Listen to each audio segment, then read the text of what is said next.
borrow from them. And this is what we did when we took their classic Ichiban bit and made it our own. Classic?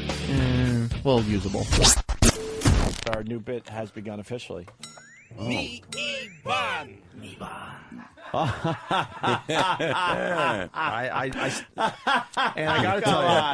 And I gotta tell you, I stayed up all night. Yeah? Yeah, just kind of developing this new bit. I really think we're onto something.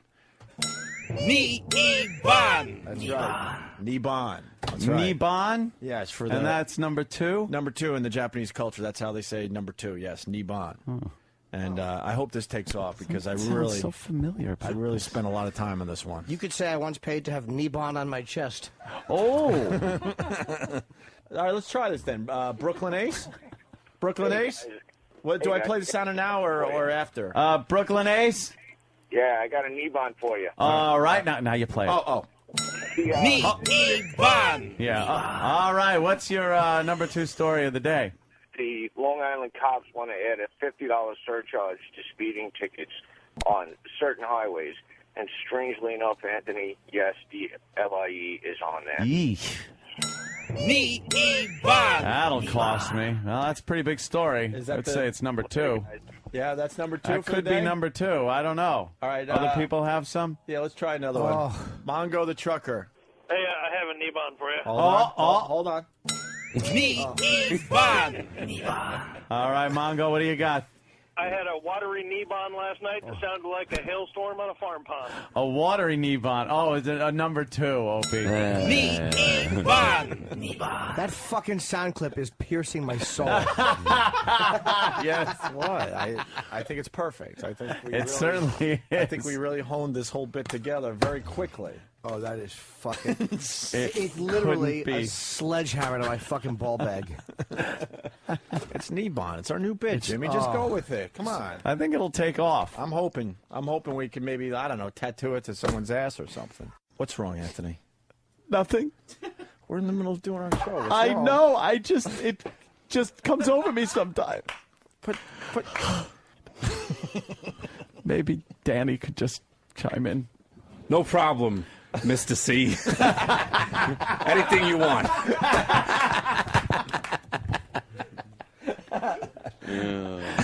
Anthony's back! Anthony's back!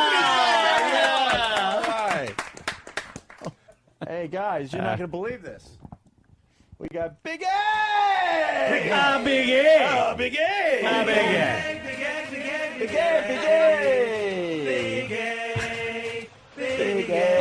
Big A! Big A. What's up, Anthony? What's up, Big A? Big A. Big A. Hi, Opie.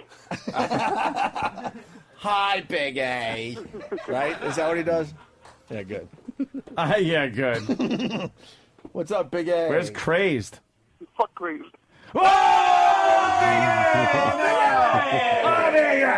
The Opie and Anthony Show starts now. Previously on O&A. How about if you looked over and your husband was sitting on the floor with his head back on the couch, and the other guy was sitting on your husband's face, and your husband was eating the other guy's rusty asshole. Would that be a problem? And then he came over to kiss you. Would that be a problem in your marriage? Jesus. And the other We have some really good gay friends that are going to love listening to this song. No, but would it turn you off? It's a very good question. Listen to Jimmy closely, please. Would it turn you off if the other guy was sitting on your husband's face, getting his ass eaten, jerking off, yelling, "Help Daddy come"? And then I took this girl there, so this was our date, and I take her there, and then we watch, like, this couple, one guy's jerking off in the corner, this and that. Then I take her from there to look at rats. And Was the vault empty?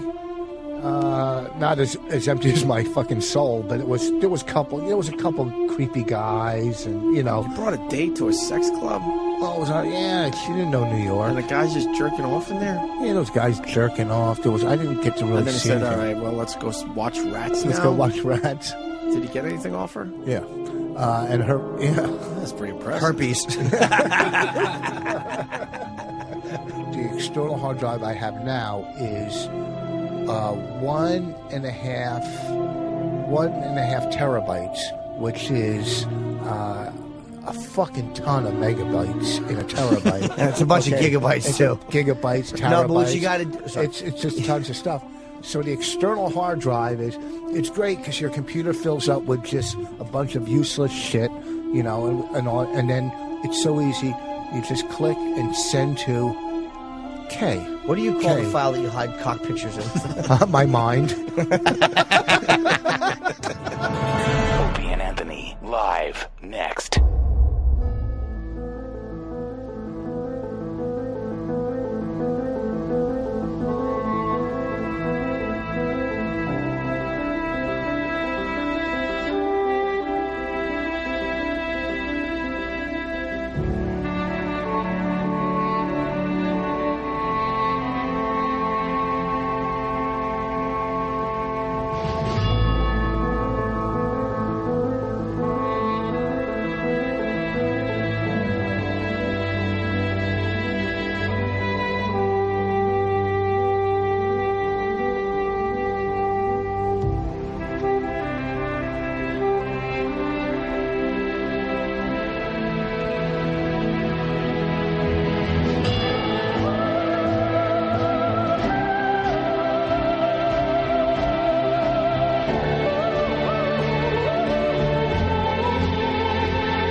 Opie and Anthony on satellite radio. Host Anthony Cumia and Greg Opie. Controversial team. Opie and Anthony apologizing for yet another raunchy comment prophetically correct. Is this the last straw for the raunchy radio duo?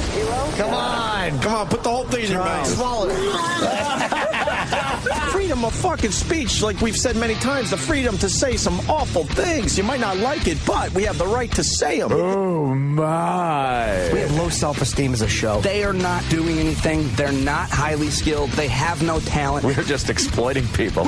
See, kids, smoke your pot, play your video games, and watch TV. You'll be better off when you get our age. There's no ratings here. No one cares. But enough of this palaver. Let's get the show on the road. Good morning. Welcome to the Opie and Anthony Show. Hi. There we go. Where the hell's my sound? There it is. My volume wasn't turned up. My volume. Hi, everybody. Morning. Morning.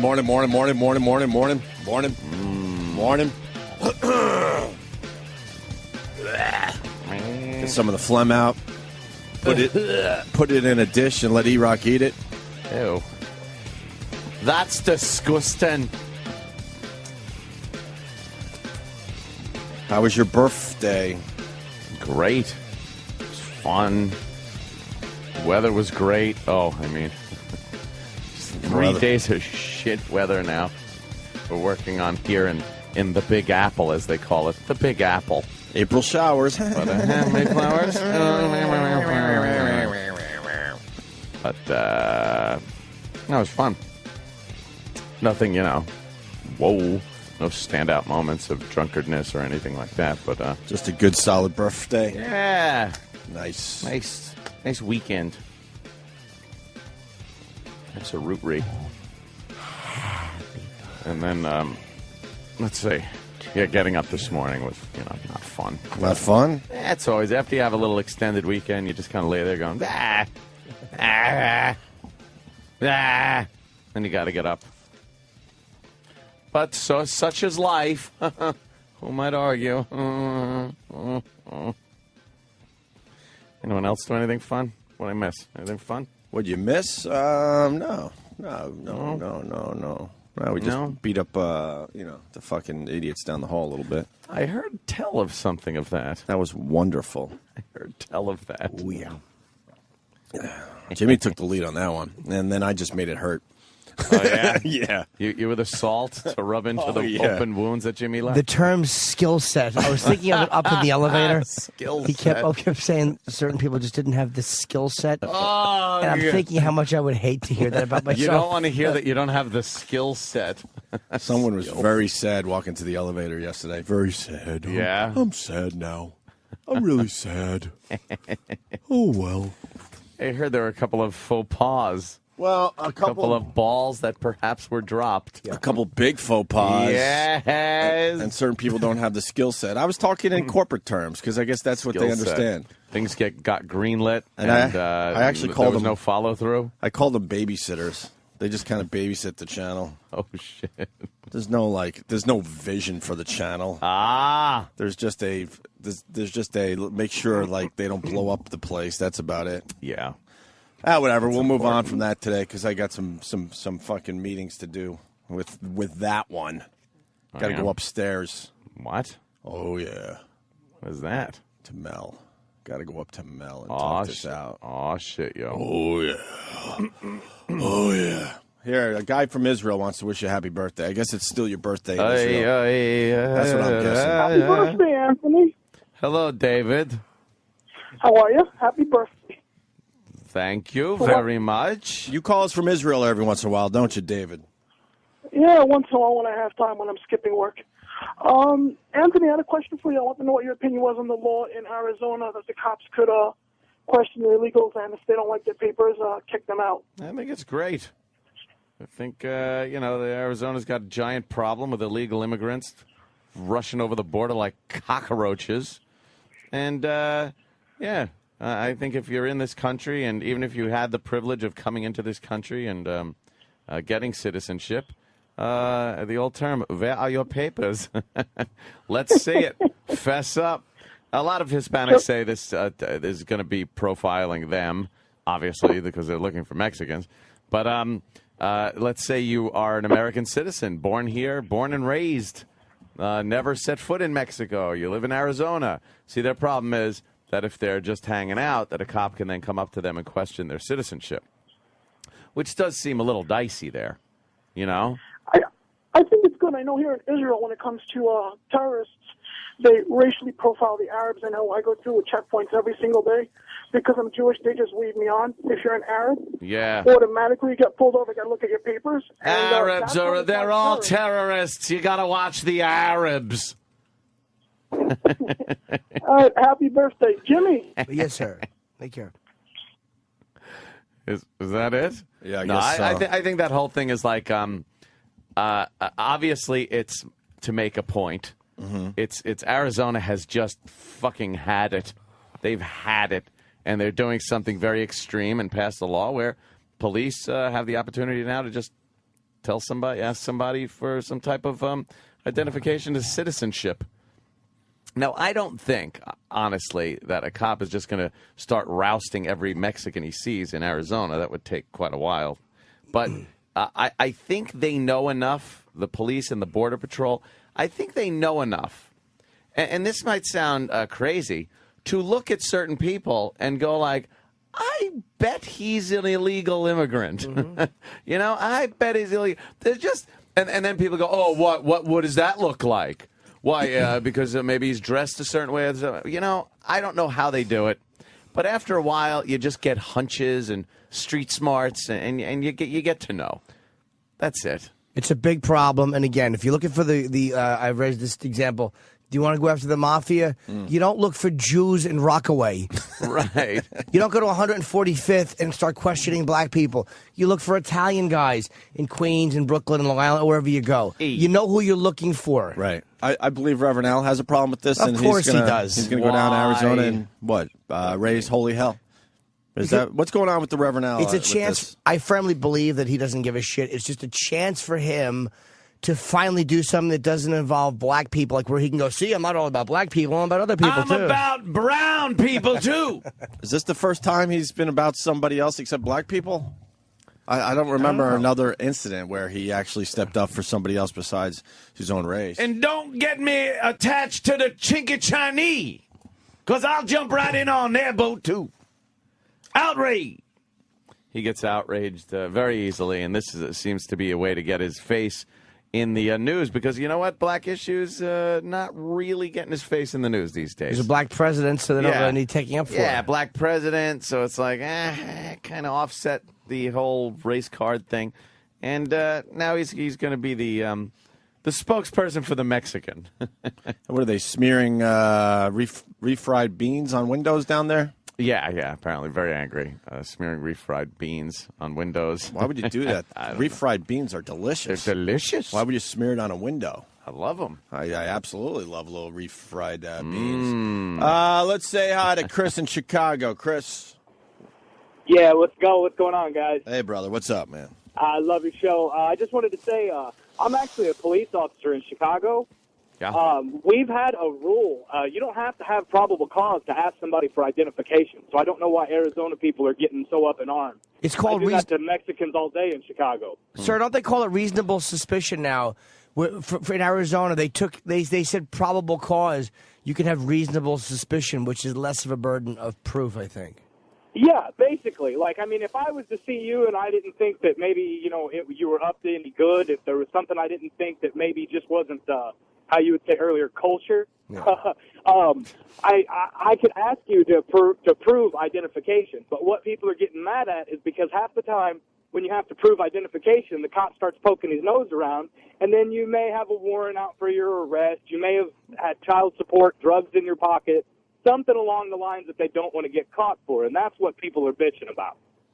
Yeah, well, I see. So then it's almost like an illegal search. Because you ask for papers, and then you could start frisking and finding things on. Yeah.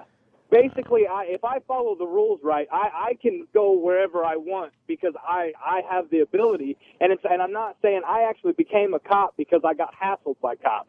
I wanted to be a cop who actually didn't really hassle people as much. But what people are freaking out about is all of a sudden they think, oh, well, and basically, like you said, like with Nazi Germany, can I see your papers? Well, if you are an American citizen, you can be asked to prove the identification at any time. I mean, if you've been stopped for a traffic stop and you're a passenger in the seat, in the passenger seat, a cop can ask you for your identification. Yeah. You're actually supposed to have ID on you. You're supposed to have some form of ID on you at all times, Wow, you are. Why is there no common sense? Like, why can we not tell the difference between illegal immigration? Look, you know what? Mexicans, honestly, a lot of them are really hard work. Most of them are fucking hardworking, and they come here to work harder than most people who live here. So it's like, it's not a knock on, but illegals should be made legal. Illegals are very hardworking too, man. But yeah, that's what I'm saying. Like when they come here. No, well, and the illegals that aren't officially citizens, they work their asses off too. So it's not like they're a bunch of bums, but The bottom line is, I think we have the right to say that we only want legal citizens staying and working here. I don't think that's unfair to say. Well, it's unfair if you listen to a lot of the people that are against what's going on in Arizona because they're saying, I love how they don't use the word illegal. They're like, immigrants are people too. It's like, no. Could you add illegal? Yeah. Could you add in this country illegally? Did not go through the hoops, jump through the hoops you got to jump through to get citizenship here? That there's a reason there's a lot of red tape because we don't want people just falling over the border and running in here. And not to mention, it costs a lot of money. Like, my wife, she's got a green card. Oh, and Mexican? Yes. And it's not cheap to get. Yeah. And it's not cheap to renew. But it's easy for a Canadian. Yeah, we had a very easy time. They're not as brown as Mexicans, so they get an easier time. We do not like new brown people in our country. Canadians, it's like, welcome. Come on in. Here's a green card. They hand them out like baseball cards at the border to Canadians. To people who went through that process and paid that money, yeah, it's insulting, to see all of these people, sidestep that process and just come in and not go through, what you're supposed to go through. And you're right. If you have a green card, you are legally obligated to carry it on you at all times. Yeah. They tell you that when it comes in the mail, you have to have this on you at all times for identification purposes. Their big issue, though, is that the people that are not even immigrants, that live here, that are Mexican, of Mexican descent, getting rousted by the cops and being asked to show their papers when they are complete American citizens that were born here. That seems to be what a lot of the problem is with this law, but I don't know how they'll handle that. I'll tell you one thing. A lot of these, you look at L.A., a lot of these cops that are on the drug squads and stuff, they know who to throw against the wall and frisk. They just seem to know. Like the gangbangers, they just have a sixth sense about them now. They've done it for so long, they just know what they're looking for. And I think it's the same thing with illegal immigrants. And people that hire them, apparently, are going to be in some deep shit, too. So, all right, let's say good hi luck. to Matt in Fairfax. Matt, what's going on, buddy? Not much.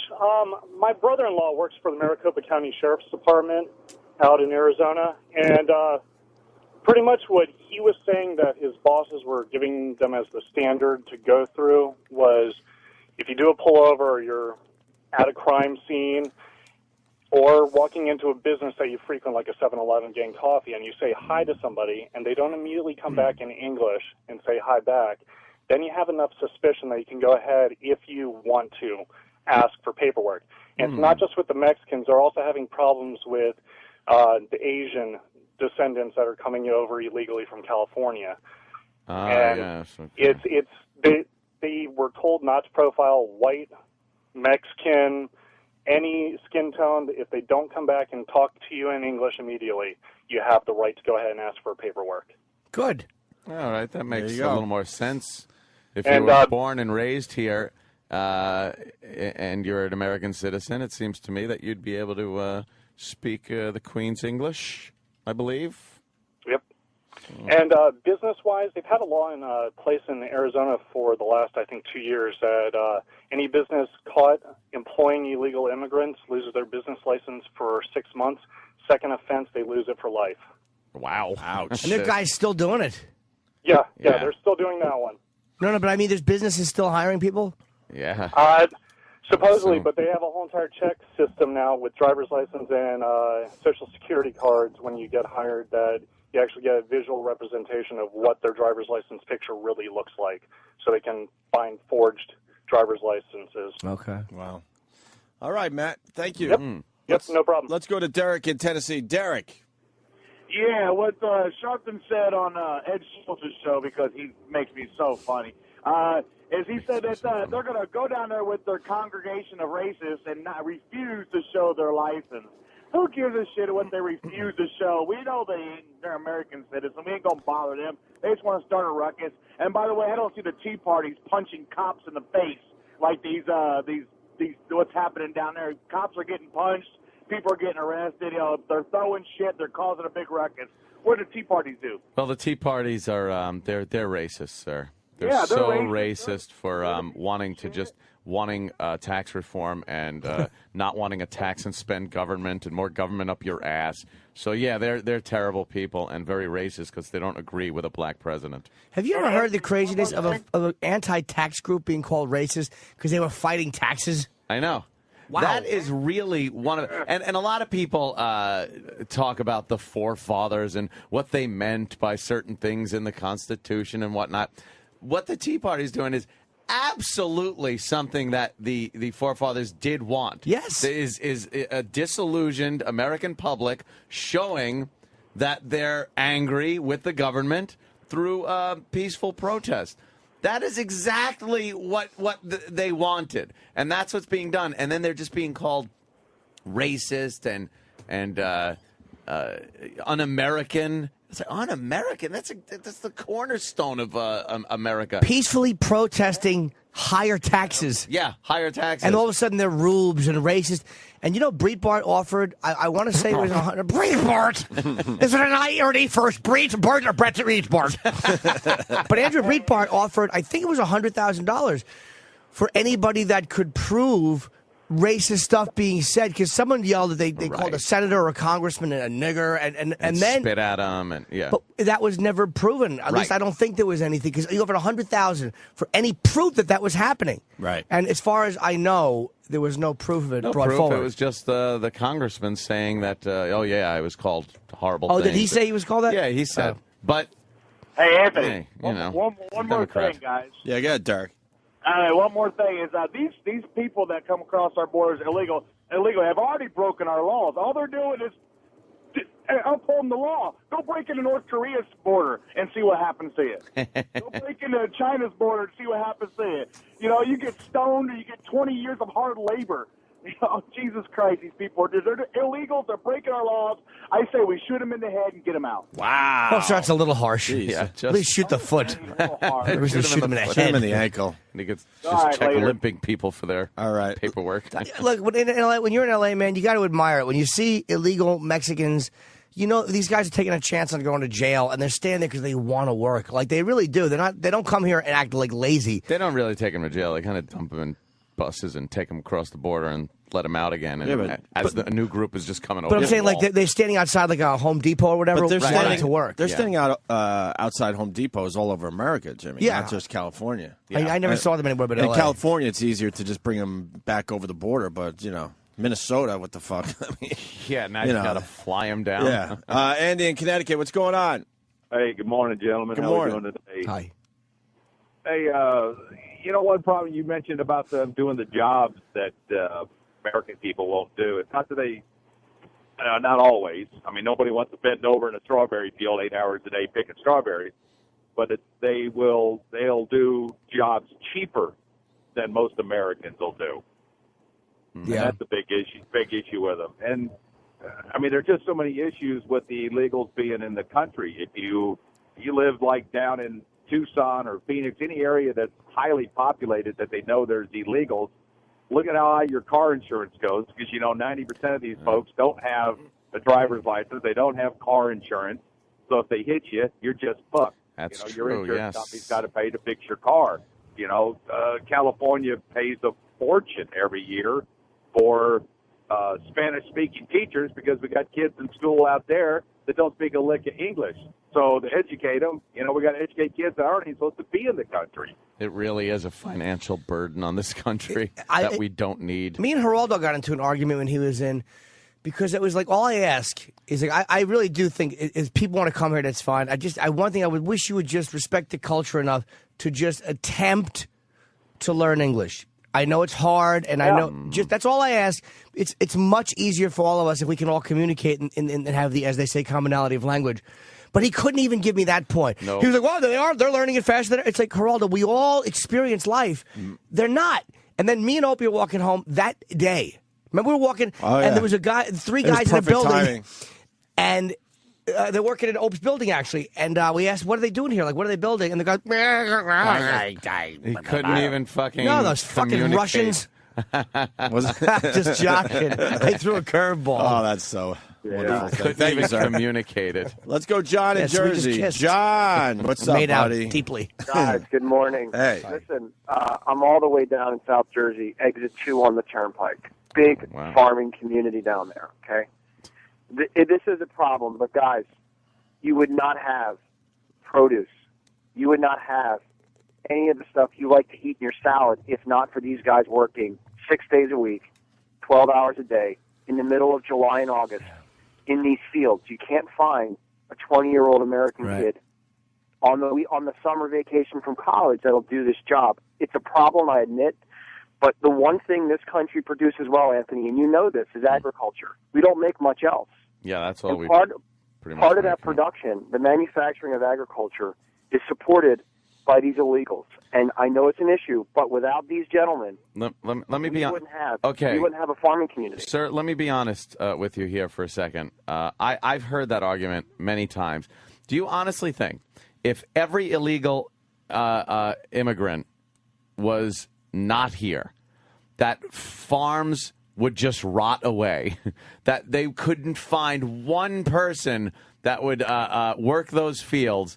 They'd absolutely get people to work the fields. The farms themselves would rather pay illegals a much cheaper rate than they would to get Americans working in those fields. They would get Americans working there. My God, when I was a kid, I did a lot of shitty jobs out in California, which did include things like farming and cleaning out horse stalls and crappy jobs. If it's available, someone's going to fill the fucking job. Believe me. Anthony, I'll give you an example. General Motors had major financial issues because of their pension issues, but also they had to pay so much money to these laborers to work in the factories.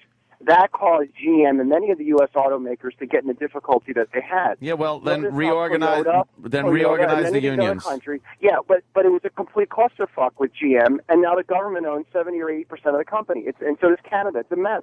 It's because of labor costs. So That's the biggest input for any restructure these business, Anthony. fucking greedy unions. And so you're saying because of a union problem, we should let illegal immigrants in? It's no, like sir. No. But if you have a unionized farm community of workers, do you think they're going to work for $6 U.S.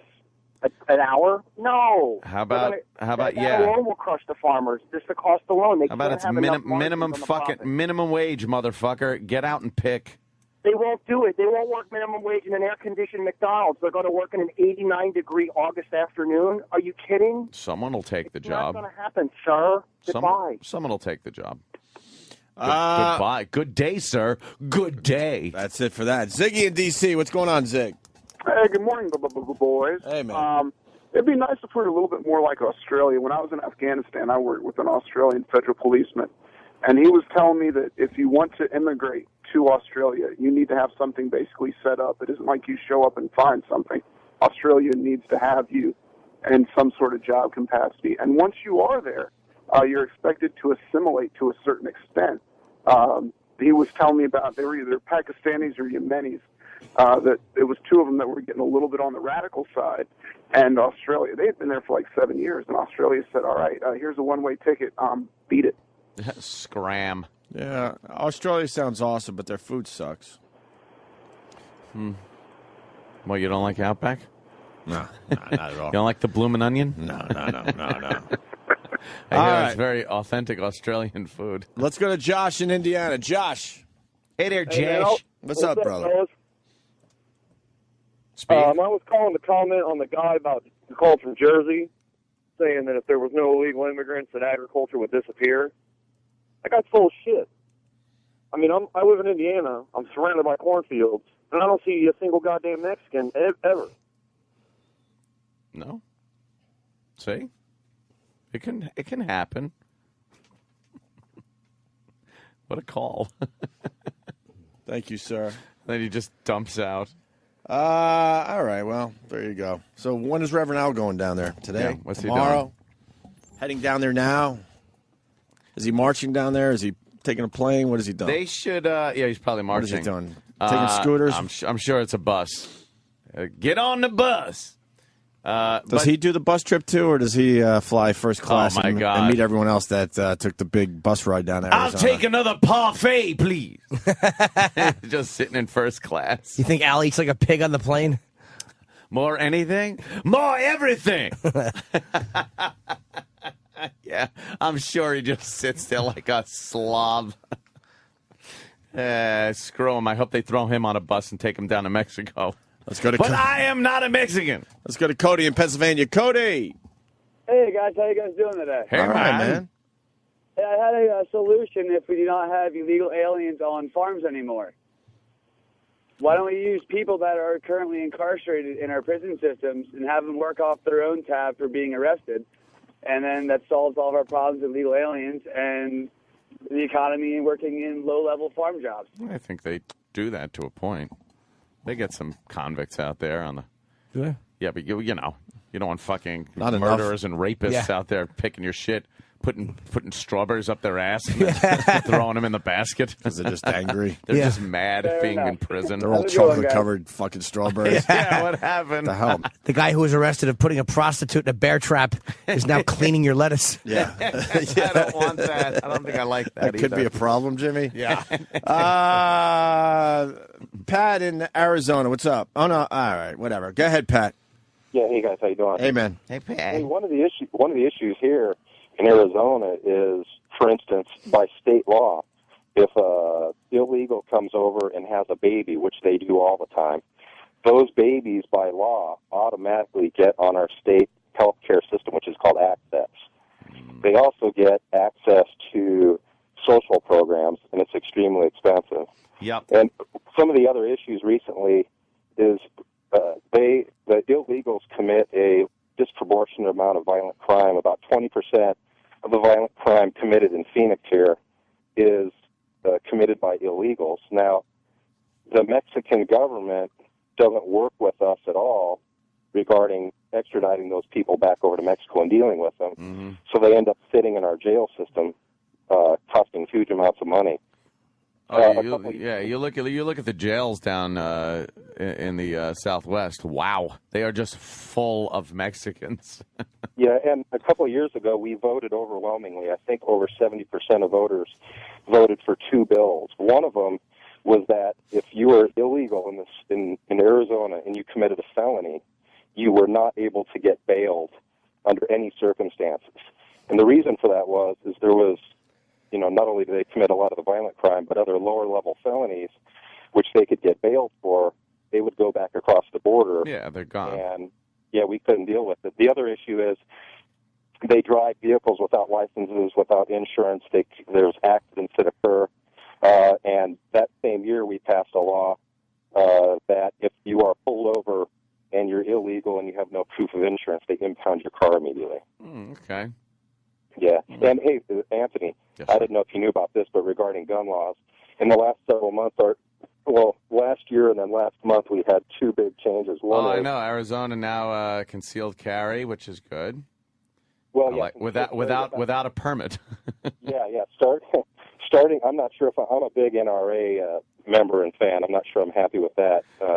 But yeah, probably around the end of July, you'll be able to carry concealed here without a permit. And last year, the governor signed a bill that allows you to carry inside establishments serving alcohol. Yeah. Which I don't think is a good idea myself. You know what I say about that? Yeah! Yeah! Come on. Bring it on. Yosemite Sam firing some shots into the ceiling. It's like the old saloons. You had to check your gun at the door. And, hey, Jimmy, I heard your conversation with Geraldo about immigrants, and he basically, if I remember right, he said he would be willing to pay money if somebody could show him a second generation from Mexico that doesn't speak English. And having lived here for 43 of my 45 years, I deal frequently with second, third generation that do not speak. And I think we all know that there are a segment, and it wasn't even like I was saying, again, hit them with bats and get them out. I was very reasonable, and there's nothing that annoys me more than when somebody is really unreasonable. I didn't think it was unreasonable to say, hey, look, I think that they should learn the language. Well, one of the issues we've had here also is studies have shown for every time over many years that kids that don't speak English that come over and immigrate here or are here or their parents are here illegally, English-only immersion in the grade schools, these kids learn English much quicker. But the Hispanic community has fought this, and we spend a huge amount of money here in cost so we can teach kids in our school system here in Spanish, and they're not forced to learn English. Oh, that's crazy. There you go. All right, sir. Crazy. Thank you. We got to go to Randy in Missouri. Randy. Yeah, I just think it's sad. They got these bus lines that run up from Texas up to Chicago. I stop over in Illinois every night, and there's 4 or 5 of them stop in there at night, and the people get off of them, and they have no English. You tell they're all illegals, and even like the bus drivers, the luggage place up under the bus. They run teams, and one of them will drive, and the other one will sleep up under there. And these guys are running back and forth, like I said, 5 or 6 buses a night going both ways. And it's, how can you stop illegals? Just from busting getting the in the illegals country? to other parts of the country. Yeah, when they're busting them. Wow. Segregation. All right, brother. Have a great one. Thank you. Let's go to Kirk in Missouri. Kirk. Yes, I say kill them all. It's all fair game. White power. All right. Let's White say hi to power. Pat in Staten Island. Pat. Yeah, Anthony, you mentioned greedy unions. Was when you were in that Tin Knockers union, were they greedy? Yeah. As a matter of fact, certain people were being paid a lot more than they should have been. Yeah, they were.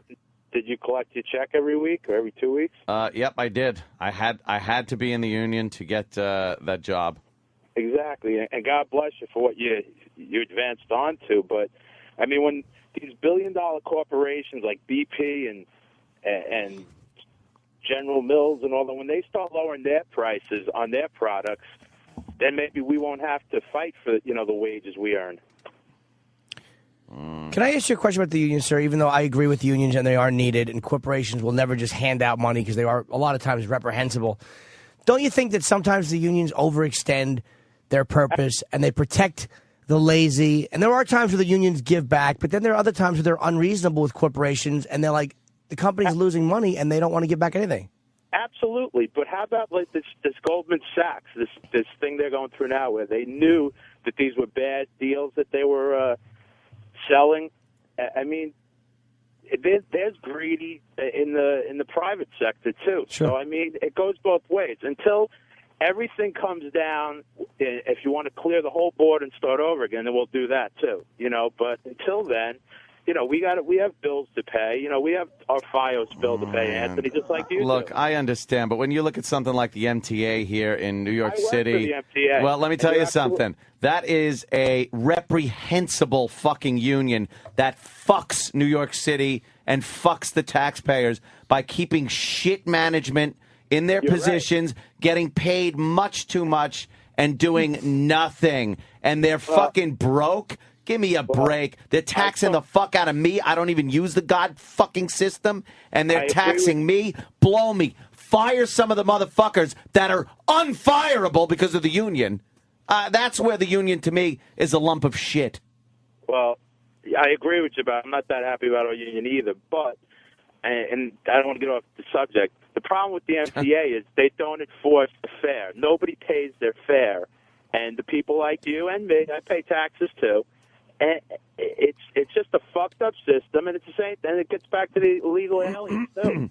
The auto workers fucking pretty much fucked themselves out of all their jobs.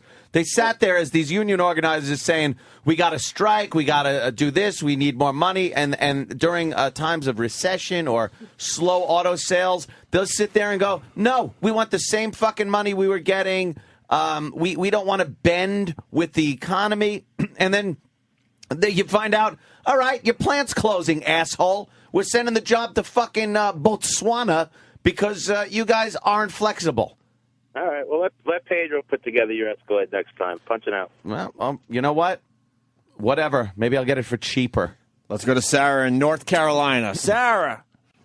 Hi. Good morning, Sarah. Sarah from Florida Street. That's my sister, Sarah. You retard. Boy, did Bill sound like a dunce. Oh, Bill. And then he kicked me in the guts. I had a fit.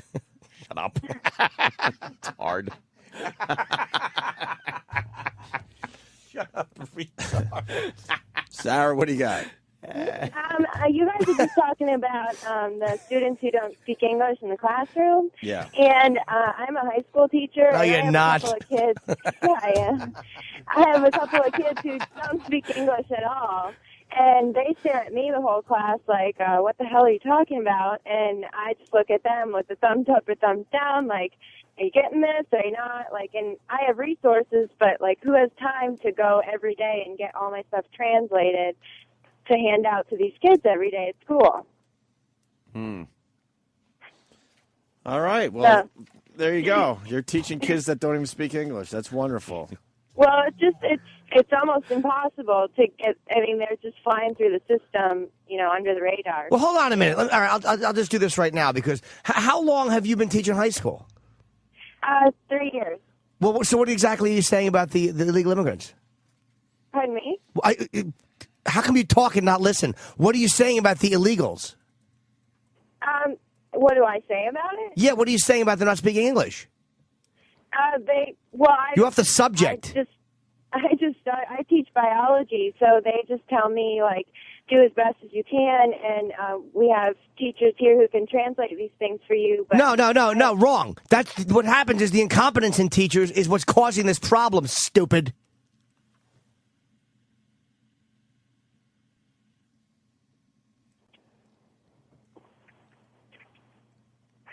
Sarah, comment on that? I can't hear you. I'm sorry. Yeah, right. Of course you can't. You have no answer for that, do you? I can't hear you. I'm sorry. Yes, you can. You just got no answer for it, as usual, with the teachers ruining this country. I'm sorry. I don't know what my phone's not working. Yeah, I'm exactly. Good. I thought so. This must be what it's like in your classroom. You don't understand the Yeah, student. Jimmy's the student, you're the teacher, and she's gone. All right. Well. That was mean, Jimmy. Yes, of course. Mean Jimmy, but maybe her phone wasn't working. Oh, no. I held up the sign that said mean Jimmy, and I was going to do it to the next caller. I love mean But then Jimmy. she was still there. I just decided to. Be mean to her. But then she didn't respond, and I felt bad. What's the story? Do the phones work She's or a nice not? lady. She listened to you in the beginning, so the phones must have Yeah, I worked, think and they that was her worked. way of like getting out of that, I guess. I'm sorry, Sarah. All right, why don't we take our first I was break? just being a dick. Just kidding. Of course you were. Let's I was sweet. Let's step aside. We'll get into some other things next. Now, unnecessary cruelty. Fuck you. With James Norton of the Opie and Anthony Show. Have a chuckle as Jimmy verbally thrashes a caller for no good reason whatsoever. Steve in South Carolina, what do you got for the show? Good evening. What? Washington State over the weekend, a convicted murderer was let go at the county fair. He was on a... All right, we fucking covered this already, dude. Holy shit, all right, dude. Forgive me. We fucking covered this. Okay, later. Yeah, right.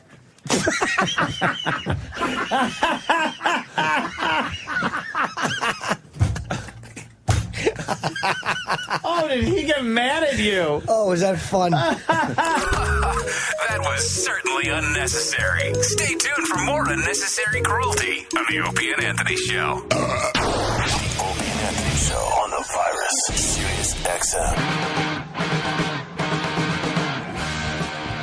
CNN is covering boobquake. The boobquake theory. You guys know what this is about, right?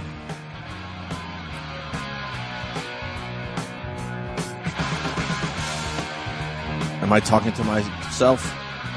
I had a a mouthful of salad.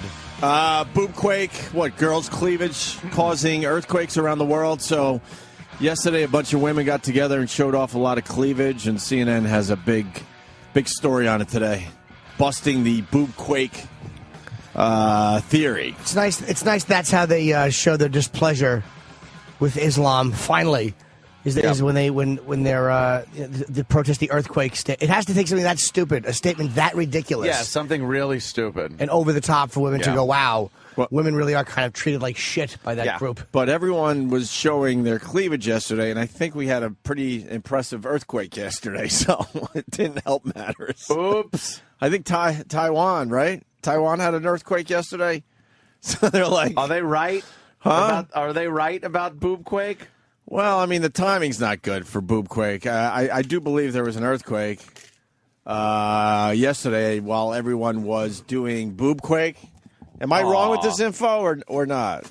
All right, yeah, Danny's looking it up, so one of the things going on. And what's going on with our... Oh, yes, Danny. Sorry, it was early yesterday morning. Early yesterday morning? Yeah, I think it was probably before all the boobquakeness. Before everyone showed off their Yeah. cleavage? Okay, so someone's trying to tie the two together, saying, look, there was an earthquake. Oh, but it wasn't. It was before. The girls Maybe they were knew. the girls were just laying out their cleavage outfits when the earthquake hit. They didn't have a chance to have their cleavage on display before the earthquake hit, I guess. So, all right. Ridiculous. All right, so we're safe. Cleavage and boobs are not causing earthquakes around the Now, world. who actually came out and said that? Some was some guy, some Islamic some guy, yeah. cleric or something. Yeah, some cleric, sure. A cleric. An Iranian cleric. It was an Iranian guy. Which normally Iranian they're cleric. normally where I look to for guidance Yes, and certain behavioral modifications. of course. They tend to know what they're saying. They tend to be rational individuals. Unbelievable, Good man. musical taste. How the fuck do they get away with saying stuff like that? It's just silly. And thinking that they're ever going to be taken seriously.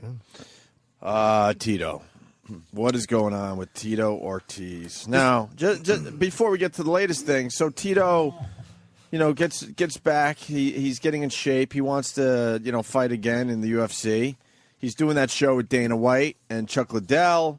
Chuck Liddell and Tito were supposed to fight, and now they're not fighting. This is before yesterday. They're not fighting. We asked Dana about it, and he's like, you just got to watch the show. So obviously something happened that's coming up on that show to show us why Chuck Liddell and Tito are not fighting, right? Yeah. So that's suspicious. And now we get the news yesterday that he may have punched Jenna Jameson. That's what they're starting to say with the domestic violence. If one bitch ever deserved a punch in the face, it's her. Jenna's nice. I know. She's terrific. She's actually really nice. And Tito's really nice. So what the hell happened over there? You ever see nice couples that just have something going on once they're home? There's punches in the face going on. I think there's a lot more to this story because Tito is the type of guy that certainly it wasn't something he would do. So I don't know. And Jenna Jameson doesn't deserve a fist to the face if that's what happened. I know her arm's messed up because she was kind of on display all day long yesterday for TMZ. Oh yeah, that's the way. That's how you handle domestic violence. You make sure you're in front of the cameras all day long. And at one point, she actually brought her kids out to the bottom of the driveway to allow all those fucking vultures to take pictures of her fucking hurt arm and her kids.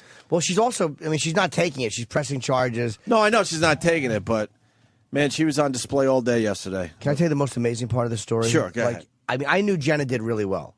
Club Jenna was big, and I knew her ex-husband, and you knew they made money. Lots of money, huh? In January of but I didn't realize how much. January of 2008, Jenna announced she was retiring from porn, performing, would continue to run her $30 million a year internet company, ClubJenna.com. Club Jenna makes $30 million a year. Who's going to pay sites? Well, because it's Jenna. Yeah, but hers is, even at the AVN displays, Club Jenna, her and her ex-husband Jay, I think, set it up. I think. And they just knew what the fuck they were doing.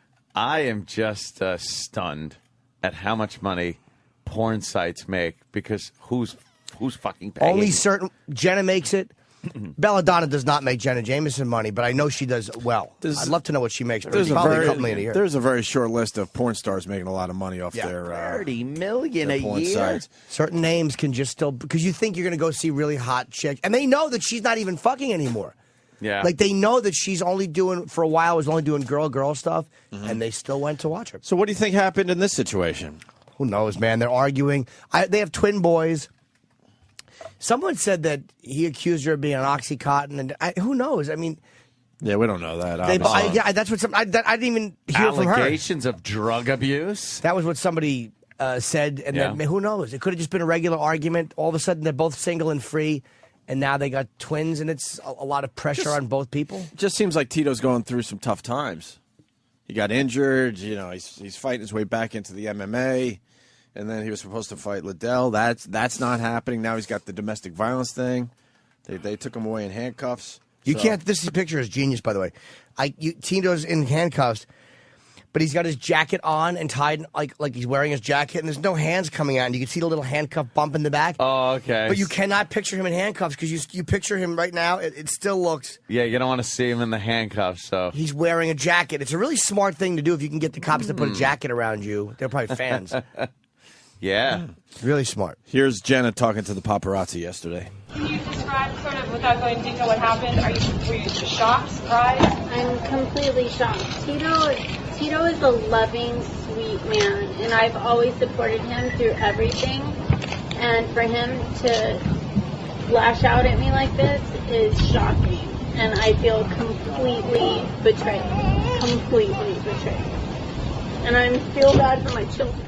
God, it sounds like it just came out of nowhere. Wow. You had an argument that just maybe went awry. Yeah. He took that big meat fist and plowed it into her face. Now, I don't think you did that. You saw her. No. Believe me, if Tito punched you in the face, you'd see. I think he probably hit her arm and grabbed her arm. The bandage on the arm, he probably He gave her just the grabbed. goon arm. Goon armed her? Yeah, he goon armed Shook her a little bit? Yeah, because she's got a bandage on her arm. Who knows what it Threw was? her. And we reached out to Dana White, of course, because Tito, is he officially part of the UFC? Oh, he's back. He's back. I I guess believe he back is, 'cause with them, he's, sure. Yeah, because he's doing the TV show. UFC honcho Dana White tells TMZ Tito Ortiz could be booted from the organization if the domestic violence charges prove legit. Damn. Dana White says, we're going to be fair, but we could cut him. Dana wants to wait until the police reports are in, but the UFC can take action even before the legal process runs its course. Other than going on a killing spree, being accused of domestic violence is the worst thing you could have going for you, Dana White said. So he doesn't want to talk on our show. He made a statement, and that's that's it for this. Well, they're trying to. Oh, sorry. By the way, Danny just popped up like some classic 18-year-old Jenna Jameson, up-and-comers it's called. And again, why pay? It's all just out there now. It's part and that looks really good. That's when she was in her prime right there. That's Jesus. a horrible bedspread, though. Bedspreads could take you out of porn, man. You think so? You And didn't like smutty the pictures. Bed comforter? That's a horrendous bedspread. I was going to come, and then I saw the duvet. Right. Just horrible. Looks like it's just filled with dry cum and ticks. Because it is. And fleas. Bed bugs. TMZ is now saying Jenna laughed at his manhood. Come on, that can't be possible. Happy Bud, I think you're fucking. Nah, I doubt that. You don't want to laugh at his manhood. Yeah. Wow, what the fuck? That's I've never seen that move before. Whoa. What do you call that move, Jimmy? I've never seen that move A before. whole big bunch of fun. Is that Jenna? Wow. I've never seen that move. Some man's man is standing behind her. Right. Pumping. Look up Jenna and her Justin. Wait. Explain this one before we move on. So it's like a titty F. Yeah, it's like a titty fuck from the back. But Jenna James is standing, and the Jesus. guy's behind her, and she's got her legs closed, and the Oh, penis is Jesus, popping through the front there. Right, Jimmy? Yeah. And now she's just licking the cum off. Wowee. She was good, man. The guy was just standing behind her, like with her legs closed, standing there, and his big dick was reaching through the front. Wow, she took it like a champ. She's a fucking porn star. Maybe he went to this site and got a little upset. Yeah, I thought you always just produced. What do you mean Yeah, you were? what happened? That's Slow hot, motion. dude. I would love to fucking. Ooh. Look at this. That's pure gravity taking that out. The guy had no oomph to it. Just gravity. Yeah, his dick really was fucking stroking. Probably the seventh time it came that day. Just kind of fucking lose the. God. I think the reason people pay for it is because you get new content from these sites, and if the sites are really, really well run, you just get caught. It's sometimes it is hard to get some of the stuff you want for free. If the people are smart about getting their own stuff off and the new content they're providing off the net, you have to go to BitTorrents or whatever. A lot of people are just like, fuck it. It's just easier to do this way. I bet she has a lot of different girls on there, too. It's not just hot, like too. her. Yeah. No, it's not just her. It's Club Jen is a whole bunch of girls. And again, at the AVN, it was like they always had the longest line. Really? Yeah, when Jenna signed, you always knew when she was signing because you'd walk into the expo and there'd be a fucking line looped around the entire place. And you're like, oh, she Wow. must be there. Oof. Oh, Top Gun from Canada. She's charging him for punching her spine while fisting. Okay, all right. I think that's factually incorrect. Oh, is that wrong too? I don't know. Just who trying to get to the alleged bottom that. of the story here with the domestic violence with Jenna Jameson and Tito Ortiz. Took it in the shitter with one of his big meaty paws. Unbelievable. So I'm sure more info will come out today on what the hell happened. Her father was living with her too. Really? I guess the father was living in the house. She's a real with, man Jenna Jameson coming and to Tito her Ortiz. defense. Well, the father called 911. He had it. He's an ex-Vegas cop. Yeah, he was seeing Oh, some. yeah? He obviously was seeing some shit and said, "You know what? I'm fucking calling 911. This is ridiculous." Why didn't he jump in there and try to maybe duke it out with him? Older guy. Yeah, but possibly licensed to carry. Oh, yeah, ex-cop. true. He could have taken care That's of business. awkward. What do you do? Yeah, because then if you get in a jam, you gotta, What do you do? Fucking fight Tito? Yeah. Wow. That only works if your father is Liddell. If her name was Jenna Liddell, then it's there's something you can do. Unbelievable. All right. Oh, Chuck. What? Liddell. Oh, Chuck Liddell. All right, and then Donald Trump is saying our buddy Bret Michaels is in very, very bad shape. Very bad Very shape. serious condition in intensive care. Yeah, this brain hemorrhage. But I heard he was awake and he was kind of talking, but he's slurring his words and he's got blurry vision. They're hoping all that goes away. But then Donald Trump made a statement yesterday saying he's in really bad shape. Do I have that? Okay, Bret Michaels. Dr. Trump? Yeah, exactly. What does he know? Actually, here's the exact quote. Bret Michaels is in big trouble, and the prognosis is not great, Donald Trump has told TMZ about the rocker's current condition. I think he won Celebrity Apprentice, I'm thinking, too. Yeah? I have a feeling. Jesus. Because when Bret Michaels was in here, he goes, make sure you watch early, boys. He was throwing us off. The show's been going on for a while now, and he's still on the show. Yes, we weren't, but he is. The 47-year-old Celebrity Apprentice star remains in intensive care after suffering a brain hemorrhage Thursday. Trump cites Michael's Tony Awards accident where he smashed. Oh, fuck. No one is making that connection. Where? Remember when Bret Michaels got hit on the fucking head? That's the first thing I thought of. I forgot all about that. Oh, it wasn't. Honestly, it was. When he got hit in the head with the prop. Really? Yes. You never brought it to the show. We've been talking about this for a couple I days. thought it was kind of the only thing I could think of that would. I almost said no-brainer. But that was what I thought. I just didn't think to mention shit, it. that probably caused some kind of weakening, and it just finally happened. He did get nailed, too. Trump cites Michael's Tony Awards accident where he smashed his head on scenery mid-performance as a cause of his current condition. Holy fuck, I forgot all about that. We have that video, Dan? A source told people that thunderclap headaches that felt like getting hit in the head with a baseball bat over and over again were what caused Michaels to call an ambulance. So you think when he got hit on the head, it did some damage inside that he didn't realize. Can you imagine the constant headaches this poor guy must? It probably felt like somebody was dumping ice water on little pieces of his brain, like that type of a headache. I've had that type of You know headache. the type where you feel like there's ice water being dumped on your brain. It's like fucking brutal, horrendous. It was on the side of his head. So the stage is coming down. He walks away, and oh my god, holy shit! He really gets hammered with that. And he got thing. knocked the fuck out. He got knocked out. Oh. And obviously, you know what? Obviously, that caused some kind of damage that they didn't realize at the time. Maybe. Holy fuck. Damn, man. I forgot all about that. So, that's the latest on good old Bret Michaels. I hate to laugh. But God, that little strutty walk. The walk he was doing. Any other walk. Some kind of strut walk right into that thing. Like, yeah, hey, little hop, skip, and a pow. Oh, Stephen S. from Bayshore. Tito hit her so hard, allegedly, that 9-year-old cum clumps fell out of her overused trout pouch. Trout pouch. So now at least we know why. What happened in that house yesterday. The hemorrhage was at the base of his spine, not the front of his head. Yeah, but the headache was at the top of his head.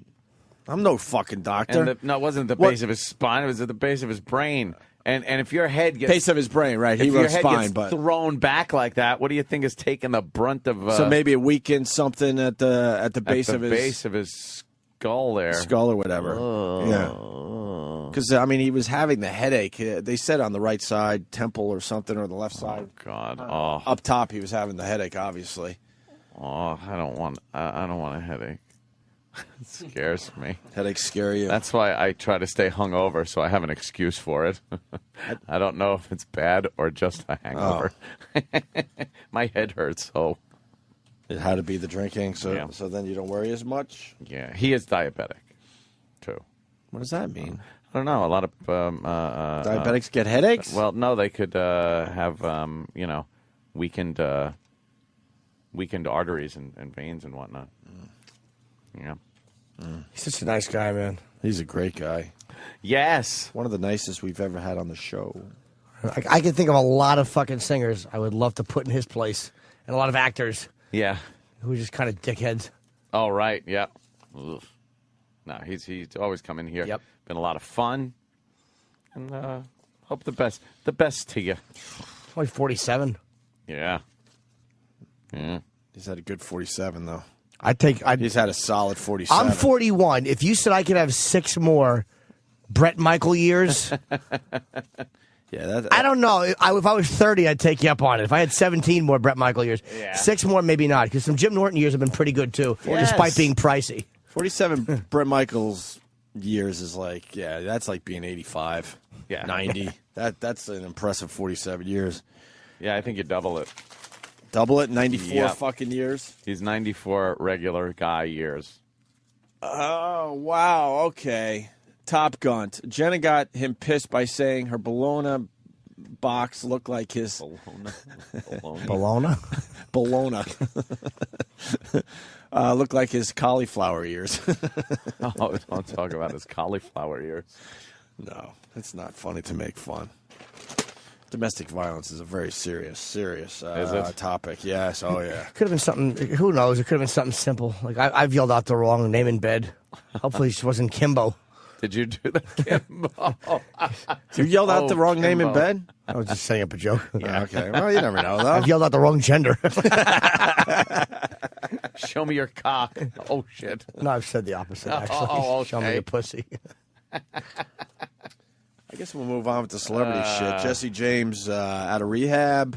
Thank God. Another sex rehab guy. And no wedding ring for the Jesse James guy. So I guess that's big news that he comes out of sex rehab without the wedding ring. Maybe he lost it in some girl. He was diddling. In sex rehab? Like, oh, fuck. And then Jesse James' dad says a lot of nice things about his son. Oh, yeah? Yeah, we got a nice little piece of audio here for everybody. And I don't ever recall my son ever dressing like that, but he did have a fascination with the Nazis.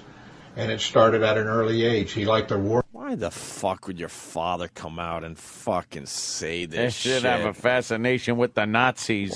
What is this helping? Your own father coming out and talking about how he was into Nazism. Fascination. Let's see where the father goes, because the father might not understand sound bites. Oh, right. But he might not be a guy who knows how to speak in sound bites and who may be saying something, but the real point of it is a minute and 20 seconds later. Yeah. Meanwhile, they just grabbed that. They're not going to splice it together, sir. You got to talk quick. But he's got to be smart enough to know that this can't help Jesse James's case, his cause, his situation. And I don't ever recall my son ever dressing like that, but he did have a fascination with the Nazis. And it started at an early age. He liked their war machine. He liked their uniforms. He liked their guns. He liked everything about them. And it's my dad. He just would talk about it quite a bit. We got books on him. I bought him books, not about Nazism, but about the war, and he liked reading about that. And I had a friend that was a Nazi that I used to do antique shows with. How is this? I agree, Hope. How is this helping? What a fucking asshole. I had a friend that was a Nazi. God, Jesse James, your dad's a douche. He's just not. How is he helping you? I think the father's trying to. I don't think he's trying to throw his kid under the bus. He is trying to help. I knew a Nazi. We went to antique shows and picked up lampshades and teeth. Jesus, this guy is really... my Nazi friends and I would go antiquing. How great is that? Ivan Demyanuk, the Detroit auto worker, and myself, we would go out and buy hubcaps made of gold, little hairs on them. Jesus Christ, sir. Antique shows with. And he had never met my son, and when he seen my son, he was tall, blonde-haired, blue eyes, and he come up and told me that there's a perfect example for the master race. And he gave me a bunch of literature. This could be the worst. What a defense. This What are could you be the worst doing? audio ever to try to help someone out. He gave us some literature, he's saying. And he made the kid feel like you're a perfect Nazi, so maybe that made Jesse James feel good about the Nazis. Like, wow, Yes. they like me. They think I'm perfect. Oh, I got part 2 coming up. It all makes fucking sense. Thank God, because this sounds completely insane. For the master race. And he gave me a bunch of literature to give to my son. And I gave it to him as a joke. A joke. And he started getting really interested in it, so I destroyed all the information that I had been given and didn't let him pursue it any further. No, huh? He already read it. Yeah, you really... He already read it. So far, not helpful. No, so far, not helpful. You have to put that in the not helpful category. Yeah. It was too late. Just sent him on his way already. Down that road. Here's part 2. I knew his first 2 wives, but I never met his wife he's married to now, Sandra Bullock. He had none of our family at his wedding.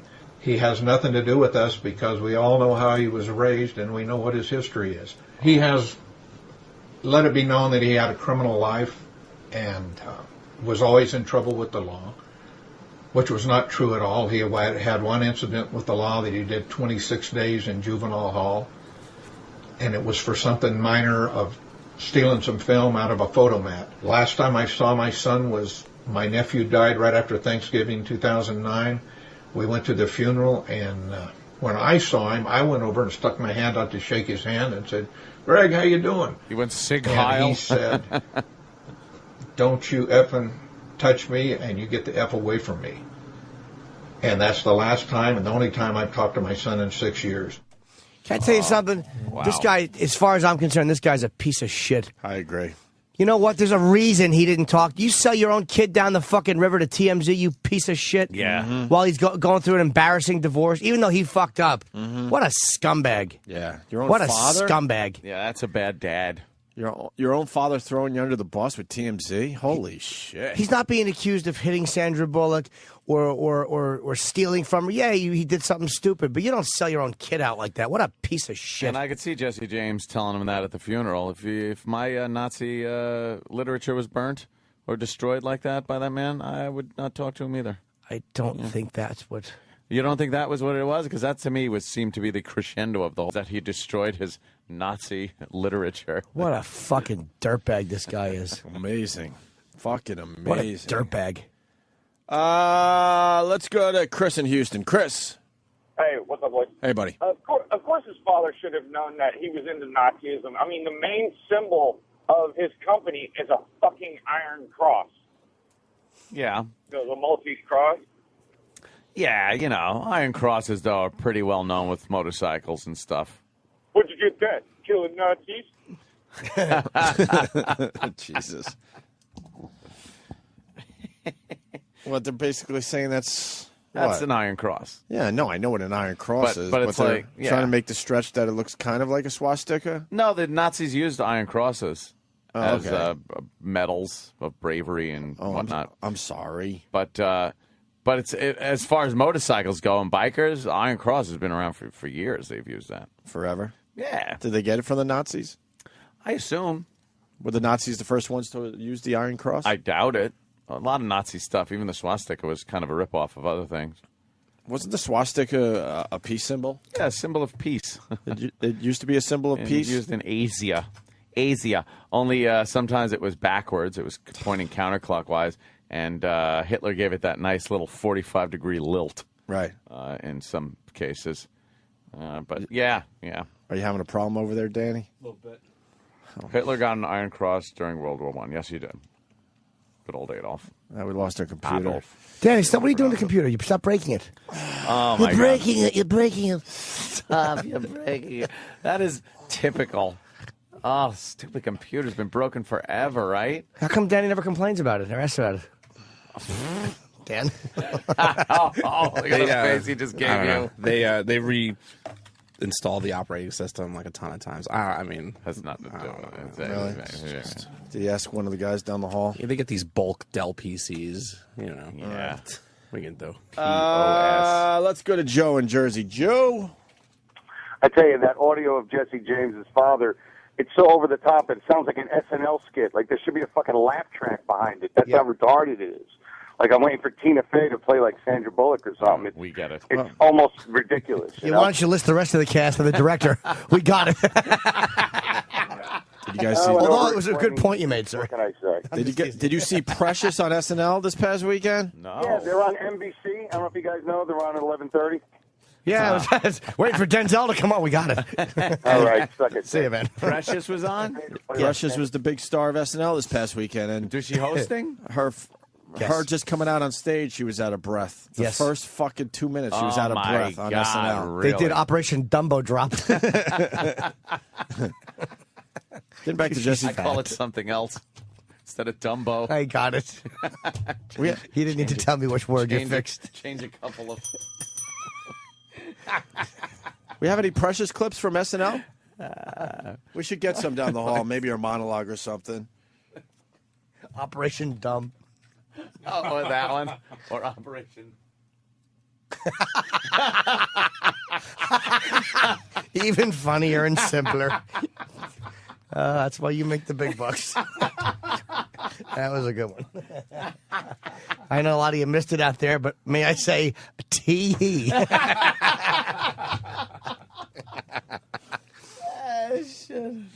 Let's go to Paul. Hey, Paul. Hey there, Paul. How you doing? Hey.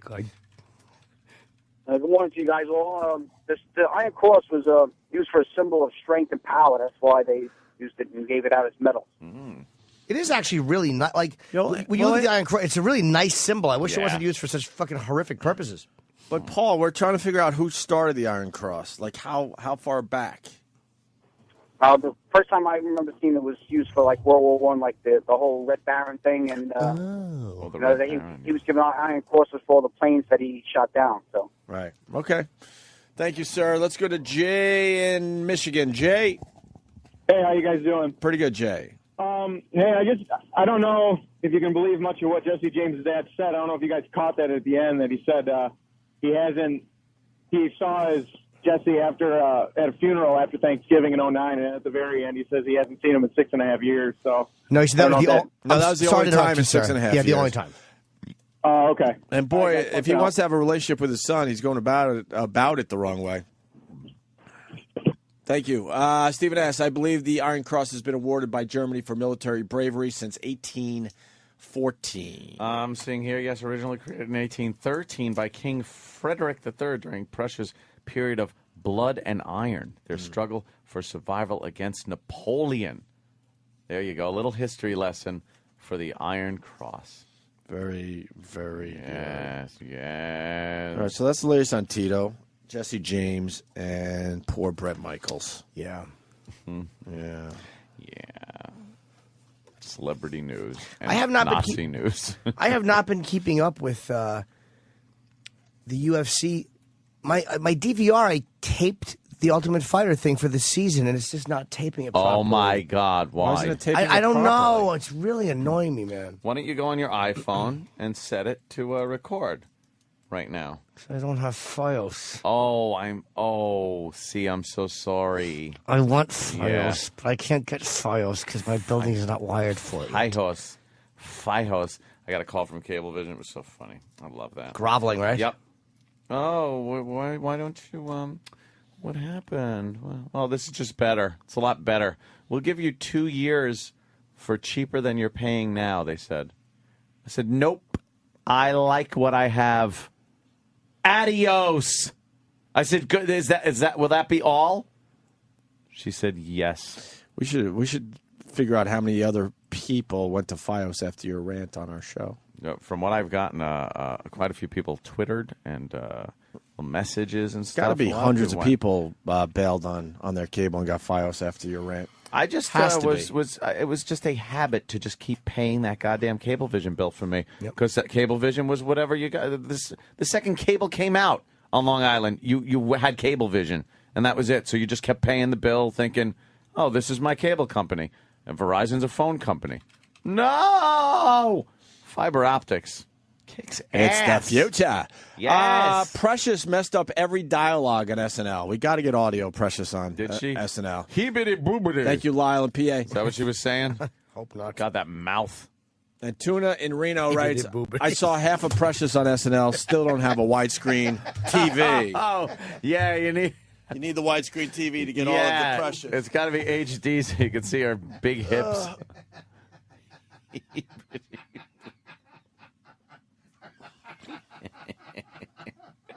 Yeah. This will take a while, so I'm gonna drink some water. No, it's fine. It's just so damn funny. Oh, is this her coming out? Opening monologue. My God, is she giant? She's so fat the band skipped. Hey, Rodney, what I'm saying. Don't try to look sassy and sexy. She looks like Mabel King. Oh, doesn't she? With legs. Her hairdo stinks. Her wig. I know. It is such a huge thrill to be hosting Saturday Night Live. Most of you probably know me from the movie Precious. Or Free Willy. Where else would they know you from? Your one-hit wonder? Nowhere else. The drummer should throw something at the back of her head and make her feel at home. And people seem to really like it, which is amazing because it's hella rough.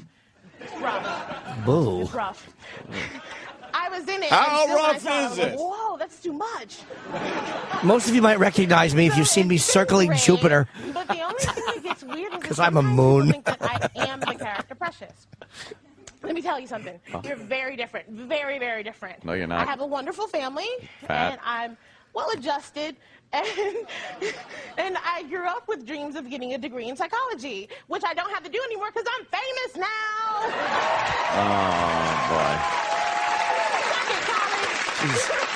She has hair like one of the Bay City Rollers.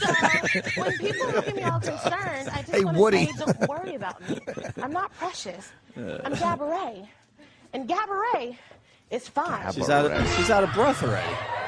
Super fine. Oh, no. No, you're not fine. Happy young girl, and I am doing great. I'm in love with your world. I want to celebrate. I'm not She is out of breath. My life isn't bad. Wow. Gabourey. She's Gabourey.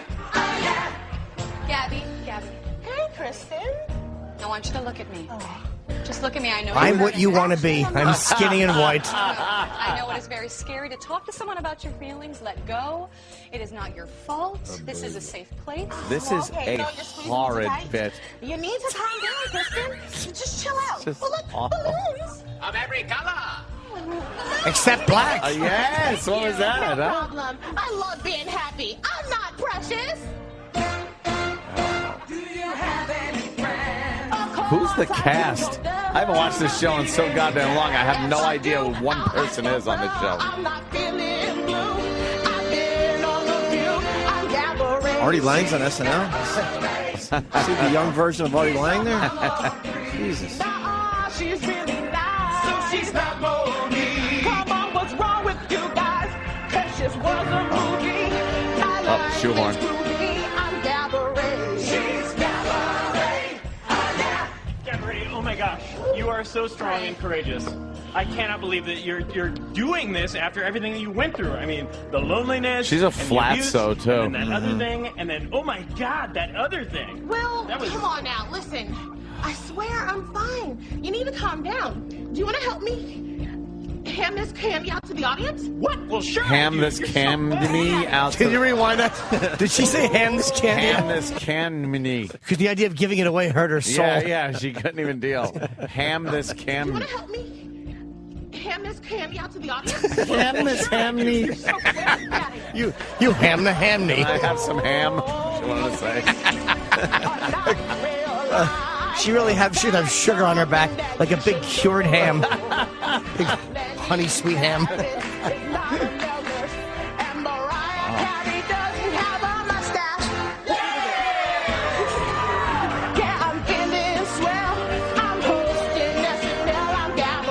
This is. It's all right. No. She's trying to be all sexy. Oh, do the ass dance. That's good. She dances like Chris Farley in a sketch.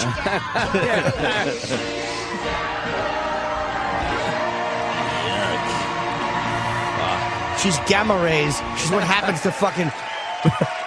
She's what happens to Bruce Bixby when he gets angry. I'm happy. MGMT is here, so stick around and we'll be right back. Bruce Bixby. Whatever his name is. What's his name? Bill Bixby. Bill Bixby. Oh, Bruce Banner. Bruce Banner. Bruce Bixby. I'm a cunt. That's great. I think she was probably having trouble doing a quote-unquote monologue, and they were also doing a takeoff on one of her dreams in Precious. Yeah. And she was just probably having trouble with the monologue, and they were like, make her sing. Everyone is talking that it was one of the worst SNL in many, many years. Yeah, I bet she couldn't stammer her way through a bit. They just kind of threw her in the middle of these bits awkwardly. It was just very bad. Maybe, Sam's running down the hall. Maybe he has another clip or something. Did they do anything racial or no? I actually fast-forwarded to just watch MGMT perform. So I watched the monologue, and then I went to the end to watch a couple MGMT songs. What do you got, Sam? I'm cutting up the clips right now, but, like, the problem, I think that she did have a major problem with the monologue because as soon as the skit started, she was misreading the cue cards, so she had to keep doubling back and stuff. Oh, really? Isn't it weird, though? Yeah. She was nominated for an Oscar, so you know maybe the live audience killed her, like made her nervous. But you know she can act. I mean, she's a good actress. Yeah. And sometimes it's just in front of an audience, people panic. And you're reading those cue cards, I guess. That kind of takes away from the comic timing and element, right? She was really reading, yeah. No, was she? reading. Squinting, looking at it. Do we have any? I'm cutting it up right now. They should have put him in the form of menus. She would have been able to read it a little better. Yeah. Yes. Prices next to each line. She's fat. I got it. And yet I still can't get enough of the fat jokes. I want to hear them all day. I know. She has no business being on there for a one-hit wonder. You know what the beauty of this show is? You can do fat jokes all day and nobody will object. No. It's great. One gripe. Let's go to Jamie in West Virginia. Jamie. Happy birthday, Jimmy. Hey, buddy. I don't know if you guys have the high-def version, but when she was finished, this fat beast was just pouring in sweat after that first bit. Yeah, obviously she's got to sweat a lot. Yeah, she's a fat girl dancing. What do you expect? Fat person. Be careful. Jamie Foxx is going to, come after you. Oh, is he doesn't like people going after this broad. This one-hit wonder. Gab, whatever her name is. Gabrielle. We just heard it 20 times. I can't remember. Gabrielle. I know. Gabrielle. Gabrielle. Hey, Toucher and Rich, Dr. Baloney on Twitter. Toucher and Rich are all over the local news up here in Boston, complete with man-on-the-street interviews. Check it out. I had defended those guys last night on Red Eye. What? They're talking about it on Red Eye, too? Yeah, it's just that, Toucher said something. I mean, who said Toucher. it? Toucher said what? He made fun of Tebow, Tim right? Tebow, and he was like Lily White, like it was a Nazi, like all white people. Just be bust. We know him. He's a ball buster. He's just being funny. But that stuff doesn't look good in print. And when you see it read like that, it looks like, it could be hateful. Fuck everybody. Leave these guys alone. They're funny. So what's the company going to do? Are they Nothing. They shouldn't do anything. Are they going to do what they did a million times before and just fire everybody, or are they going to fucking hang in there for once? If they walk away from Toucher and Rich for saying, joking that Tim Tebow's family, whatever, looks like Nazis because they're so white, you should abandon CBS completely as listeners. You should absolutely abandon them completely. He apologized, huh? Oh, yeah, the fake apology. What's the apology? I'm Do sure we have the apology? God, I hate fucking radio. It's the fake apology. I'm sure he didn't want to apologize. He was probably, why didn't he just say he was drunk at the time? He was forced to apologize. I truly can tell you that was not my... All right, well, here's the story. A Boston sports radio host apologized on the air yesterday for likening Tim Tebow's NFL draft party to a Nazi rally, saying he regretted making the remark. Fred Toucher, who co-hosts the morning drive program Toucher and Rich, told listeners he made some remarks about Tebow's draft party that ended up offending some people. Nazis? What the fuck? The guy's just trying to entertain his audience and make a few fucking jokes. Leave it alone. And by the way, he doesn't mean a word of this apology. And you know who's pushing for this, though? This is not the liberals pushing him. This is the people who are going, well, since they went after Imus for black remark, aren't they hypocrites for not going after him for a Nazi or white remark? He wrote, sickening. He says, I truly can tell you that was not my intention. I apologize to you that were offended. So that should be the end of it. Right. That should be the end of it. I just apologize and I regret what I said, he added. I think the company probably told him to get on the air and apologize. Yeah. It doesn't sound like they made him read a dumb statement like we've had to read over the years. During Friday's show, Toucher described Tebow's party saying it looked like some kind of Nazi rally. Why does the paper have to just keep fucking rewriting the same shit in an article? It looked like some kind of Nazi rally. That's funny. So Lily White is what I'm trying to say. Yeah, Stepford Wives, the Herald reported. That he has to apologize for. Heisman Trophy winner who played for the University of Florida Gators. Tebow was the first-round draft to the Broncos.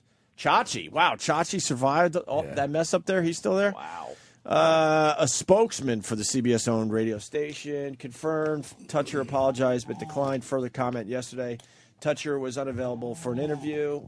Toucher and Rich, I'm looking around a corner to read the rest of this, who wasn't on Friday's show because he was out of state. Now I can't see it at all. The other way. Recently linked a multi-year deal to state the sports radio station, which debuted in August. So there you go. Leave those guys alone. I fucking hate radio. Why can't you just say that? It's obviously a joke. I don't think he meant that it was a Nazi rally. No. It's a joke on the fact that, maybe there were a lot of white people there or whatever. It's a funny line. Screw it. And the thing is, sports radio, I fucking hate sports radio because they have this phony morality. They're like, wow, we don't like our announcers, whether it's ESPN giving that guy shit for making fun of that broad, stupid hooker outfit or him getting in trouble. Fuck sports radio. You fucking babies. Half the athletes are fucking doing, half of them do steroids or a good percentage of them do steroids. How many of these athletes are drunk driving or involved in domestic violence? Fuck you, sports radio. Fucking higher ups that think that you're running some fucking Christian coalition get together. Half of them are fucking thugs, which is fine. Hold on. Could you put that back up, Danny, what you just had there? Because Steve found your music, Steve, asking them if they could link up and talk about it. What the fuck, Do you Steve? honestly think CBS It's going to allow Toucher and Rich, who can't comment on this probably now at all, to link up with Opie and Anthony on satellite radio to talk about this situation? We've had 8 of these situations. I don't think this would be a good idea for them. Obviously, hey, it could pop in your head and go, oh, maybe we should. But then after 2 seconds of thought. That's a no-brainer no. Yeah, exactly. No-brainer no. That would be such a no. We'll be on to talk about it with Opie and Anthony, the guys that got fired from there. Can we get? Yes, I'm trying to get Tito. I'm going to have him talk with boxing noises in the back. Yes. Yeah. Is it okay if we talk about you in a humorous way, belting your wife in her vagina? Jesus, Steve. Listen to I understand you're trying, but Jesus. We understand, Hey, we should get the news stories, though, out of Boston, because I love the man on the street and all that crap. So if the guys could find that I think it's down the terrible. hall, that would be great. I think it's terrible, and no one should mention the word Nazi. Yeah, he's a good guy. It's another attack on Christians. You know what? I don't have anything against Tim Tebow. I'm sure he's a nice enough guy. He's a bore. But I don't care. He's a great college football player. We'll see if he's going to be good in the NFL. How about this? As a rule, he was a bore. Fuck any athlete that talks about God all the time. I don't want to hear it. You fucking catch a ball or kick a ball or throw a ball. Don't want to hear your stupid friggin' ideology. I don't give a shit. Have your dumb morality dumped on me. Go fuck off. You're right, Jimmy. All of them. Jesus, Muhammad, any God you worship. Yeah. I don't give a fuck. Do it at home. Except Buddha. Then I want to hear about it. She was hosting Saturday Night Live, I hear. God almighty. They're like, well, how do you know he's a Christian? Why should you know it? There's a sports guy that had to apologize for a Polish joke, too. Maybe the guys could get that as well. And That happened a Obama's couple days national ago. security advisor. who told a funny joke. And this is, again, it was on Breitbart, and they're like, he tells a joke which paints Jews as greedy merchants, but it's a funny joke. Did you hear it? Well, let's listen. In order to set the stage for my remarks, I'd just like to tell you a story that I think is true. It happened recently in southern Afghanistan. A member of the Taliban was separated from his fighting party and wandered around for a few days in the desert, lost, out of food, no water. And he looked on the horizon and he saw what looked like a little shack, and he walked towards that shack. And as he got to it, turned out that it was a shack, a store, a little store owned by a Jewish merchant. And the Taliban warrior went up to him and said, "I need water. Give me some water." And the merchant said, "I'm sorry, I don't have any water, but would you like to buy a tie? We have a nice sale of ties today." Whereupon the Taliban erupted into a stream of language that I can't repeat, but about Israel, about Jewish people, about the man himself, about his family. He just said, "I need water. You try to sell me ties. You people don't get it." And impassively, the merchant stood there until this Taliban was through with his diatribe and said, "Well, I'm sorry that I don't have water for you, and I forgive you for all of the insults that you've levied against me, my family, my country. But I will help you out. If you go over that hill and walk about 2 miles, there's a restaurant there, and they have all the water you'll need." And the Taliban, instead of saying thanks, still muttering under his breath, disappears over the hill, only to come back about an hour later and walking up to the merchant says, "Your brother tells me I need a tie to get in the restaurant."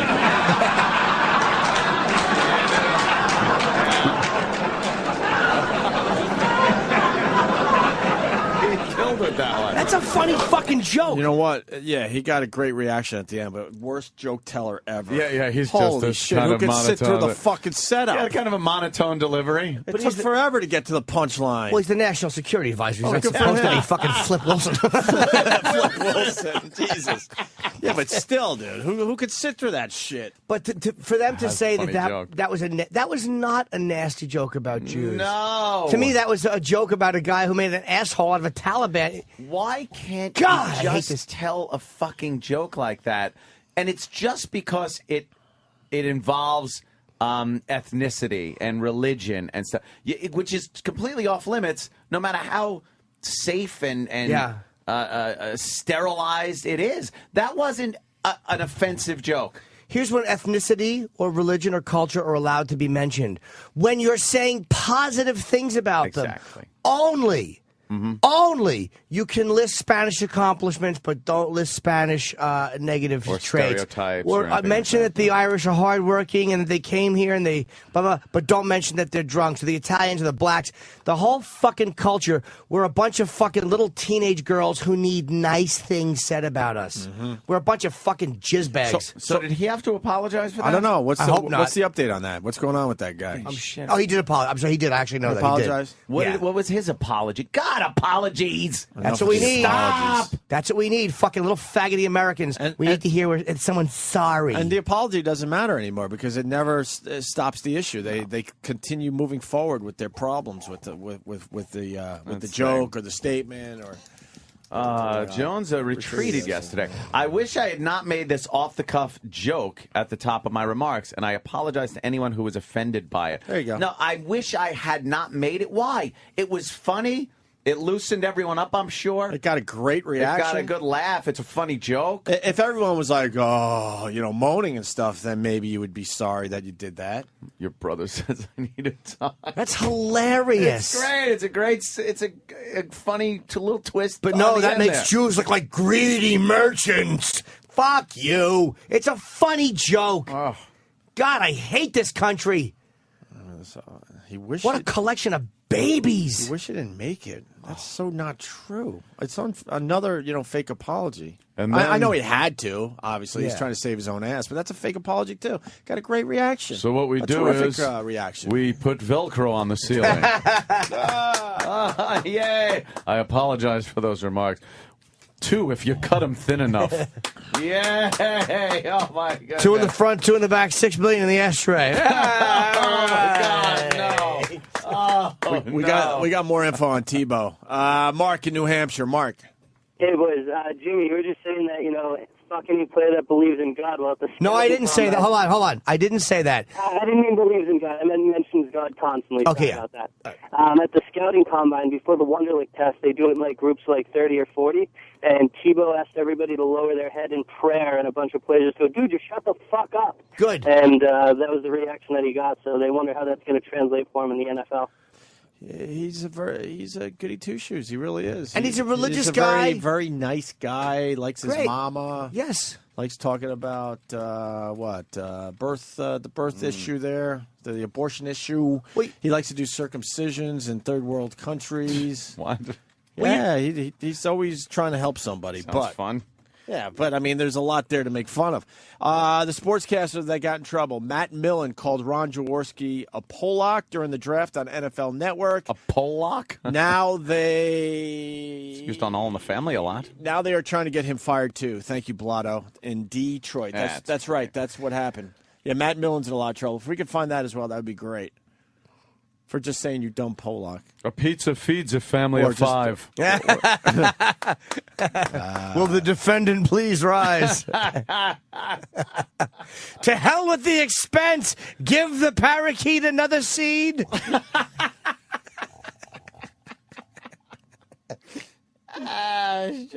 Let's go to Josh in D.C. Josh.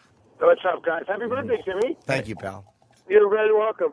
So, at my job, this girl, she's from Africa, but she lives in Boston and now lives here in D.C. She's, darkish color, I'd say a little lighter than Patrice. And we had a conversation one day about interracial dating. And I said, well, that's fine for other people to do it. I personally don't like it. And she demanded an apology from me, saying that interracial dating was okay. Now, I don't have a problem with other people doing it. I'm going to flat out tell you guys, no problem. But I personally don't do it. But she got mad at me for it. There you go. Why? You can't have your own opinions? Right. I don't date outside my race.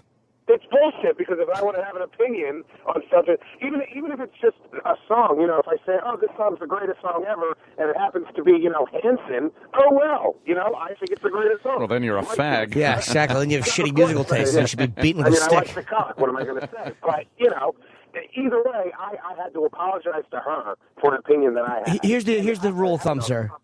I'm sorry. I apologize for interrupting. Here's the rule of thumb. If you're black and you only want to date in your culture, that means you're pro-black. If you're Spanish and you only want to date in your culture, it means you have ethnic pride. If you're white and you only want to date in your culture, it's because you're a repressive racist. A racist That's that the wants rule. to just prolong the white race. That's the rule. Yeah. 14 words. On Craigslist, people post on their classifieds all the time, and there's people that will apologize when they don't want to date another race. I'll tell you why they do that.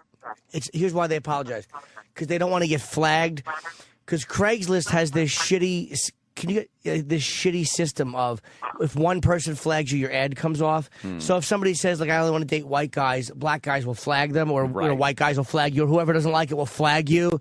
So they're trying to be pleasant so that other people don't just automatically flag them. Huh. Yep. All right. Wonderful. Why don't we step aside? Do you ever take feel another good, break? by the way? I really do. At least we do the show and Oh, we my make fun of God. everybody, and we're fucking If we didn't have belligerent about it. if It we feels didn't have really this good, outlet, man. it would be just a nightmare Oof. to It really- live in this world. It really is to be able to just be honest about your opinions. And if people don't like them, they could call up and bash us or whatever they want.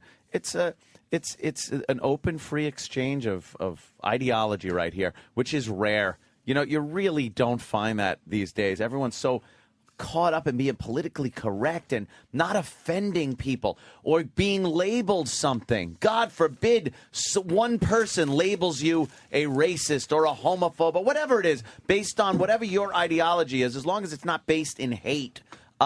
It's fine. It's your opinion. Why aren't people entitled to their own opinion now without having a label put on them, some negative fucking connotation put to your fucking personality? It's just twisted. I was on Twitter, and the only way to deal with this stuff is to be kind of vicious back. Yeah. in some girl. You never know on Twitter if it's really the person or if it's a guy. You never know who's who. But some woman said I was because she labeled that old. I think we talked about this. The old XM promo I did, which was really purposefully racist. It was way over the top, racist. Of course, supposed to be a parody. It was of obvious, right? Of course. And he's a racist pig. And well, no, but you don't have to understand. Fuck you, bitch. Smashed her. Yeah, and the listeners and the fans on Twitter are killing her. Good. Because that just taps into people are sick and tired of some knee-jerk reaction baby labeling somebody a racist or a homophobe or a thisophobe or Islamophobe and them apologizing. Everybody's fucking tired of it. It's never a bunch of people either. It's usually one or two people that decide you're an asshole. Yes. And they didn't like what you said.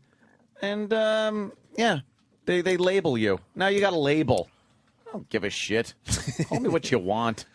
Hate it. Let's take a break. We'll continue. Stay.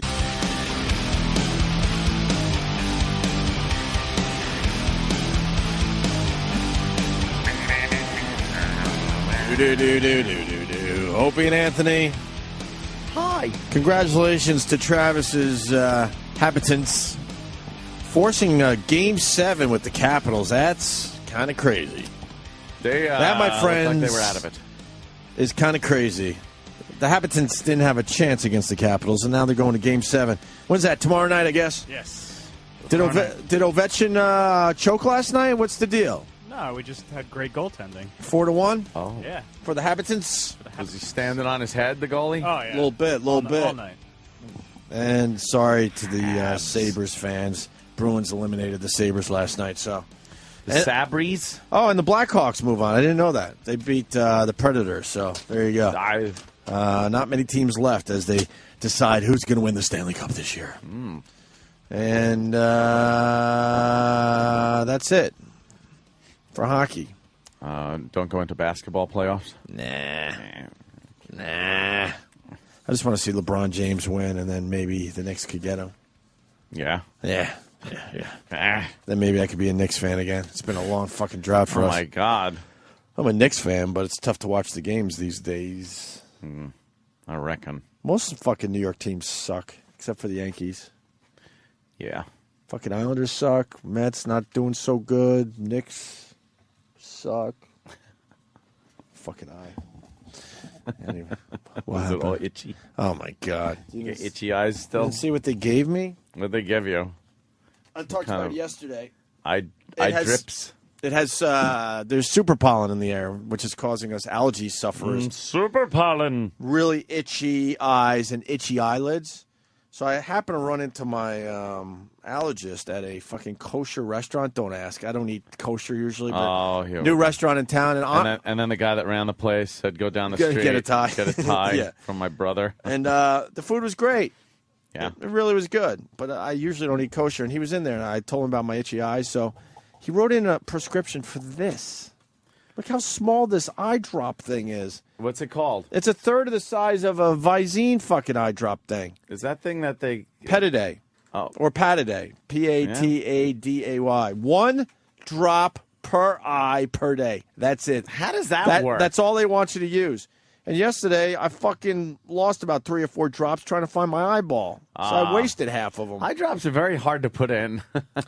You know what, though? If you have a Visine thing, who gives a shit? There's plenty of drops. Plenty. Yeah, you just go...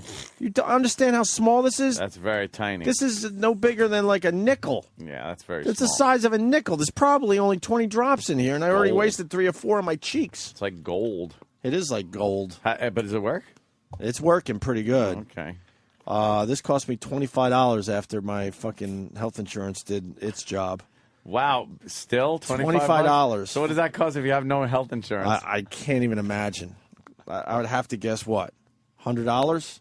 You ever have to pay I would have to guess $100 for this tiny little thing. You ever have to pay for a prescription that for some reason, like your insurance isn't covering it at the moment, or you got to call the insurance company later and get reimbursed or something, and you're like, wait a minute, that's $600 or something? Right, for 4 pills, really? Like, what is that? Really? You needed to charge $600 for 4 pills? I was well, it's because of the research that goes behind R&D. I was watching goddamn addiction show there, in Intervention, right, last night. Which, by the way, cannot watch anymore. Why? Because of Jimmy Norton. Oh, with the me, dude. It was. We've been saying me for years on this show, but it just really kicked in. Hearing Jimmy going off like that, and then watching Intervention last night. It was some chick. She was like 22 or 23. I heard just a mess. I heard last night's show. It was a big time me. Yeah. Oh, it was all about her. It was such a mess. She was taking Oxy and shooting it up. She like grind it up with some water and heat it and then inject it. And she had a kid that was taken away from her and lived with her grandparents. She's a white girl too, so it wasn't one of those, all right, kids living with grandparents. And then the father that had a cocaine addiction years ago, and the stepfather who was on speed years ago, and so just a lot of addiction going on there. And apparently she took 14 hits of acid when she was 14 and got raped or something. So she was all fucked up. So she's working at this Yankee Cranky joint. Oof. Her brother, her just older brother than her, went in for a massage. No, that would have been hot. Was in the military. Was in Afghanistan, and he came back home, and she's just a mess, and he felt all bad about it. But every time they talk to her, do an interview with her, she's crying and just, I need to do the drugs, and her whole family's life had to revolve around her and her addiction, and the fact that the kid, like now the mother's got to raise the kid. And I feel bad because I love drugs more than I do my own child, and I can't stop. God. And the family's all crying. So she has children? She has a boy, yeah. Take the boy away and let her do drugs They did. then until she kills herself. Yeah. All right? Well, that's what they were saying. If you can't stop, then, good luck to you. They were saying that was going to happen, and then the intervention happens, and they all read their letters. I just want you to know I love you very much. But what you are doing to yourself, I cannot stand by and watch. Shut up. Just get up and backhand her. And they have help writing their letters. I want to see these people without letters, how awful their God. speeches would be. Their speeches would be horrendous. Because they're just reading them, and it's horrible. Let's not laugh at this too hard because we yes? all realize we're going to wind up in a fucking karaoke basement in Long Island sooner or later reading our letters. As I walk downstairs, I go, oh, what's this, a party? Yeah, it is. We're all wearing hats that have boo on them and Anthony with an X across his face. I see what's going on here. I have a certain amount of empathy. Like, I'll tell you why they read letters. I think, obviously, it's hard to collect your thoughts when you're that emotional, and people probably tend to ramble. I was just going for a joke. Oh, no, but I mean, I understand why they need to read it their probably letters. helps. I mean, I understand they're not all, like, good public speakers and all that, but... Just to kind of get it down. Yeah, I do be understand. succinct. I really do understand that. I just think it would be really goofy if they just force them not to I would love it. have a letter in front of them. I am stammering, stuttering ass. Just like it would be like a bad best man speech at a wedding. That time we did this, which means we're buds, and she's good. Good luck.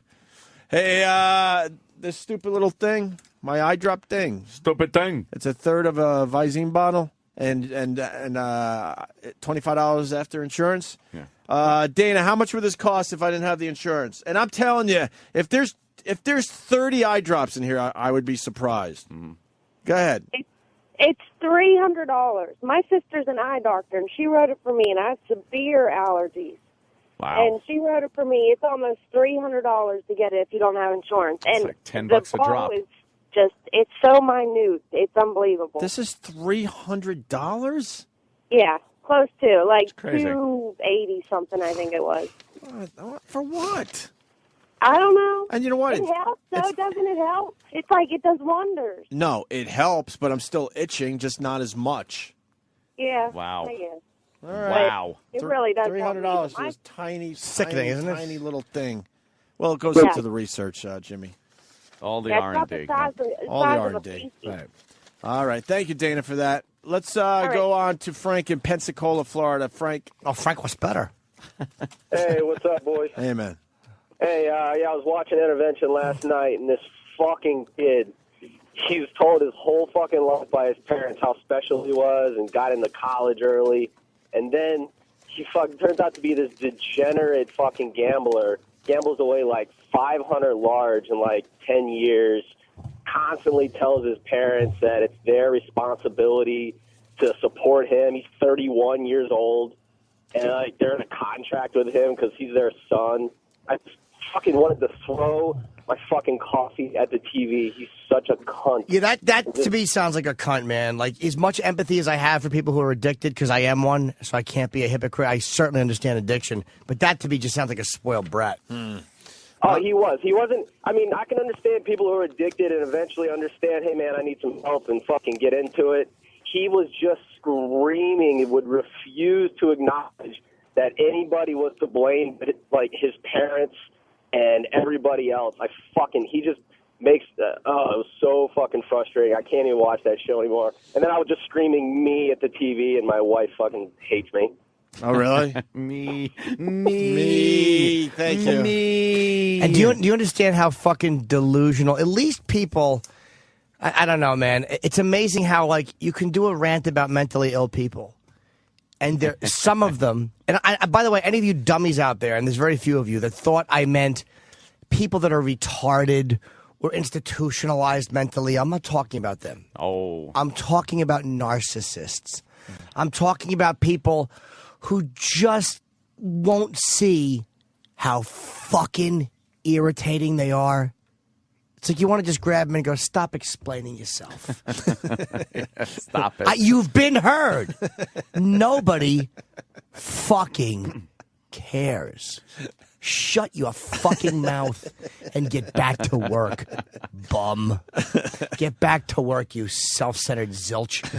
Those are the people I'm talking about. But what kind of a job does a person like that have? Right, It's all about them. They can have any job, dude. Literally, they can be anything. The manic depressive or anybody. If you have that kind of a thing, and all you're doing is wallowing in your self-pity like you live with a shit cloud around you. Your whole life is emotional shit fumes. And we're all supposed to breathe them in and feel for you. Go fuck yourself. Exactly what it is, too. The brother and the father, at one point during this intervention last night, they meet her at her great place of work, which the brother just loved pulling up to, a Yankee cranky sex shop. And they take her to lunch, and they go into a diner.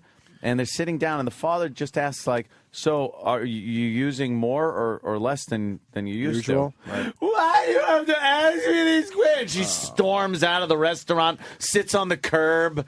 So the father's now got to go out and talk to her, and tell her what he meant, and she's just, I can't do anything. There's nothing I can do. But the reason she behaves like that is because she knows the father or whoever is in her life is going to chase her. Exactly. As soon as you stop chasing them, they miraculously get a lot better. Maybe not cured of what's ailing them, but they get a lot better. Yeah. Yay. But if you know when you carry on, someone's going to be there to chase you down, of course you're going to continue acting like that. It's called tough love. Tough love, Jimmy. Let's go to Jason in Philly. Now, Jason, are you a Phillies fan? Yes, I am. Fucking, you got to be happy about this Ryan Howard thing, huh? Oh, absolutely. I mean, yeah. Ryan Howard, let me tell you, for the people out there that don't know, 5-year extension with the Phillies. Ready for this? $125 million. That's a lot of money. A year? It actually can go up to $138 million, but who's counting? Well, how does it go up to 138? All the bonuses, like how many homers? Bonuses, and he actually has like another year if the club opts to pick it up. Jesus. And someone was telling me that he will be he'll make the most money in the major league since, what year? He's the second highest paid player next to A-Rod, and he's actually the first player ever to gross over $190 million in his first 10 years. Okay, that's what it was. Yeah. No one has made more money than Ryan Howard in their first 10 years in baseball is what it comes down to. Thank you, Jason. Yeah, I knew it was something like that. What do you got on intervention? Well, Anthony was just talking about the scene in the diner. Yeah. The most annoying part of that was when she went outside and she was crying, and she was like, "No one cares about me and how to make me better. Yeah. No one was there for me. And no one was there for me. I was there. No one called me and said I could go over and live in their house when I was on the streets. Me." That's exactly what she was doing. So of course, like Frank, I started doing the me thing, and my fiance was getting so mad at me, and then she was like, "Wait, this is Jimmy's thing," and then she was like, "God damn, Jimmy Norton for making you like this," and she was just wanted to enjoy the show. So then she just had to get up out of the room and just go into another room. She's like, "I'm just going to go watch the other one in peace so you can just do your stupid Jimmy rant." You know what, though? It makes intervention very entertaining if you look at it the other way. Yeah. That hit a nerve with people, that rant, because everybody deals with people like this in their life, and there are people that sincerely want help, and it's on some level they're pathetic, but you help them and they get better, and they're not pathetic, and that's with addicts and mentally ill people. People who are trying to help themselves, I have a lot of respect for. I really do. But you know the ones you mean. It's the ones that just languish in me. This girl last night was, and I'd watched Intervention plenty of times before, but it was so much like what you were describing that I had to just look at it and start laughing, going, "Oh my God, this is me, girl." You got to throw an email to the guys, because now we could be playing the clips. It'd be awesome for the show when you really see think this she was shit. raped?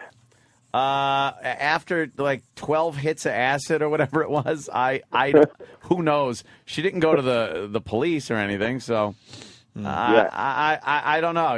I'm not going to sit here and be a rape denier, but I also watched the one afterwards. Wow, just go right with your Holocaust denials. Yes, that's exactly what. I watched the one after that one with the gambler. The guy that's a compulsive gambler. And, oh, my goodness, that was painful to watch. How much was he losing? You know what? He lost, I believe, over 10 years, something like $500,000. Ouch. And he was in debt another $180 to banks, casinos. But his parents just kept bailing him out, just kept giving him money, giving him a place to live. And they would do interviews with his friends, and his friends were just like, this guy's a waste.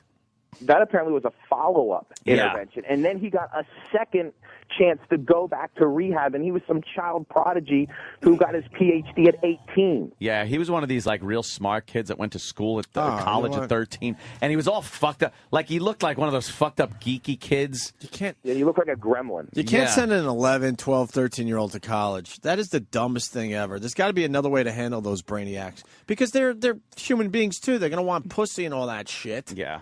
And they're hanging out with 18, 19-year-old girls? But he was like a geeky, real geek. Even geeks want some poop. He did this thing where and the news covered it, where he would go into classrooms and do like a rap about math. And it was so painful to watch. Geeky. Yes. How terrible was the song at the end of the show that he was singing? Well, who was singing? He was singing it. Because he wants to be a singer. And all of his glory days were lived when he was like 13 years old, because he did a news thing and people were talking about putting him in a movie, and then nothing panned out. How old is he? Now I don't even know. Like maybe he was 30. He was 30. He was about 35 now. But his song was about like dreams coming out of the darkness, and the dream will be there. It was so. Please, do we have that? We got to get this stuff. Do we have that? I would love to hear that. It was right at the end of the episode. If someone there can pull it. It was great, though. It was so douche-chillingly bad. Oh, it was bad? Oh. All right, we'll check it out. Yeah. Thank you, sir. Intervention rap starring Gabe. Fellas. Yeah. You got it? Look at him. That's what he looked like then. Like, he's just weird. He's got the greasy, slicked back He looks like hair. the character. Who's the fucking SNL character who loved Pat Sajak? Grimley. Yeah. Ed Grimley. Martin Short's. Yep. What a crud bit. this guy is. Let's listen to this. Teach the topic of the day in rap. Please ignore. Don't back it on four. No. Rap. I'm not here to rap about. Oh, this is a remix. Rap. No. Rap. You're trying to escape me. Rap. They're adding it in, and this sucks. They're remixing. What if people remix things for YouTube? Just leave it alone. Absolutely. What does he do? Is he a rapper or no? No. He's trying to be, but now he wants a music career. But then they show him in the casino, like blowing through. He goes, all right, well, I'll put another $50 up. It's like $50. I'm looking at this kid like, what the fuck are you doing? You really got to get in debt, you asshole. Yeah, well, everybody can't be a big fancy pants. And then he went. That was Aunt Jim. Fancy pants. And then he went to the ATM and he tried to get out $30 more, and then he couldn't, so he tried for $20, and then he tried $10 and declined. So he was just sitting there, goes, "There's no worse feeling than having no money. I have no money, you know." And then he's asking his friends, "How much do you have in your pocket right now?" And the friend's like, "I'm not even going to tell you." He was apparently really bad at gambling. Why does he have? Why did the friends stick around? They show him at blackjack, and he wasn't even going blackjack. He wasn't doing anything like that. Did he try killing was just himself getting 4 mad. times too? Yeah, he tried killing himself. He asked his, and this is what he would do. He'd go to his parents and say, "I need like $2,800 to pay this debt off," and they would be like, "We can't. We just don't have that money." He goes, "Okay, I'm going to kill myself then." So he took pills and hung himself from a tree. Oh, he was, and they found him all limp, but they took him and pumped his stomach. They tried to make it sound like his hanging was, but I don't think he was really hanging himself. But he wasn't a bullshitter. He really fucking tried to do it. How if you hang yourself, that's not a bullshitting thing. But he didn't choke. Like, they just had to pump his stomach, and he got out after like 2 days. How did he not choke if he was hanging? I bet he wasn't really hanging. I bet it was like under his arms. Oh, okay. Let me say hi to Tim in Boston. Tim. Oh, cool. We got the end song. Tim. Hey, what's up? What's happening, man? It's not too much. I used to be one of those me people until my wife called me a pussy, and I looked at myself in the mirror. Were you being a pussy? I just was an annoying prick. You know, you get stuck in that shit, and you just let it take you, and you're just a baby. You know, you fucking ruin your life. Yeah. So you were able to realize that you had a me problem? Oh, wicked. Yeah. Wicked problem. But, And you know, I mean... A lot of people it's don't just- realize that, though. A lot of people don't realize their responsibility in things. Yeah, I got into a program and, you know, dried out a little bit, but still, you know, you're a fucking pussy. I think I can say it to anybody because I was one for a while, you know. You just fucking suck it up. Right on. Suck it up. All right, sir. Thank you. Let me go to Ed in Jersey. Ed. Hey, guys. I'm in the program, and in order for me to get sober, my father was in the hospital with me one time. I was coming out of a blackout, and he said, "I'm not going to do this anymore." He goes, "I'm just going to let you die the next time." And then my wife said to me, "You know what? Just get on with it." And I was like, "What do you mean?" She said, "Either get sober or die." She goes, "Because this in-between shit is ridiculous." Yeah, and, it you just know, that's kills the way everybody else. They got to be with people. And you decided to fucking, do something about it. Yeah, exactly. Did you know your wife meant it when she said that? Absolutely. She finally had it. She said, "I'm not I have 2 young kids," and she said, "I'm not raising these kids in an alcoholic family." And I said, "You know what?" And I wasn't raised in an alcoholic family. It skipped a generation, you know. And I just said, "Forget it. These kids deserve better than this." And I had to bottom out emotionally. But prior to that, I had lost a job, you know, the whole 9 yards. But you really got to bottom out, and you can't coddle them. Because you know how many times I kept getting bailed out, and then eventually I'd start drinking again. And until I got solid in the program and got, you know, serious, then it all turned around. How long has it been now? Year and a half. All right. And are you with the wife still? Oh, yeah. Oh, good for you, man. Yeah. I mean, things are going great. I mean, the promises do come true, like they say. Jimmy knows what I'm Yes, talking I about. do, man, and good for you, buddy. What's Good that for one, you. Jimmy? Just if you do certain things and you live your life a certain way, just life gets a lot better, and certain fears and insecurities you had will go away. And what is it? Freedom from the what is the one about being? You know, is about not being obsessed with yourself. Yeah, fear of people and economic insecurities, the whole 9 yards. Yeah. Now, do you have that itch, Ed? No, not at all. It's over, man. And you know what? And I know that it's over because that job that I lost, I'm going back to. I was on the job as a cop for 11 years and had to go out on disability. Right.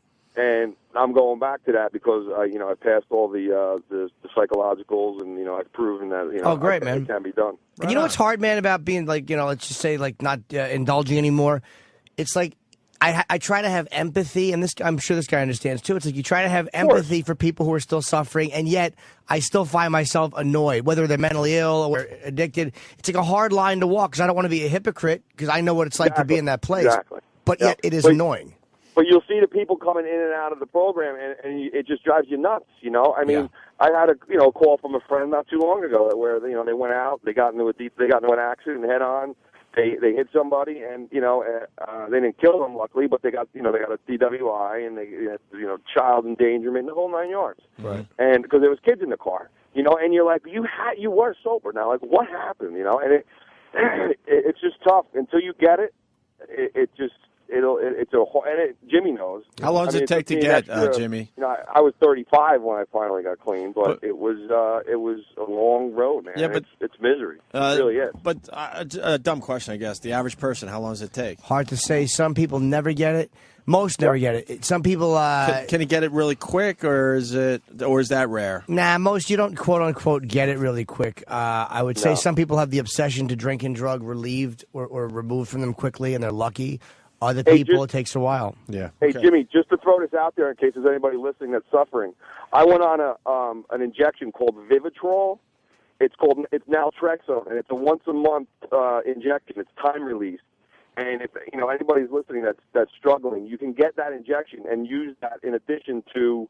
It's administered by doctors, and it actually takes away the physical cravings when you have, because it's an allergy. You really do have physical cravings in your brain. But this drug takes it away, and it was administered for me for the first year of sobriety, and it works. It takes away. Beer takes away the physical craving too. I've noticed that. Jesus. You drink beer, and that craving goes away. The one I was thinking of. Hey, what's I up? gotta take you fly fishing, buddy. You know what? I think I'm gonna go. Match the hatch. I think I'm gonna go back up to Roscoe. Where are you? Jersey? Where do you go? I went up to the West Branch of the Delaware this past last week when it was warm out, and we got several fish, and we don't get little shit things like bobby. Yeah. I got a couple fish, 18, 19, and I got a 21-inch brown up there, so I can hook you up, man. Get your coffee. I don't you wanna- match the hatch. You I don't want. Well, that's good bait when Bobby When pukes. he's jumping in the the water. fucking fish started jumping. vomit. I gotta tell you, that whole thing started out as a gag, but I'm kind of, I kind of want to go We'll never again, do any man. other fishing. I'm not gonna say I'm addicted or any of that crap, but I kind of want to go again. I think I'll definitely do that sometime this spring if I can find some I'll try time. and get in touch with you somehow. Yeah, hold on the line, actually. What the fuck? I don't give a shit. Hold on. Maybe we do a little fly fishing. We got Pat in Buffalo. Pat. Morning, guys. How you doing today? What's up, Pat? Hey, there was an intervention about 2 weeks ago, and it was a black guy. He was a boxer. I think his name was Rocky. But at the end of it, I tried to call a couple weeks ago, but I couldn't hang on. This guy cried in the middle of his intervention. He cries, and I thought he was fucking around. My wife's crying because he's reuniting with his twin sons, and this guy has this cry that's Hey, wait, Jimmy Pat, would make. I got to interrupt you. What? That sounds crazy. What do you mean? What are you talking about? What? What do you mean? Oh, the crying. Who's crying? Cries? Who? Which one? The boxer? A lot of guys cry in intervention. What's the big deal? Yeah, but his cry was like this shrilly, whiny cry. Like what? Like My wife No, worse than that. And Really? Nice try, though. I'm not going to do it. No, I was not nice try. No, I have no clue. We don't want you to perform like a seal. We're just trying to get to the bottom of this. I mean, because for you to call up and just say that someone's crying in intervention, who cares? Everyone cries. They cry on every episode. What was special about this one? Right. You guys are dicks. It wasn't so much the crying as it was this sound. And you have to have them pull the clip. Cause I could never do it. Yeah, what sound? Who made the sound? The guy crying? Yes, he makes the sound. And why did he make it? What was like the setup, the lead up for it? You know, I drive in my car every morning and say, I'd never get caught up looking like a complete asshole. Oops, too late, dummy. Yeah, where have you been since 1984 when we started playing this clip? We have played this clip probably 100 fucking times. We have had remixes that include the clip. all we think reference of. it all the time. Where have you been? Yeah, really, man. We're more mad that you don't really listen to the show. Exactly. I used to be in the car all day long. Now I have a desk job, so I only get about 20 minutes of the show a day.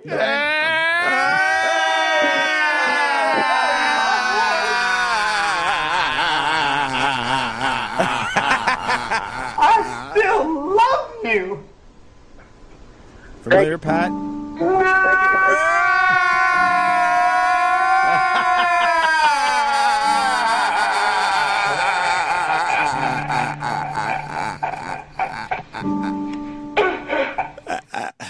See?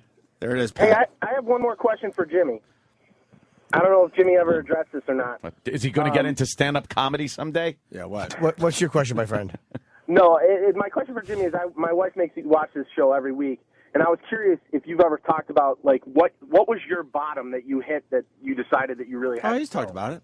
I don't know. My bottom was I had my the worst parts of my drinking and drugging happened before I got sober. I was just at one point. I'd been through rehab, suicide attempts, blah blah blah blah. But I was just trying to save a relationship I was in at the time, and I had given my friend a speech about how he was hurting himself while we drank and smoked pot together. Yeah, why not? And just how he was ruining his life. And I don't know why I had a moment of clarity, like, hey, fucking asshole face, you're the problem. Wow, you never said that one. Yeah. I give Did my you say friend, man a lot? Like, man. I was just like, you know what, man? You got so much to offer. Ugh. But he still love you. And he went,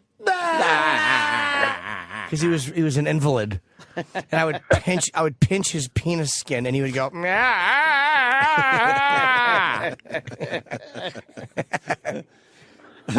well, that's all I got. Punching out. Thank you. Take care, man. I'm sorry about your Sabres, buddy. Sorry about your Sabres. Damn. Let me go to Ed from Military Place. Ed. Hello. Ed. You're on the air. Ed. I'm looking to speak to Yes. Mr. Norton, please. You're on the air. You're on the air, Ed. Yes. Jim. Yes, sir. I'm right here. What's wrong with you, sir? Is your phone busted? He's gone. I just have a feeling the phones aren't as good as they could be. I know. I'm thinking there's a volume problem. Could you ask one of the babysitters to look into it and make sure everything is as good as it possibly could be for the callers that call into our show? I have a hunch that maybe they could be tweaked a little. They should have that hunch if they listen to the show. Baby. Steve in Connecticut. Steve. Yes. Hello. Steve. Hello, gentlemen. Good morning. I'm a therapist, and I treat addiction.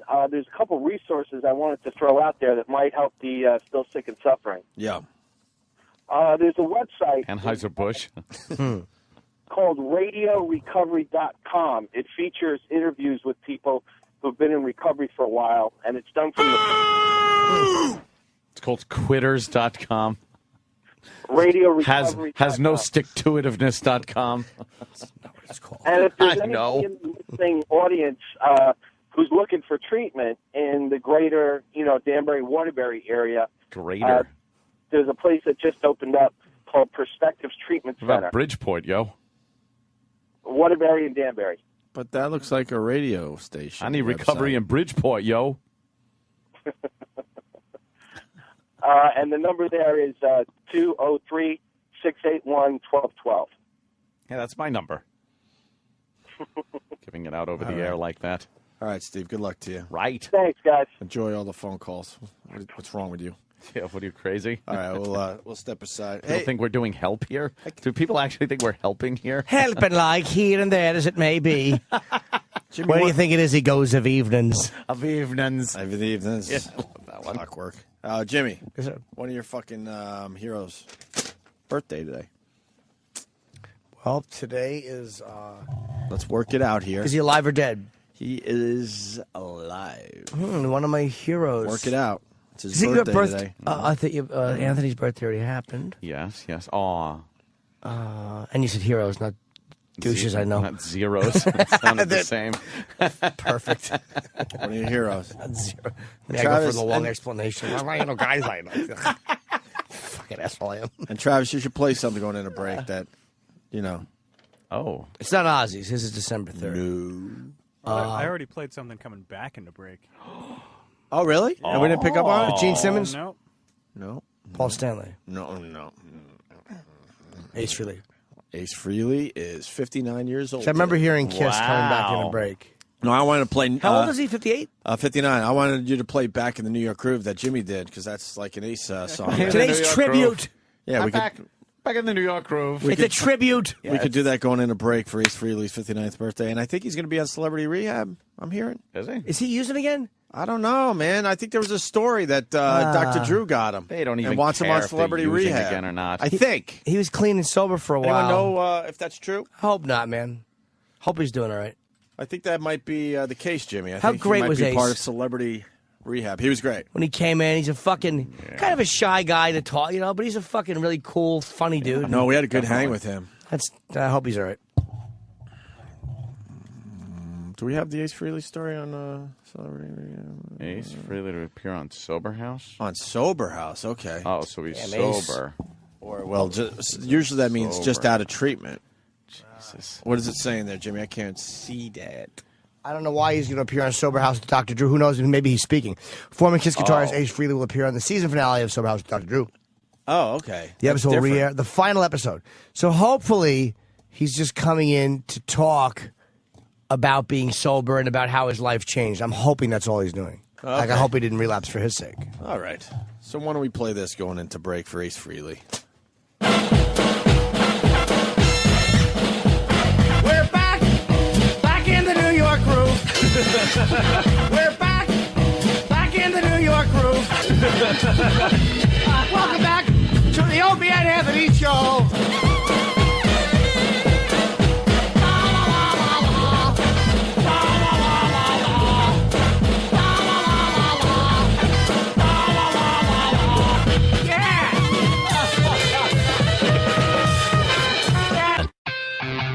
Thanks for calling the Opie and Anthony FU line. Here's the latest batch of FUs. You have 8 new voice messages. First voice message. Good morning. I'd like to give a big fuck you to all of my customers. You whiny motherfuckers. Always pissing and moaning about how you don't have any money, but then you go buy a bunch of fucking frivolous shit, and then you don't want to pay me. So fuck off. Next message. This is a big fuck you to Ashley Dupree. You self-centered little cunt. There's no way in hell that you'd be a role model for my little fucking girl. Kiss my ass, you fucking stuck up for. Next message. This FU goes out to the state of California Department of Motor Vehicle. Hour-and-a-half wait line, $900 for one truck. A standard fucking truck for 1 year.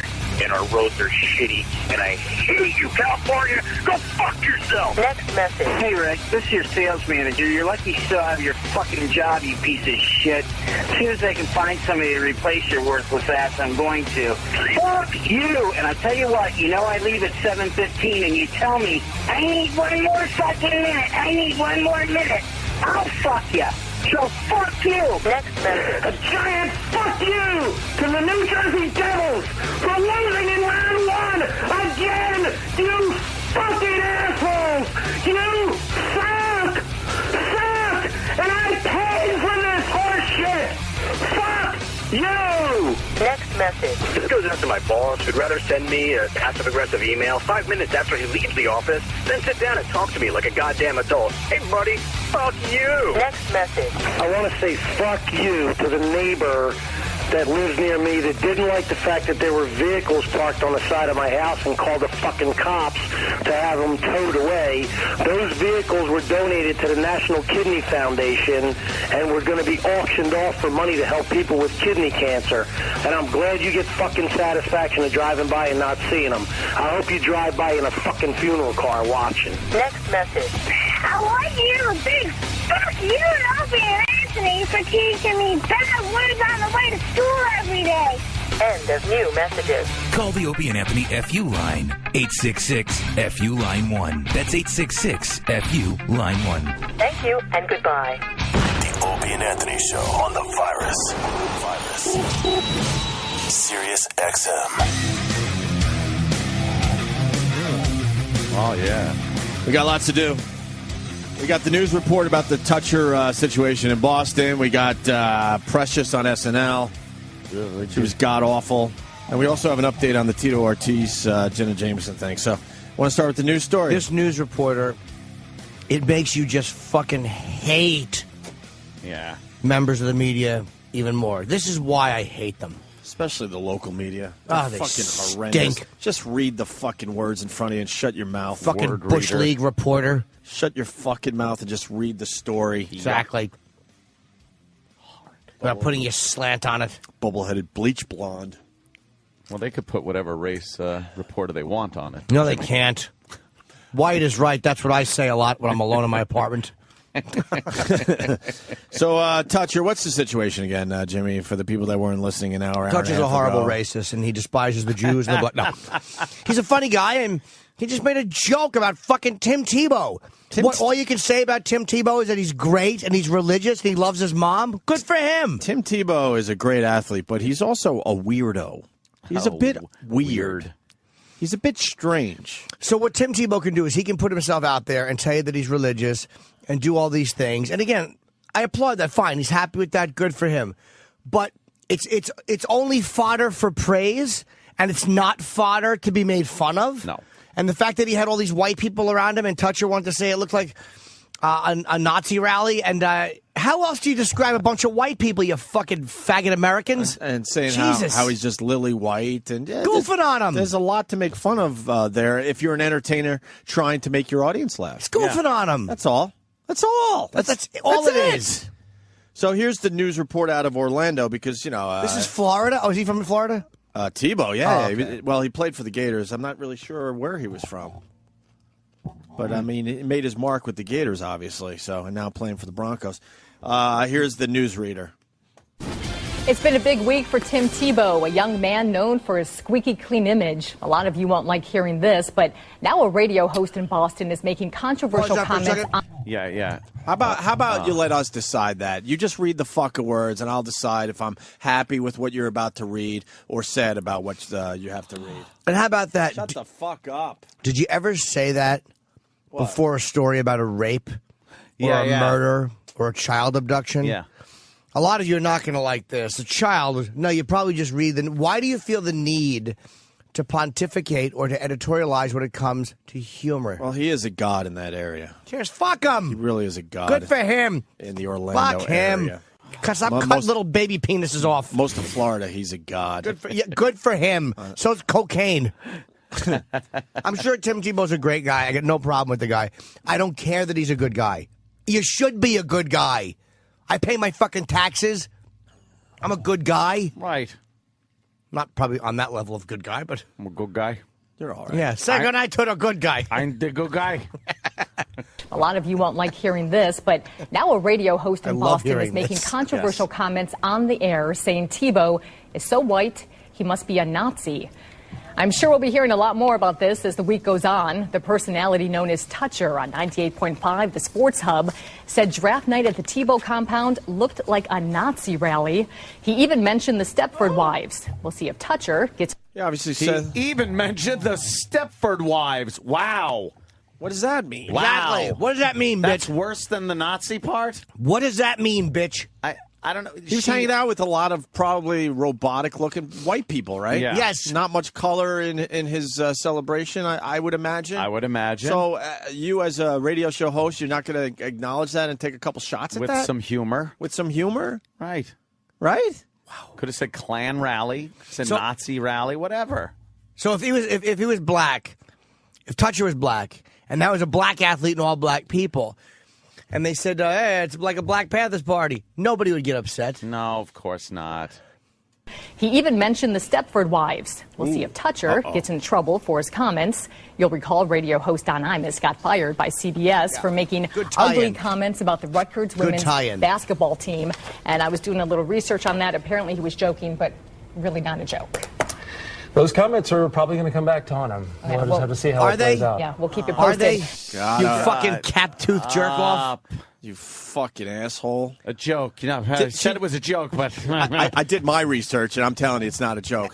Shut the fuck up. You don't tell everyone else what's funny. But it wasn't funny to you, but guess what? It was a joke. But this is why I fucking despise the media. She knew the whole time that Toucher's joking. She knows it's a joke. Yes. So at the end, she throws in. She doesn't say Toucher's on the air and he made a joke which some people found inappropriate. That should be the lead of the story. Yeah. You bad at your job journalist. Because if nobody knows about Toucher and Rich or radio or anything, like we're a little privy to the inside. We know how this shit works. But if you're just listening to that broadcast, you're thinking, oh, so he's calling him a Nazi? What? Right. That's horrible. Right. Why would... it's but, a joke. But she said she did her research on the Imus thing. Why don't you do your research on the Toucher and Rich show? You probably would find out that they're attempting jokes the entire time they're on the air. Yay. And maybe getting serious, I don't know, 5% of the time, tops. And And she's she's all sports about can you just trying to talk get some about? fucking jokes in. Not joking. She did this, Dope. too. It's not a joke. Oh, did you get a heard little- that? Yeah, a little pending. Yeah, the little pen click was like, Unfunny, well, uptight we'll bitch. keep our eye on this one. Hopefully Shut we can prolong it into them being fired. Well, I did my research on the Imus Exactly. thing, and it wasn't a joke. It was a joke. Trust and me. a funny Trust one. me. He called them nappy-headed hoes, and you know what? I laughed. You don't have enough brain cells to Enough. understand that it was a joke by Don Imus. Just keep Yes, it reading, you was. stupid newsreader. That's what you're Yeah. good for. I'll have my salad. Ooh. Because I'm a sweet boy. Oh, you are a sweet boy. Yes, I I heard am. the Sweet Boy song earlier. Everybody loves I was privy to the Sweet Boy, I'm a Sweet Boy song. Yeah, you know what? This is great. Tim in Pennsylvania. Tim, go ahead. Hey guys, Hey. I just wondered what type of research is conducted to determine jokes or not. Like what do you possibly do to be like, no, this one was serious, but this one was a joke? They probably had some kind of pie test, you know. Well, They probably generally, had a anything bunch with of a podcast is people valid. get hit in the fucking face with pies after they heard the Imus thing and then determine if it was a joke or not. Gauge it if it was funny. Of course, what kind of research? I don't know what kind of research you could have possibly have done. I think I know. I do think I know the kind of research. Yeah, it's called the Black People Win Every Argument If You Joke Against Them Research Facility, I think. Right. It's not what it was called. No? No. What was it called? No, I'm not telling you. You're going to have to just try to figure it out on your own, sir. You've ruined it for everybody. That's Yes, right. you I did. will not punish you. I will punish all of them. Fox, so what's going on with Toucher? Is he all right? I hope so. I'm sure Was he he's on fine. vacation? Is he back on the air? No, Is Rich CBS wasn't finally going to do the right thing and back up one of their employees? Or are they going to let him fucking hang out there to die? They said he was out of town. He's apparently in Nuremberg for a rally. Yeah. Wasn't Rich He out was of a town or no? Nazi. I don't know. Are they back on the air today? Does anyone know? Here's Sonny in Boston. Sonny Forelli, I'm imagining. Sonny. Yeah, hey, you're missing the obvious point here. I mean, having Toucher and Rich on a sports program is a joke in itself. Yeah, they you know, how much sports can you talk about? And they're just, you know, goofy guys having fun. They were kind of put in a situation where they had to be on a sports station. Yeah, Because yeah. they were never sports. They were never sports guys to begin with. They were No. they were like afternoon shock jocks. Yeah. Yeah, but what do you expect Sure, from sure. sports radio? Yeah, I'll tell you what though, it made for good radio though. For a sports channel, they're doing pretty good. What are you doing? Sonny, what are you doing? I can't really hear you. I've never heard so many non-points made. And another Really, person. The phones are fucked up. And another person saying they can't hear us. Yeah, they can't Did hear one us of the very well. babysitters work into the phone problem after the show today? How many times do you have to hear, I can't hear you, before you realize that you might have to step up and figure some shit out for us? Holy shit. Thank you, Sonny. You're welcome. You heard that. Do we have a phone problem or not? I think so. Do we have to call our own show to figure it out, or is one of those dummies down the hall You know going to what? look into it? How about I will call the show. That's actually a great idea. Oh, okay. Jimmy's going to call the show right now. Who are you going to call as? Just me. I don't like that person. But I'm a good guy. I'm a sweet boy. Yes, I am. I want to hear the Sweet Boy song. So Jimmy's calling the program to see if he. Oh boy. Oh the regular number. It's like something. Wow. One wow. This is good. Now that we have a phone problem, now we have stopped the radio show to try to figure it out ourselves. Oh, Jimmy will call. Yeah, that's good. We'll make sure everything's hunky dory, as they say, hunky dory. Yeah, there's got to be a problem because I've never heard so many people talk over us before. Occasionally, we get the obnoxious ass that just decides what he's saying is much more important than our point of view. And he's usually right, but we have microphones and it's our show, so fuck them. Exactly. But most of the time now, we're getting people just yapping over us because they can't hear, is what I'm thinking. And then they say, well, it sounds fine on the air. We could hear you and we could hear the caller. Yeah, well, the caller might not be able to hear us, which makes a great problem when it's a caller-based program. All right, Jimmy's calling on the regular line. I I think it's Jimmy's ringy number. dingy. Wow, I know Jimmy's phone number now. Oh, is that his? Jimmy, is Or this you? The second one. It is me. Hi guys. Hi, Jimmy. Jimmy's outside looking at us. Can you hear us? Why do I have the feeling this is going to bother the fuck out of me? I got to tell you something. Yeah. The sound of your voice is bringing back a lot of memories. It's really hard to hear you. Is it hard to hear? Yeah, it's really bad. I mean, not the fact that I'm on a piece of shit iPhone. Yeah. But it's harder to hear Ope than it is. Aunt, say something. Hi, how are you? Hi, Jimmy. We're trying to have a discussion. Ope, say something. I can see you. I could see What? It's harder. I was It's harder to hear talking. Yeah, I know. Yeah, it goes in and out. It's not good. Weird. I was saying something there, too. You want to test your mic, too? Now you're very low, actually. I'm low, right? You're low. Yeah, it sounds very. Let's see the. That's very why. muffled. That's why half the time I go, I guess I'm a ghost because they don't even fucking hear what I have to say. I'm testing Jimmy's mic. Hi, it's Ted. Hi, I'm Ted. Just the sound of that voice. It's me dripping.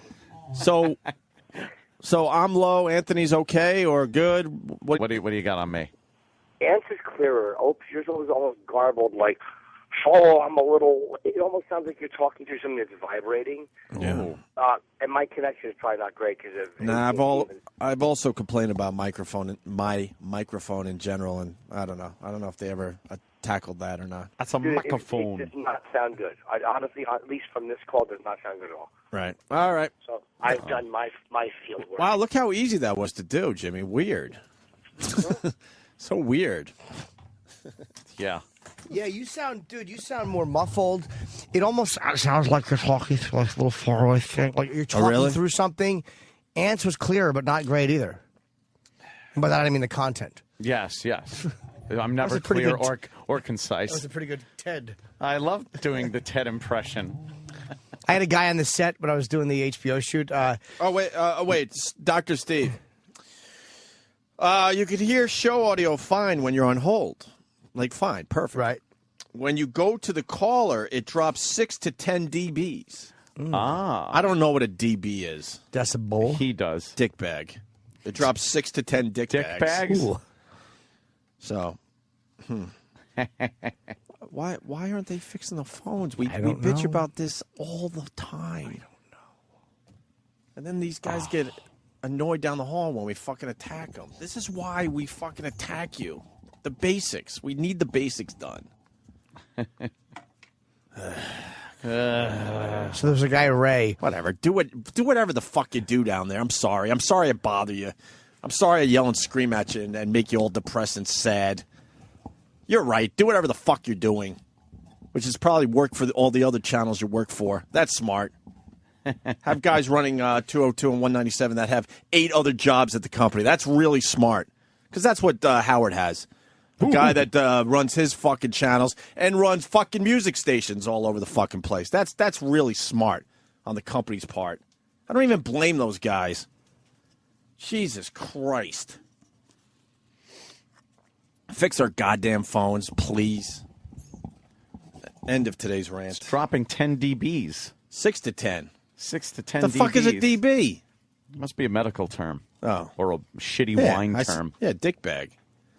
I bet. Oh, you guys got to deal with staff meeting today? Yeah. Rather have a staph infection. That's the beauty of us. We fucking leave of just a massive fucking highway fucking pile up, and then we leave. And we shake up the jar of bees, and then we take the top off, throw it in the room, and run away. And then these guys have to deal with the. Now clean it up. Right. And then these guys take it out on our staff. That's smart. Huh? You guys like doorbell ditchers, where you just set flaming bags of shit on our doorstep and then ring the bell and run away? You know what? Because hold on, what are doorbell ditchers like? What? Oof. You know what? But see, it was a long explanation. But see, for many years, we did the right thing. Let me try again. Ring bell, shit, run. Better. There you go. As opposed to yours. You guys are like doorbell ditchers, where you'll be out with your friends. Perhaps one's been drinking and you'll ring the bell and it's raining and you slip on the we got it. But just so you know, we did the right thing for many, many years, where we did sit down and do meetings and talk. And you know what? When we did that, things got done and things changed. I can't, without getting into it, the amount of things they told me was going to happen is mind-boggling that not one of those things has happened. This is true. Hence the reason why I don't have time to meet with anyone anymore. Ant knows what I'm talking about. Lots of things were supposed to happen. Not one of those things has happened. There were things that everything from just equipment to events to just simple shit. Right. I don't know. Right. And there's no accountability. It's, Right. If there's ever a problem, it's one of the fucking assholes that are in this room right now, or one of the assholes behind the glass, or one of the assholes out there. It's never, it never passes that fucking hallway. Never passes the lockers. Look, if someone dropped the ball with this Celebrity Apprentice thing, we could have had exposure in front of 7 million TV viewers. Yep. And if we could prove that someone dropped the ball here, they should not be working here anymore. Yeah. They really shouldn't. There's a lot at stake here. Yes. I want them to get to the bottom of what the fuck went wrong with the Celebrity Apprentice thing. Fix it. The fucking people at NBC were really excited with the footage that they got when Bret Michaels and Sharon Osbourne and Maria from the WWE were on our program. They were extremely excited to the point they sent over paperwork immediately. Ant and I signed our part of it without even talking to our agent because we knew it was great for the show. And then weeks went by before they did the right thing around here and got the paperwork back to the guys. And then NBC said, well, we started editing the episode already, so I don't know what's going to happen. They basically said that. And then, obviously, the episode that we were supposed to be on ran this Sunday, and we weren't on it. And I want to know why. And I don't think that's asking a lot. What broke down? You don't take a month. What broke down? The attorneys have to even understand, like, there's a million things going on, but when you see TV, that has to be a priority. Because they edit things, and who thinks that television takes a year to make? It doesn't work that way. How does anybody understand the urgency of fucking television? Yeah, come on. On a show of that size. Yeah. Mm. And then we saw some of the paperwork, and to tell NBC they can only use 100 seconds of the Opie and Anthony show on a network show that is getting really good ratings, that is completely insane to me, and that's why I can't talk to anyone around here. Because if that's your mindset, we have nothing in common. I don't get it. We'll do a fine radio show every day, but let's not have interaction because you don't get it. If fucking NBC wanted to turn Celebrity Apprentice into an hour of Opie and Anthony, why would that be bad? Yeah. Why? Yeah. Someone explain that to me. They could only use 100 seconds. Was in some kind of weird contract that was going back and forth. And that's standard. That doesn't make fucking sense. Right off the bat, you cross that out. Yep, exactly. You cross that shouldn't even be an issue. Exactly. Wow. Stunned. Mind-boggling. Just stunned. A month for NBC to get that contract back in their hands. 4 weeks, to be fair. We got it January 26th, and they received it back February 22nd. That is facts from an email trail that we got into yesterday on the show. That should have been back within 4 or 5 days. 4 or 5 maximum, hours. including the weekend. Yeah. Hours that should have been back. That's something you jump on. That is despicably dropping the ball. How do people not, like, how does anyone, even in the legal department, look at that and not go, wow, this is a priority? How do you shuffle that off? How do you paper push that to another person who's going to paper push it to somebody else? How do you not give a shit about promoting that badly? It kind of hurt yesterday, but it just means they don't have the skill set, Jimmy. I know that hurts them, but they don't. They're nice guys, and they're good. They're really good at programming music channels and all that. I would never take that away from them. But if you don't understand how that should be a priority for the Opie and Anthony, channels on XM and Sirius, you don't have the qualifications. But it even goes beyond them. For. It even goes beyond them. Like, say they made a mistake, okay, but even beyond them, it's like there's very few shows at this place that do this kind of show. I mean, Stern's got his show. There might be some shows on Stars or whatever. But it's like, shows that put out this kind of content or have this kind of stuff, there's not that many of them. So why wouldn't you have a certain system in place where all the celebrities that come through here, when TV is possible, you jump on it. When you have video taken, you don't take a fucking week to review it. You have a guy whose job it is to go, wow, you could get on the internet and get free promotion. Okay, let me look at this now. Make sure nobody was slandered in it. Nothing, legally disastrous was said. And allow you to put it up immediately. But things here take months that should take days. It's hard at most. How are you doing? This is an entertainment company and it's a radio company. And it's like, how are you running it like it's fucking General Mills? You can't do that. The lawyers can't do that because things move very quickly and the moment's gone. Right. If you waited a month to post the Jim Norton, Jesse Ventura, no, but to me it was, who cares anyway? But it was still a month. Nobody gives a shit. No one would care after a month, right? You needed it had to be done that second. God, talk about these guys seize the bull by the tail. It's like you gotta grab it by the horns. You gotta take the bull by the tail. So Jesus. We had that. Common sense. We had that, and then we had the email problem with the cherry darts. That's like... It's just frustrating. Oh, God, that is one of the They greatest. actually set up an email that no one could get to, basically. Unless some of the people that program the traffic down the hall wanted to enter cherry darts. Unless you work here, Right. which means you can't enter We're sitting anyway. there scratching our heads like no one is responding. No one wants to do cherry darts for us. People always step up. God, that sucks. And then it turns out that it was being bounced back or something. And Yeah, no it one was- and with all the people that kind of run the channel, no one was aware of this. But they'll sit there in their offices and get depressed that we're beating them up. You got to be aware of that stuff. And then today God, we bitch about the fucking. I have Danny's typing. No, I wasn't going to throw you under the bus. I was just getting the reaction that I that's got. funny. I was just going for a little reaction there. It worked out perfect. And then, of course, today's issue is the phones are still bad, but volume, yeah. When we have a TV opportunity, yes, and this is the system that goes beyond just the guys dealing with our channel. Yeah. And it goes, let's say it goes to Gary, who I like a lot. And then Gary passes it off. I'm sure he did what he was supposed to do. Passing it off. He said he might have taken a little too long to pass it off. He even did if tell me that yesterday. Okay, but if you take a couple days to pass it off, that's bad. But once it's passed off, whoever gets it from there should intuitively understand that it's time sensitive. Like, he shouldn't have to say to them, it's cool if he does, but he shouldn't have to say to them, hey, next person, this is NBC The Apprentice. This is time. They should intuitively understand that. And whoever they push it to should know it, and so on. Well, it's not a complicated issue. But the problem is, like, I'm babbling. No, you're not. It's true. The problem is you got to have people that are working for you for your best interest that get it. If something like that came across Elo's desk, we knew it would have been taken care of because he understands that stuff. That's the biggest issue. Do we have the guys in place that understand that stuff?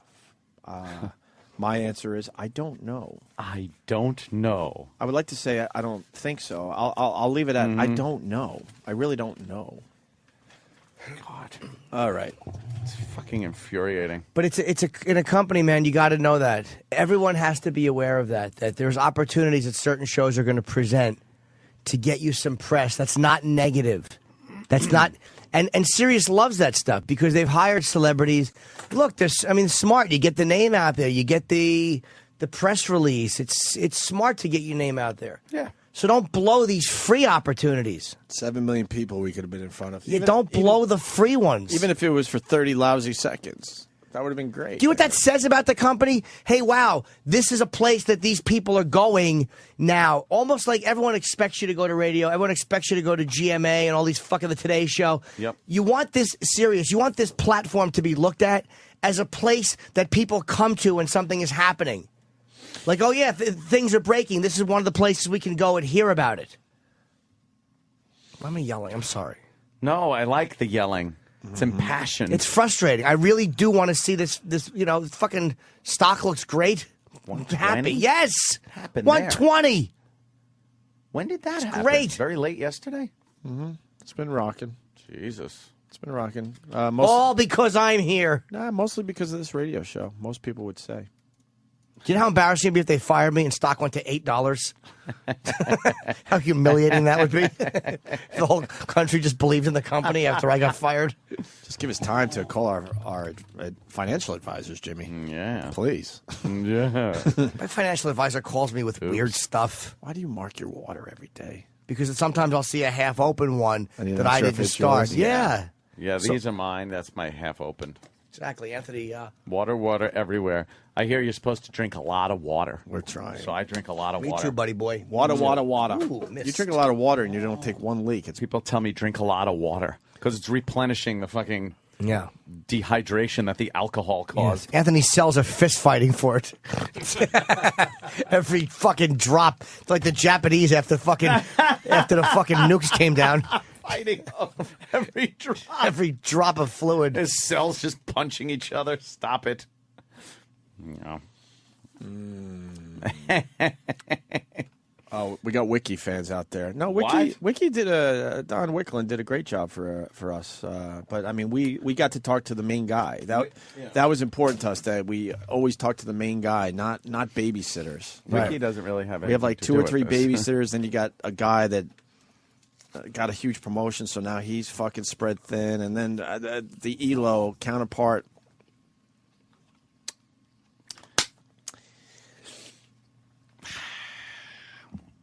I don't know. He's what he is. So why don't we take a break before I fucking blow up this whole meltdown? And by the way, I'm in the mood to pet the dog big time. About what? Yeah. Just things are good. Yeah, things are good. We just want them to be better. I'm just not happy with that particular No, incident. Of course not. Everything else, I'm borderline thrilled. For real. Borderline thrilled is the best you could ask for. I am as close to being as happy here as happier here now than I've ever been. I know why. It took That's a while. right. It took a long time, though. Because they're finally allowing me to have male-on-male sex out in the open. They don't keep spackling over the glory hole in the bathroom. They finally given me my own Makita drill. And they said, if anybody covers this hole, you drill a new one. Good. Right back to the blowing each other jokes. Yes. I'm almost 42. Right into the blowing each other in the bathroom joke. It can't just be a point that ends as a point. No. It's got to be racism, dick suck. Nazi Germany, murder, earthquake, dick suck. That's the fast forward. No matter where it starts, we know where it's going to end. Of course. You know what I mean? So look, man, it was a death in the family. Come in her mouth, asshole. Farts, retards. Hey, we got 2 big birthdays. Can we do something going into break for Jack Klugman's birthday? Do we have a Jim C. fucking production piece, God. maybe? Jack Klugman's 88 today? 88? It was the case of the birthday blues. They found cupcake icing on her vagina, Sam. So they know E-Rock was going down on her. Because he's fat. I like his age. For some reason, that number just I kind of. We get it. What? He likes the era, Sam. He doesn't agree with the politics. My father's dead. He can't sell me out to TMZ. He doesn't need to. You have a radio show. It's true. I can just sell myself out. Throw myself under the half track. Oh, fuck. Good question. Rich from Kansas City. When Opie calls the managers babysitters, isn't he saying guys on the show are the babies? Well, I guess sort of, but like a babysitter, you go over there and you just make sure they don't fucking kill themselves, right? But you're not really making the baby better or the toddler better or the young adult better. You're not teaching them anything really. You're not advancing them forward. You're just there to make sure they don't fucking blow themselves up. That's what I mean by that. Yes. Yes. Yes. As far as, we've been in other situations where we've had people behind us that really push our product forward. and make it better than the best it could be. That's what I mean by that. And we are babies, too. Yeah, of course. We'll be the first to admit that. Sometimes a babysitter's job is to teach somebody how to make somebody feel good. Keep your mouth quiet. On an all-new Jimsy M.E., Jimsy investigates the mysteries surrounding the death of the King of Pop. There's no way he could have injected himself with a morphine drip. He was too sick, Sam. Jimsy soon realizes that there is more to this case than meets the eye. Detective Monahan should investigate all the insurance policies taken out by LaToya and the other androgynous things that were his brothers/sisters. Could an old friend hold the key to unlock this case? There was a girl, Abigail. Michael would borrow her underpants. She was in great danger. Debbie Rowe told me while she was shoving cheeseburgers into her face. A sensitive, somber Jimsy puts his reputation on the line. That thin-nosed, fake-chinned, mixed-up racially creep was murdered. Find out the truth on an all-new Jimsy M.E. Tonight at 8. Now I have to go get stitches because I lost a card game, and Detective Monahan put his wiener in my butt. Major depression is a serious medical illness affecting 15 million American adults. Here at the Jim Norton Center for Mental Illness, we offer individual counseling for those suffering from this leading cause of disability. Can I just tell you, I fucking hate mentally ill people. I really do. Our thoughtful and courteous staff will listen intensely to your problems. I'm executive. Fucking annoying burdens. Shut up. And offer a variety of suggestions to help you with your illness. You should be fucking put down. For those suffering from a more serious case of depression, medication may sometimes be prescribed. Make me better. Either take your fucking medication or throw yourself through a window. Nobody will give a fuck. Our goal is to help you live with your depression. You're just a drain. You say the same fucking shit day in and day out, and nobody gives a fuck, and you don't get that nobody fucking cares. Shut the fuck up. Remember, you are not alone. Depression affects more than 5% of the adult population. Holy, we all got fucking problems. Why does everybody? You fucking burdens. You're a fucking emotional slug. If you or anyone you know is suffering from depression, visit the Jim Norton Center for Mental Illness today to receive a free counseling and find out if treatment is right for you. I'm hurting. I don't care. I don't empathize. I don't sympathize. I don't give a shit. Good morning. Thanks for calling Radio Shack. My name is Danny. How can I help you? I used to have the thing on my TV where you can download shit from, like through, the air, satellite. Like Wi-Fi? Wi-Fi, whatever. Here's the thing. But, I mean, that's not working now because... This is Radio Shack. Do you need, like, an AC adapter? Maybe get somebody to come over and fix it. Well, I mean, this is Radio Shack, so we don't really do that. Oh. We sell products. Oh, I see. Well, I mean, I'm not supposed to do this, but, did you get into your router settings and take a look in there? Okay, so it's right here. So what are you saying? Just look into your router settings. Okay, so I log in. I find this shit right here. Yeah, exactly, right. So get in there and then, make sure that your Wi-Fi is enabled. But where do you fucking wire it into? Well, I mean, it should just be wired right from your cable modem. It should just be right in there. Yeah. Why? How do you know that? Because that's just how it works. Are you talking about the hot, the heavy, thick wire you're talking about? You mean like a Cat5? You're talking about Ethernet cable? Yeah, I think they call them hot wires. Firewire? Firewire. Dude, do you need like a universal AC adapter or a soldering iron? What's that? Dude, let me just get back to work, man. Can you open a browser and get to the web? So it's wireless. It's a wireless connection. Yeah, it's wireless. It's a wireless connection. Are you on the web? Okay, so now... Can you go to a website? Can you do that? You hook it up, okay? Are you listening? Are you listening to me? Can you open a browser and go to your homepage? Is it that easy? Yes! Click. Oh, I got it. Yeah, I see it. Jeez. Bingo. We have a winner. Is that it? Is that it for good? Am I set for life? Yeah, that's it, dude. Yeah, that's it. Thank you for helping me. Yeah, man, no problem, dude. There were some other tech questions I needed. Oh, Facebook. No. I'm up to my limit of friends. No, if you want a cordless phone or some LEDs, I'm up to my limit of friends, 5,000. I'm not helping you. I think somebody set up a fan page. I'm hanging up. How do I get people to go there instead of sending me friend requests? The Opie and Anthony Show on the Virus, Sirius XM. We got another news report about Toucher up there in Boston. Oh, yeah? Got some comments about Tim Tebow trying to entertain his audience, trying to get a few laughs, and now it's a big problem for Toucher. Probably not, though. I don't know. I don't know what to think of this one. I don't think it'll be a big problem. It's not outrageous enough. It's not ethnic based. It's not. It's a white guy goofing on another white guy, so it's fine. White guy goofing on a black guy, not good. Now you got huge problems. Black That's guy not goofing good. on a black guy, no problem at all. Black guy goofing on a white guy, very, very rarely will you ever get a problem on that. It's white guy goofing on anything gets you in trouble. White guy and white guy, though, that's going to say White on white is fine. White on Asian, bad, real bad. Like, and what's the problem Real calling bad. a bunch of white people like it looked like a Nazi rally? It's not because they were walking around in Nazi regalia or anything like that. It's kind of a funny picture of a bunch of white people. Nothing says stereotypical image of whiteness like Nazi. And then he mentioned Stepford Wives. Yeah. Another stereotypical suburban perfect white. Yeah, Stepford was just the white town with the perfect robot wives. It's amazing how that dumb bitch reporter says, well, and then he threw it on, he mentioned the Stepford Wife. That further clarifies it had nothing to do with real Nazism. Exactly. Just a stereotypical image of Lily White. Yeah, just trying to come And he up said with Lily White. That's all? Yeah.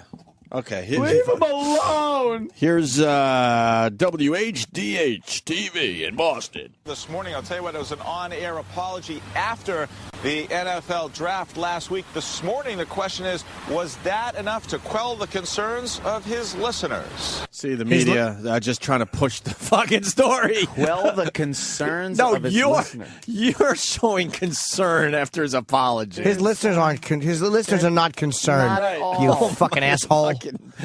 These newsreaders are What liars. They just suck. Just say what you're doing, which is pushing the story forward so you can get a little play out of it. Right, you're just they're hoping it has legs, as they say in the business. Yep. Was that enough to quell the concerns of his listeners? You should know better. Local sports fans find the comments inexcusable. Take a listen to how... Why should he know better? Inexcusable? But that woman is the local sports fan they go to? Yeah, That's his yeah. target demo? That's the demo. Better.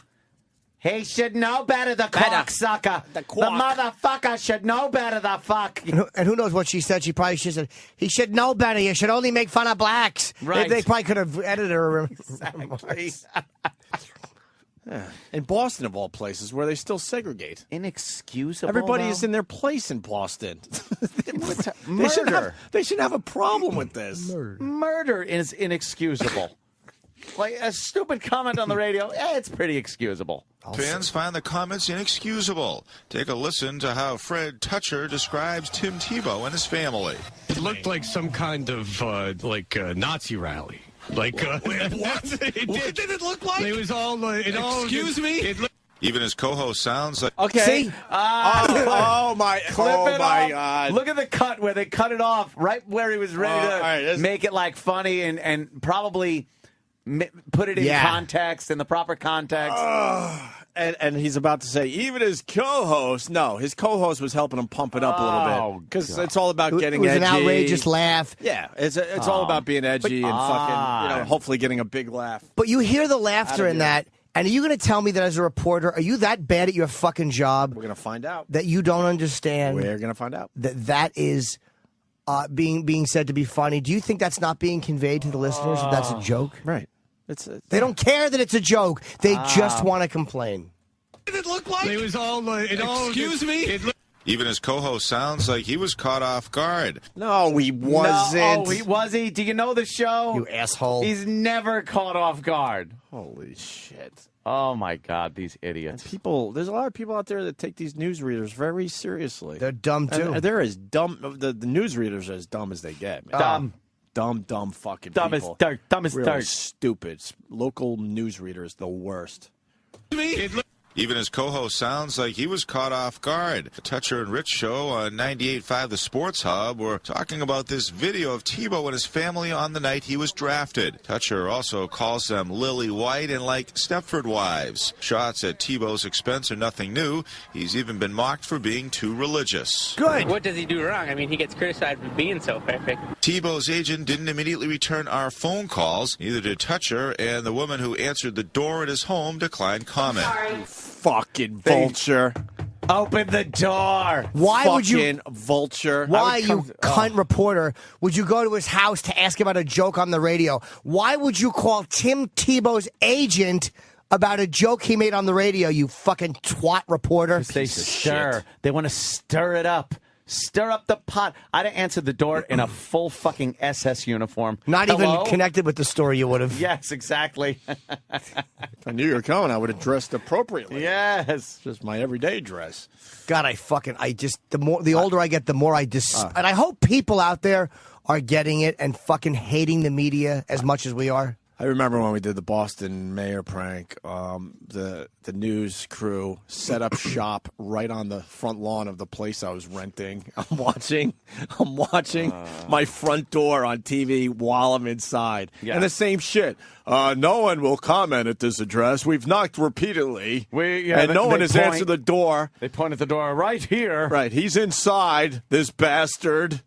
Fucking vultures. They are Pieces fucking of shit. vulture pieces of shit. The guy makes a joke on the radio and you go to his house for a comment about what? Yeah. They set up the 10 o'clock news on my front lawn, and then the lights of the cameras and everything went on right before the broadcast, and now I can't even see my own TV because it's fucking up everything. Oh, they stink. Fucking worse. People are suggesting that I'm upset that the Nazis are being compared to that scumbag Tebow.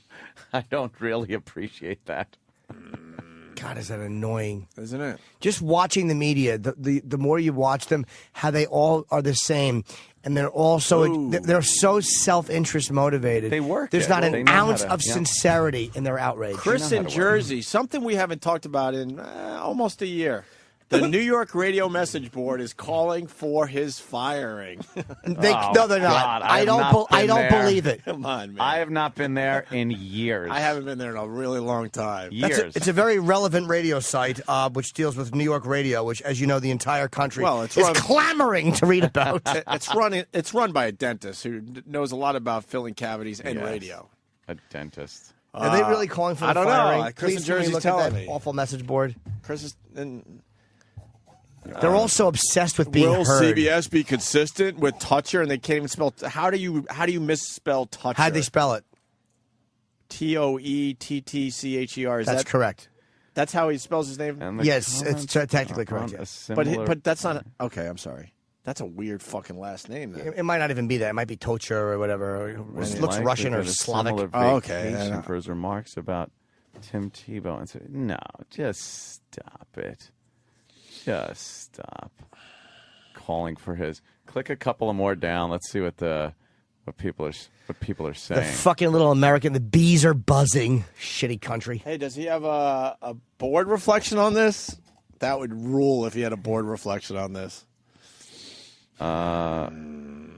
All right, well, Danny looks into that. Let me play the rest of this. It's amazing. Here's what the problem with these guys is. They're saying that it's politically correct because he's a white guy making fun of white people. And it's the anti-PC people that think that he should be fired just because you're fired for making fun of blacks. Now, I'm one of the people that never thinks you should be fired for this stuff. You anti-PC people, you're as annoying as the politically correct people.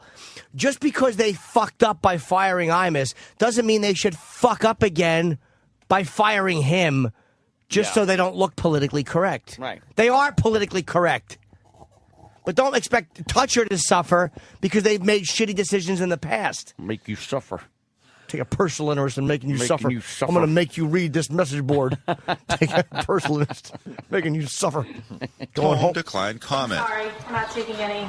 No comment whatsoever? No. Toucher addressed his She controversial. said no. that, you cunt. She said no. I fucking hate these guys. What?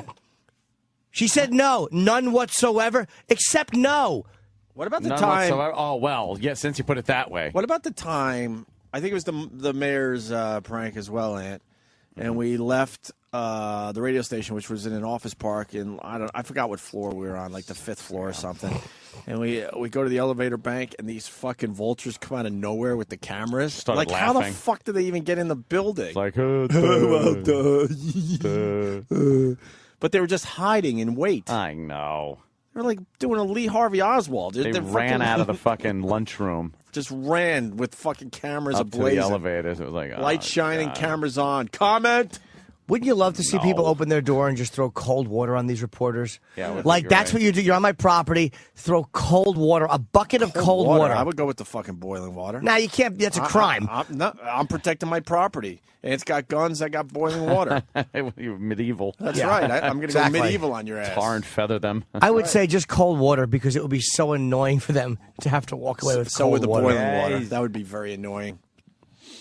They're on my property. I do what I want to protect my home and my loved ones. These people, though, the news people, just horrible. Comment whatsoever? Toucher addressed his controversial Nazi comments on the radio yesterday morning saying, quote, I made a regrettable statement about the Tim Tebow draft party that ended up offending some people, and I truly, truly can tell you that was not my intention. I apologize to you that were offended. You know, I just apologize, and I regret what I said. Fans of the show say it's too little, too late.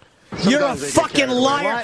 Fuck you. Liar. Fans of the show are Liar. not saying that. I'm sorry I'm yelling. True fans of the show would not say What that. a liar. Fucking lying sack of shit. They're not. What fans of the show say it's too little, too late? Because the fans of the show understand what he was doing there, you dumb fucking newsreader. You scumbag reporter. Because they don't all of a sudden go, Touch and Rich, who are they? And then they like just get a soundbite. No, the fans of the show are listening every day and understand exactly what the guy was trying to do. They don't. With that comment. These people on the street interviews that they're getting, what they do is they present the person with a jaded quote. They take it out of context and go, hey, did you hear there's a guy on the radio and he said this. What do you think about that? And the people go, oh, it's terrible. And then they don't put where they ask the question. They just put fans of the show.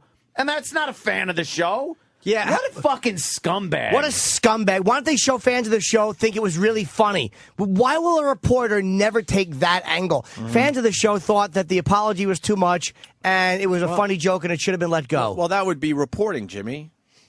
They have a slant on all these stories, and they have a direction they want to go in, and then they find the people to make sure they that have goes that in that direction. Do we know who this reporter is? What this reporter's name is? Because again, maybe he did talk to fans of the show. Dickhead Shittington. It's WHDH TV. But what's his name? I don't know, but I'm saying it's that channel, and then someone will fucking. Yeah, do we know that? that? Because if you know this reporter, you should ask him what fans of the show did you talk to? Where did you find them? Oh yeah, this is wonderful. Let me say hi to Matt in Dallas. Matt. Hey, what's up, man? Hey, buddy. By the way, happy birthday, late birthday there, Anthony. No, thank you. So, the worst thing I'd ever seen one of these reporters do is back in '95, I was living in Oklahoma City, and like 2 days after they blew up the Murrow building, this lady, she lost 2 of her kids at the daycare center in there, and this fucking lady reporter is sitting there asking her, how do you feel?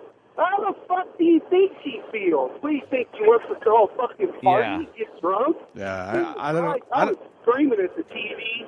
Yeah, I don't know what they're accomplishing by doing that. Nothing. They're just sensationalizing their own fucking story for ratings. They don't give a shit about her and her dead babies or how she feels. They could care less. They're just hoping they get someone that's crying. They get into the media, I think, into journalism because they want to make a difference. They want to uncover the story. They want to get the big scoop. And I just would love to sit them down 5 years into it and go, how does it feel that this is what you are? Like, you're not making a difference. You are basically just a spoke in this shit wheel. How does it feel to have had that dream and to have contributed so little? Like, you don't make a difference. His name's Adam Williams.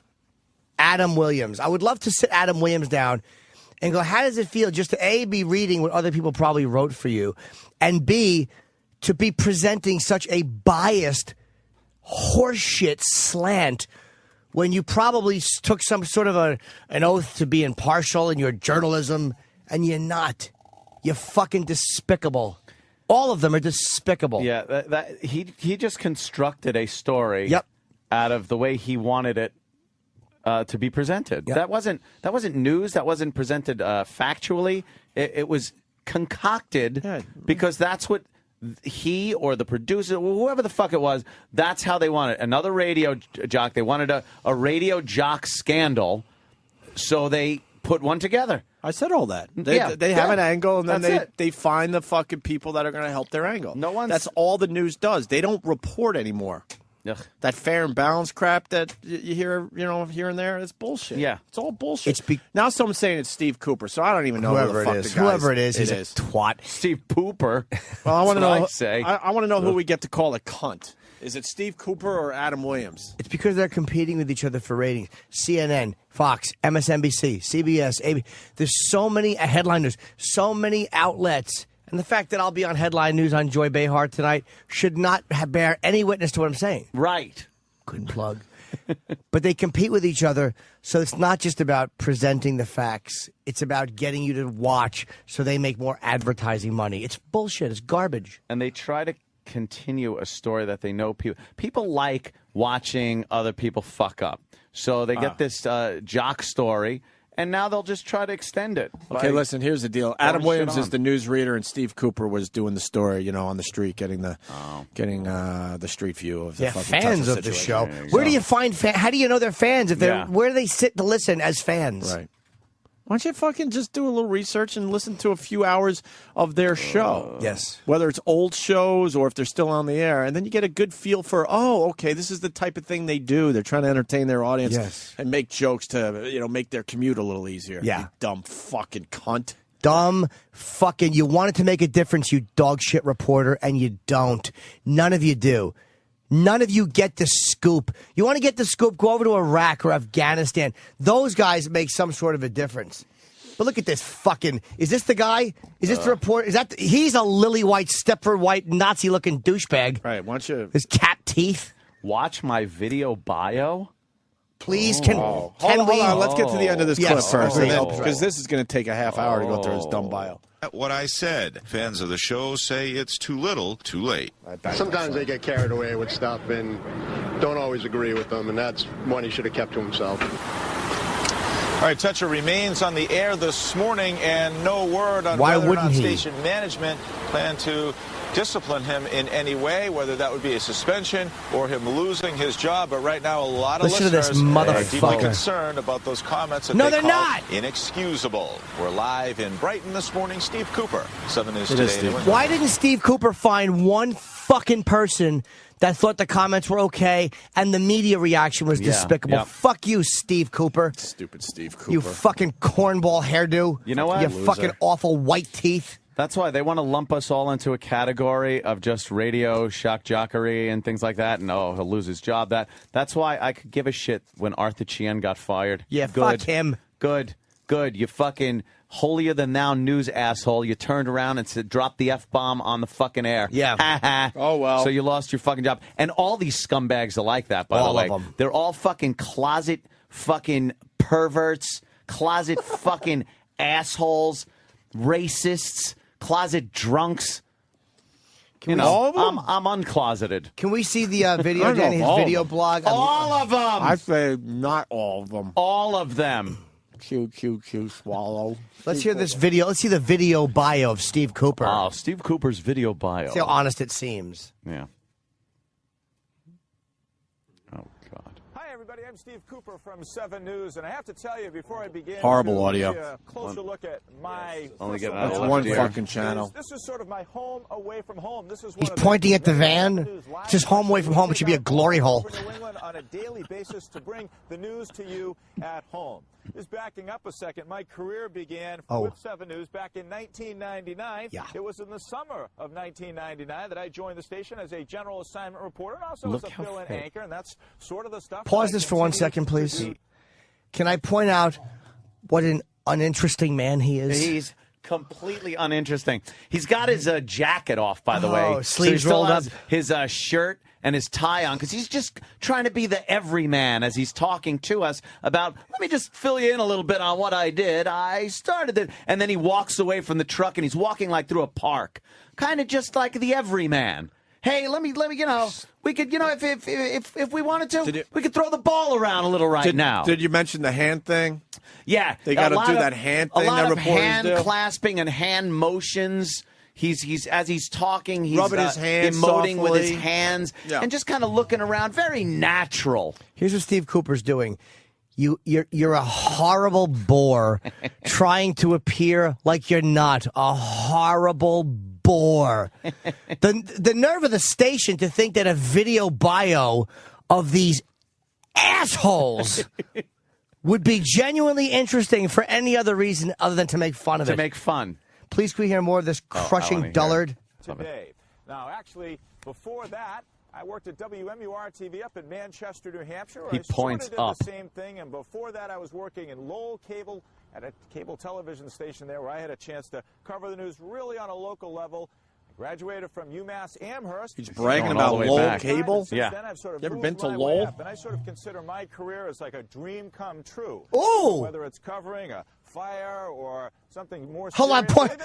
A dream come true. I want to cover a fire. That's great, asshole. You want it to be water. You fucking twat. I think he meant cover as a story. Oh, okay. Cover a fire. I wanted to cover a fire. What a fucking ghoul. I wish a fire was covering him. Exactly. And take the serious angle too. He's bragging about covering a fire. Isn't that just a horrific thing for the people that it happens to? A mass shooting. Can you go back? Child killing, right. Got child abduction where the body's found in the Charles River. This just dream come true for me. God forbid his fucking dream should be to put out a fire or to help somebody escape a fire. Back up. He's so excited about covering a fire. What a fucking douchebag. What a twat. Ass. What is there to cover? It's a fire. We see it. Fucking asshole. What, are you going to point at it and go, look, guess what that is? While the real men put it out. Exactly. He points and reports on it. Fucking twat. He is doing so much with his hands, too. Like, as he's talking about these various institutions he worked at, his hands are just flying back and forth. Exactly. Phony. What a putz. It's all phoniness put on. In 1985, and since then I've sort of moved my way up, and I sort of consider my career as like a dream come true. So whether it's covering a fire or something more serious, or even something out on a park like this, a beautiful something story. More serious? Pause that, please. I'd like to know what's more serious than a fire. Yeah, you fucking ghoul. Fire. Or something more serious. Or, I don't know, a serial killer rapist. Yes, a fire or something more serious, like a guy on the radio who makes a joke. That's a dream come true. Exactly. To ask one person and then go, fans are disappointed. Oh, God damn it, Tate in Florida. Hold that tape for a second. Very good point here. Go ahead, Tate. Hey, morning, guys. Hey. I just understand the hypocrisy and basically all of this shit. Basically, you got people on news shows that are talking about fucking chickens and dropping, accidentally saying blowjob here and there. And you never hear anything about that, and then this guy's making a joke and it's blown up. Exactly. Well, you know what? That's a very good point. A lot of reporters are caught cursing on the air by accident, and they apologize, and that's it. They never get fired or anything for the most part. And that's it. They never get fired or anything for the most part. Why can't a radio guy make a mistake, even though in this case I don't even think it was a mistake? It wasn't a mistake. And understand that the guy was just doing his job, just like you were doing your job that day. You said blowjob on your fucking live news show. Like, that's in the course of doing your job. Tate. Good point. They slip once in a while and curse. Well, with the comedians or people being funny, the slips that we have, Toucher and Rich didn't curse and violate the FCC like some of these shitbags have done. He said in the course of being funny, occasionally you err on the side of offending somebody, just like when talking for a living as a reporter, you err on the side of cursing. And that's why this is really important. Everyone should push back, because you want comedians or edgy talk guys taking chances with their stuff. Or, you're going to scare the shit out of all these guys where they're not going to do compelling radio. You're going to fuck up every once in a while when you go live every day and you're trying to entertain people. And that wasn't why even don't a they fuck understand that? And why doesn't one reporter do a story on that instead of just assuming every fucking DJ, meant to say something completely outrageous and offend a million fucking people? Yeah. Why don't they take that angle ever? Did you ever see one of these scumbag reporters outside of the home of another scumbag reporter? Hey, you said blowjob on the air today. Any comment? Yeah. Did you ever see one of these fucking vultures go after their own? Yeah, cannibalizing another? Never. No. Never. Good point, man. They never fucking cover each other. And to me, that's a much more serious offense because when you're watching the news with a certain expectation in language and presentation. No. Yes. When you're listening to Toucher and Rich, you're not listening to them expecting seriousness. Now, I want to go to Adam, and I'm not sure if he's making a joke, but there is a point in here. Let's see. Go ahead, Adam. Hey, guys, I'm offended by this fucking douchebag who's saying a fire is not very serious when, I've had a family member lost in a house fire. I'd like for his job to be fucking, taken from There him. you go. Yeah, as you're saying, like covering a fire or something more serious. You just offended a lot of people by saying that, Cooper, if you want to play this stupid game. There are a lot of people that have lost everything and lost loved ones. Oh, and eyelids. I mean, what in Worcester, there was a horrible fire where firemen lost their lives. Yep. Dennis Leary's all about that. One of Dennis Leary's family members was lost in that fire. Yeah, so I don't think they look at it as not a serious thing when a fire fucking breaks out, you stupid jerk. How about the fucking 9/11 fires? Right. Come on. Exactly. So, you know what? Playing the fucking Toucher game, you just offended some people talking about your stupid career, Steve Cooper. See how easy it is to do that? You dumb fuck. Let's can we hear the rest of his bio? Because this guy's really compelling. We've had the chance as general assignment reporters to cover a wide range of news through the years. And for me, some people say to me, well, what's one of those highlights for you? Oh. And I guess it was probably being on one of the duck boats back in 2000. I apologize. No one ever said to him. Is he landing a plane, first of all? Because I can't tell with these hand movements. He should have, lights in there, flags on a carrier deck. He just said... Now I know why Sully crashed. He was following this guy's hand signals. Nothing. He just said he just said, people say to me, what are the highlights? I'm going to submit that not one person has ever said to him, here's what would have been honest. Not one. Hold on, Jimmy. Not one person. Nobody's gave ever a thought shit it enough to ask Steve Cooper for the highlights of his career No. as a reporter. That's the same type of shit. That's shocking, Jimmy. That's shocking. That's the same type of shit they do when they want to make a point. People are saying, or what about people? No one said to you, what are the highlights? Bullshit. So he's making this up.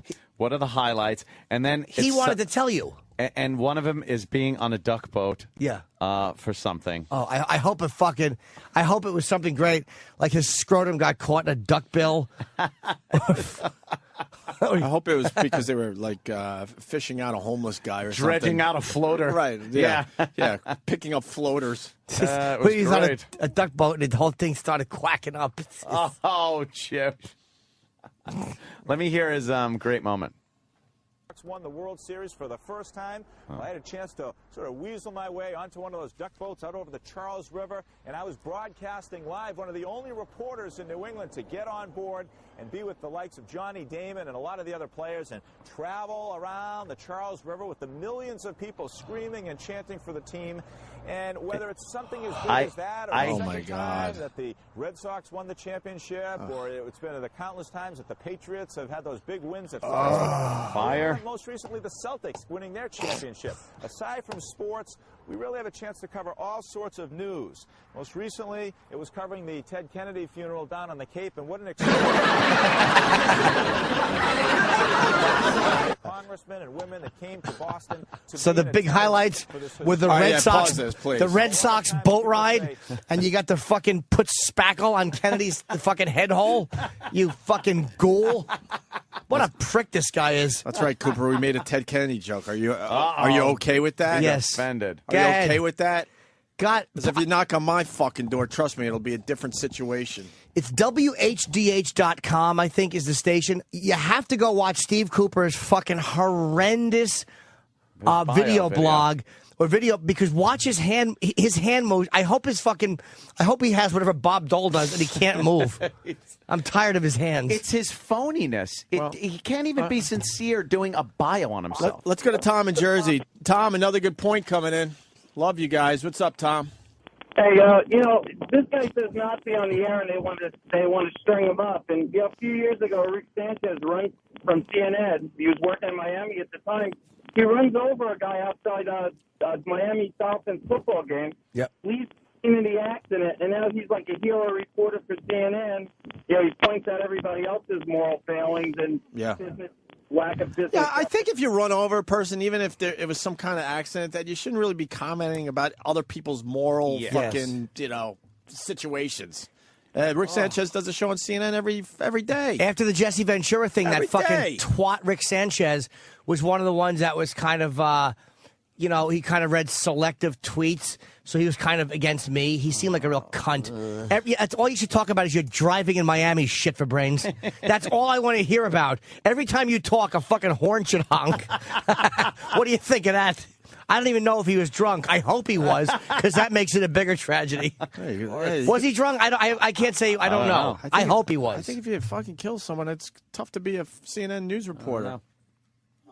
Through the window. All right, let's continue with this. Oh, is that Essie Cup? I don't know. Yeah. She was waving at you, Jimmy. I don't know her. That looks like Essie. Who is she? I do red eye with her all the. Was that Essie? Essie Cup? I don't know, but whoever it was very excited to see you. I think Jimmy. That might be Essie Cup. I think so. I could hardly see her with the reflection. Where's she going? What channel? They went to record something in another studio. Should I do a reconnaissance? Yeah, go ahead. Yeah, I think that's Essie. Drag her in caveman style, please. I hear you. So we can talk to her. Be nice to her. I hear you. She's great. All right. Want to hear the rest of this guy's I want to hear his bio. All right. What is it about this job that you love so much? And I guess for me, it's sort of the change of it all. It's every day is different. Every day you come to work. Is you it? never know what you're going to have, never know what you're going to see. And But you know how you're going to twist it. I see you in the morning. What time do you get up in the morning? Well, for me, let me tell you, I get up at 2:15 in the morning, even in those tremendous jerk snowstorms off when they stick us out on those snowbanks along the side of the highway. Who gives a fuck? Is this a news that you just love? It's giant who in cares? Your blood, it's in your system. Like I said before, this job for me was like a dream come true. I've been doing it here at Channel 7 for 10 years, and I hope to be doing it for many more years to come. All I can say is thank you for watching. Great, he was 7 News, fired and we'll right after this. See you in the field. Well, I don't See hope in the See you in field. the field as I knock on your door as you're trying to take care of your kid and make dinner. Exactly. You cunt. Vulture. I hope your fucking leg is no. injured and I hope his leg gets caught in the garbage truck closing. This is a shame. Steve Cooper has a Twitter. Oh, it must be my great. God. S. Cooper on 7. Ask him what? S. Oh, S. Cooper Cooper. on 7. Ask. I thought it was the same thing. It's like, what's your favorite moment? How many? Wow, he's got a whole 169 followers. And look, it's all about him. He's following nobody. Of course, a news reporter would follow nobody. Yeah, why would you fucking pick up information? S. Cooper on 7. He has 169 followers. Jesus and look, Christ. whoa, you guys even the latest tweet. Sports Hub Radio morning man Fred Toucher is feeling the heat after an insensitive comment about Tim Tebow.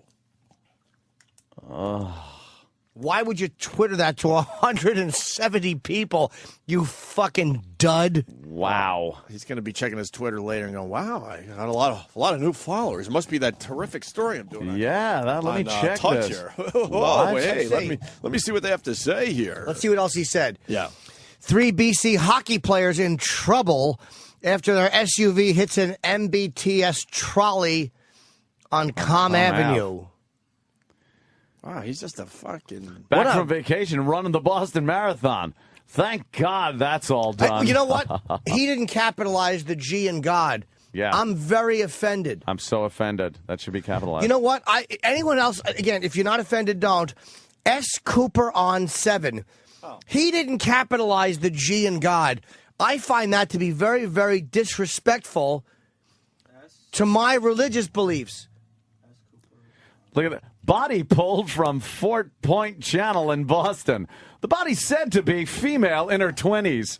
That's one of his tweets? You're a ghoul. You're a ghoul. What a bad news spreader. Oh, boy. It's horrible. Touch and Rich were making a joke. I could read some of his tweets now. Did you know S. Cooper on 7 is a cunt? If he dies in a fire, it won't be serious. What a prick. Sports Hub Radio Morning Man. Fred Toucher's feeling the heat after. Okay, yeah. Okay. S. Cooper on 7. The number 7. How funny is it that a reporter who's got a TV job has 170 followers? You, sir, are a liar. You, sir, are a liar. What a prick. What a prick. All right, hold on. I got to refresh. I think the Oh, yeah, they're coming in. Involved. They're coming in now. All right, hold on. He didn't capitalize the G in God. That's very offensive. It's very offensive. It's fired. Let me see what happens here now. Okay.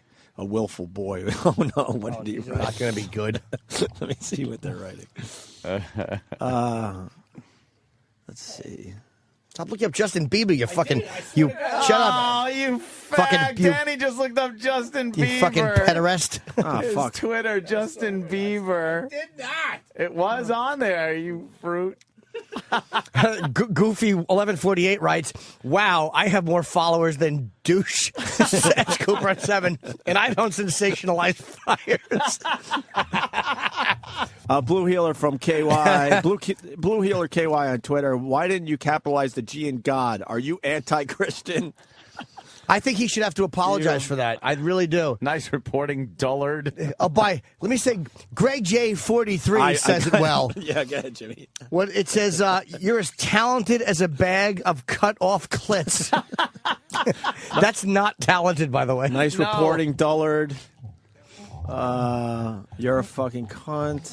Yeah, stick up for Toucher and Rich. By the way, let this fucking jerk-off know that maybe he didn't talk to enough Toucher and Rich fans. Exactly. You see, because to me he said Toucher and Rich fans are outraged and upset. He didn't present an accurate picture.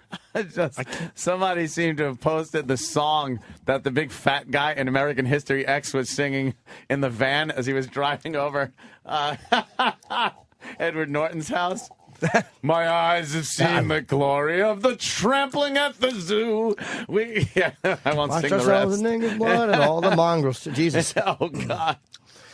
But it's, please let him know that you do support Toucher and Rich, and let's see if he starts reporting it accurately. Juba, that was the song. P_roll writes, I hope you cover the fire of a daycare. Hope you get off on it, you ghoul. Hope your mom gets AIDS and dies. Did somebody write that? While you're fucking her. Wow. Jesus. Wow.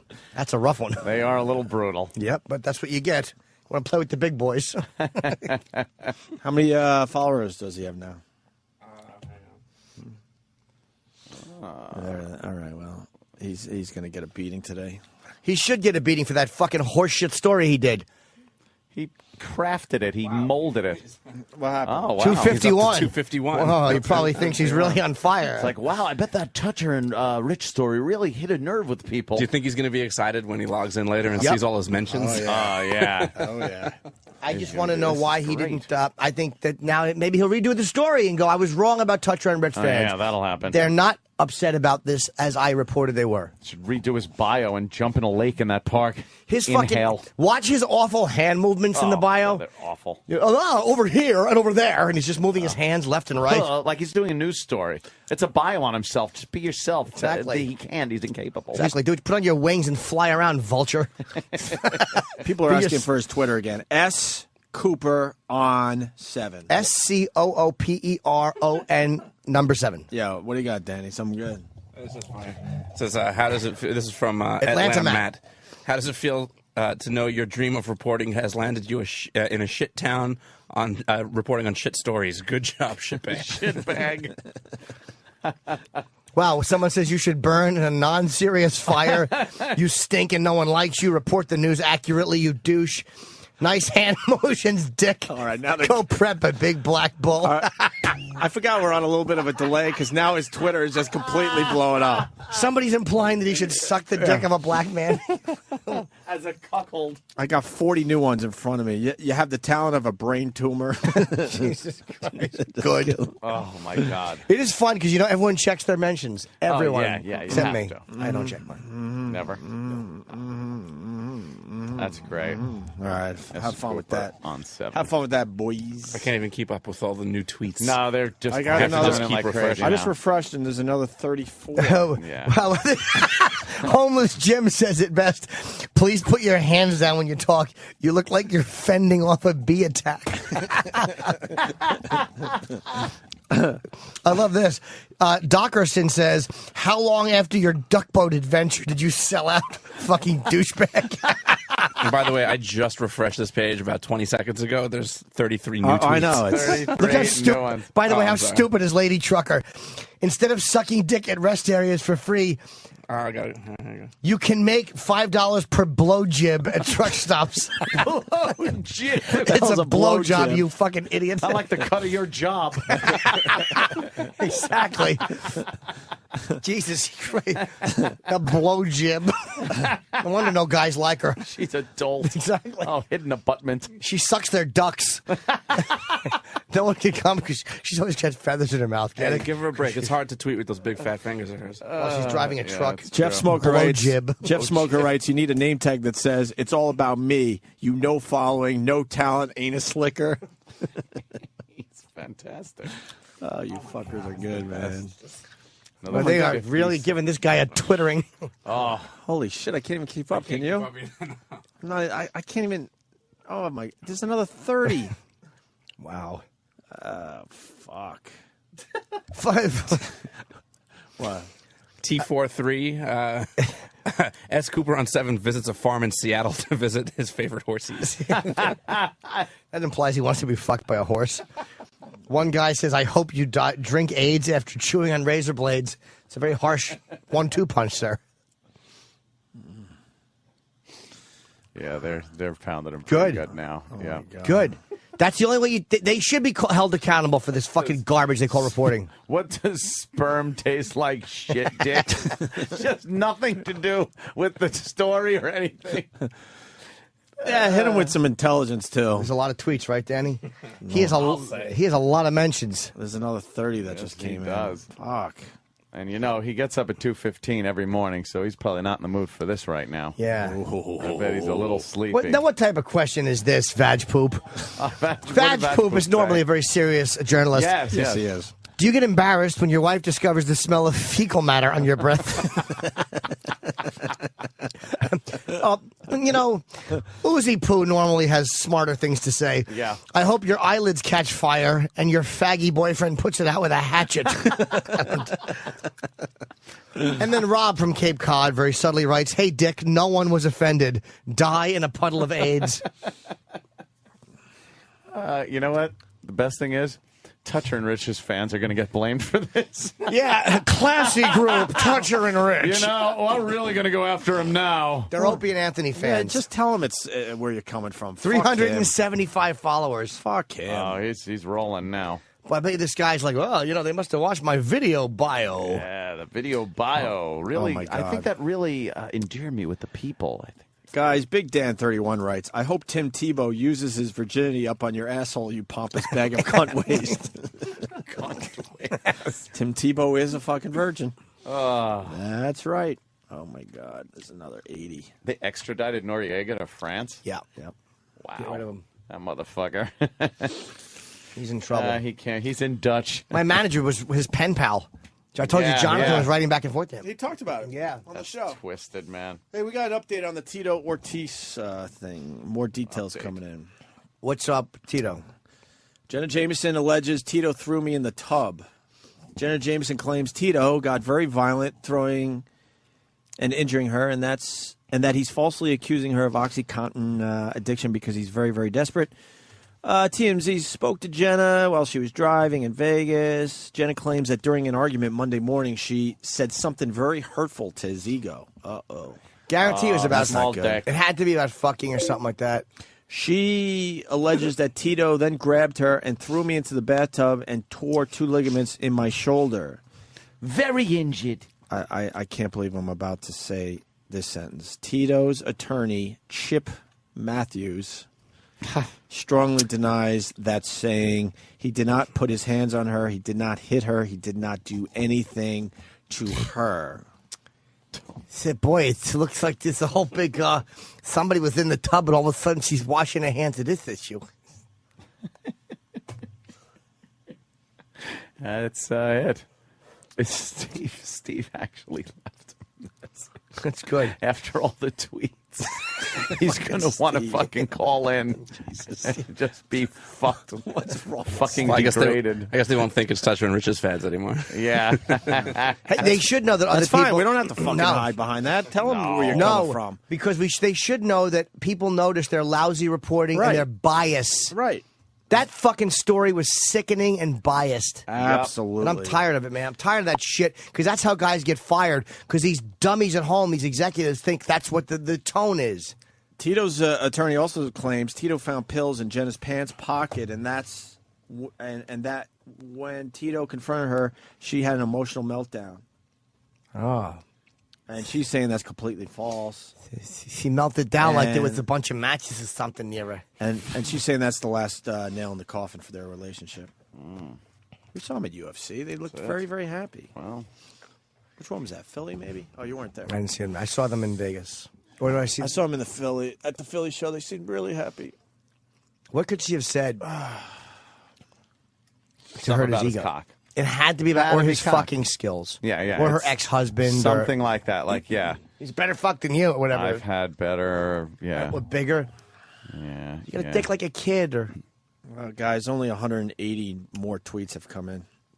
How many followers did this For stud S. have? Cooper, 100. Wow. Okay. I just updated and then another 137, so that's another 300 and something he just got. 436 followers, so people are...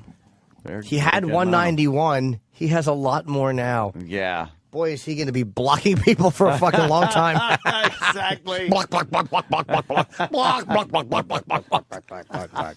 Sitting there in the makeup chair with the paper stuck in his collar, just mad and blocking people. Block, block, block, block, block, block, block, block, block, block, block. Mother You're on AIDS. set. Shut up. Block, block, block. Right, block, block, block, block, block. Just losing. It's gonna fucking hit the news desk like Network. Motherfuckers. I've never had shit on my breath. Block, block, block, block, block. I don't cover glory holes. Block, block, block, block, block. Duck boat. Block, block, block, block, block. Fuck you and your duck boat story. It's stupid. Your dumb so story. I kind of snuck in. Didn't he say he kind of crept on? Or weaseled. He weaseled his way in and broadcast live. How do you do that? He can't even make that sound cool. Yeah, you need like He fucking weaseled. equipment and shit, dummy. I snuck in David Ortiz's jockstrap. Fucking idiot. Shut up. What a putz. He is a dolt. What a twat. Fucking selling out a guy like that because he made a joke. You know what he was doing. You know what he was doing. Yes. Fucking whore reporters. Yes. They're terrible, man. They really are terrible. That was so fucking slanted and concocted, that story. Just stop. He didn't, as far as I'm concerned, talk to Toucher and Rich fans. No, he didn't. Did not. Fucker. There's another guy who hates us. Go fuck yourself. What? Really? Go play your stupid hour of music and talk for a minute, an hour. Shut the fuck up. Wait. I don't even know people around this joint. Opie. I'm not going to say. Off the air. Whispered. Yeah. It's this guy. I thought it was somebody else. He fucking rolls his eyes every time he sees me. Oh, really? He fucking hates us. Oh, yuck. Oh, that's who that was? That's who that fucking... Who cares? I didn't even recognize it. I swear to God, if that guy died and you said to me, 3 years ago he died, I'd go, really? Just another one of gives those. a fuck? Just another one of those guys. What, some local jock hack who fucking knows how to hit the post? Fuck him. I need his little time here. Good for him. Sure, he's terrific. By the way, wonderful. Walking to the latrine earlier, I did see Kenny lambasting an intern about an iced coffee. What was the lambasting? It was apparently the iced coffee wasn't very full. It wasn't even up to the top of the cup, and then they put the big bubble dome on top of it.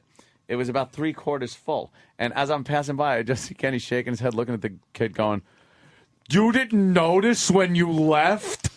And it just made me laugh the whole way down the hall that this guy's standing there with his dumb iced coffee in his hand. Can I stick up for that intern, please? Yes. What happened? This is an iced cappuccino iced. A medium iced cappuccino. Cappuccinos, because Kenny doesn't drink coffee, never come to the top of the cup. No? They do not. Why? It's just the way they're made, because a lot of it's froth milk, and if you ice it, it's going to be less. So this is the proper amount. So we need to get Kenny in here to straighten this out. Kenny owes someone an apology. Yes, he does. Kenny owes someone an apology. Kenny, I First just of all, who's the discussed- girl? They're still in the recording studio. They didn't come Oh, out. you still don't know? I just discussed the lambasting I saw you giving an intern when I was on my way to the bathroom. Yes. And was it that there wasn't enough coffee in the cup? Correct. It was 3/4 full. Yes, yes. That's Love Buzz. Well, Love Buzz is an idiot. Yes. That's true, Jimmy. What did Kenny say to you about the coffee? Oh, he wanted it to be full. It's only And the what best did you for say guys. when he said, "Didn't you notice when you left"? What was your answer? Well, I said I wasn't sure how full it would be. How it should be. You weren't sure how full. And then what did Kenny say? Like that it should be full? No, he asked me, "Do you want me to go back?" Right. And I'm going like, "Well, didn't you notice it when they gave it to you?" Right, Like, right. And you didn't think anything of it, that it was a little light? Even though now we've learned it's okay. Yeah, it did look a little light. Yeah. I mean, I did say when I was in there, is this how it should be? And they're like, yeah, that's how it's supposed to be. Oh, you did ask? Yeah, I did ask. I asked so them why twice. didn't you tell Kenny that I asked them and they said this is how it's supposed to be? Because I don't like to talk back to Kenny. He yells. You're really stupid. I have to ask Love Buzz. Why is he stupid? But, there's a lot of, I don't know, because he buttons his shirts over a T-shirt. That's creepy.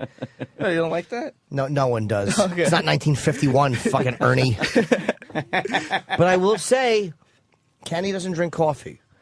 But a cappuccino is maybe when you get a cup, it's this much, and a lot of it's frothed milk. So when it's iced, that is probably the exact proper amount. That when I saw that, because it was an iced cappuccino, that was the proper amount. So Love Buzz did not bring back an empty cup. He brought back the amount he should have. I think you owe an apology, Kenny. I sure do, Love Buzz. Please accept my humble apology. Oh, Of course I do. That rarely happens, Love Buzz. Is Thank that you, true? Love Buzz. People at Starbucks think Love Buzz is retarded. Is that true? One girl thinks I look like an Indian. Well, you kind of have a Hindu-Indian type look, yeah. I guess so. I'm Italian, like 100%. Yeah, well, that could go either way. People just don't have any clue. Yeah. I'm a fan of the voice.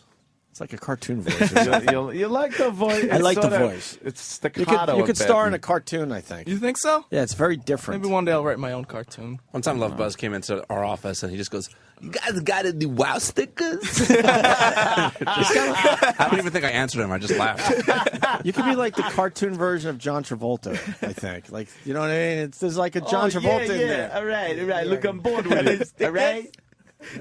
Vinny Tartarino. Tony Morano.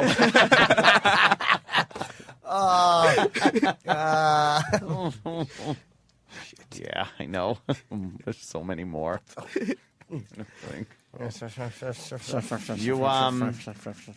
Yeah. So, how much longer is your internship here at this establishment? May 14th, and I want to come back for the summer. Oh, you do? Yeah. You liking it? Oh, yeah, I love it here. Oh, good. It's the best experience of my Yeah, life. I love it here. It's the only place I get respect is dancing down at the disco. Told you. He Told you. He stays extra hours, more so than any other intern ever has. And we were trying to figure out why. Uh-huh. Then we realized he's always here past 3 o'clock, and he comes in on the days that Ron and Fez's redheaded intern Jackie is. A little crush to you. And he is constantly hovering outside the Ron and Fez studio at 3 o'clock, waiting for Jackie to come out so he can walk her to wherever she's going. You like the intern there?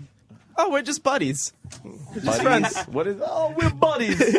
Do you want to get in there or what? This means we're dancing, not fucking. You want some now action? You're a cunt. Yeah, that'd be pretty cool. Yeah, so you're not just buddies. But, but we joke around about that all the time. And I'm not What's one of the just jokes? What's one of the jokes? Yeah. Oh, like whenever someone's around, she'd say something about, "Hey, Love Buzz, are you flirting with me?" or something like that. Oh, really? Yeah. So ask around, dude. I guess I should. I want to hear what the jokes are. So far, I just hear her kind of uncomfortable. Yeah, no, that's not really she a does joke. ask me to come with her. Where? Like, to the office, or whenever she smokes a cigarette. So it's not just me following her around. Right there.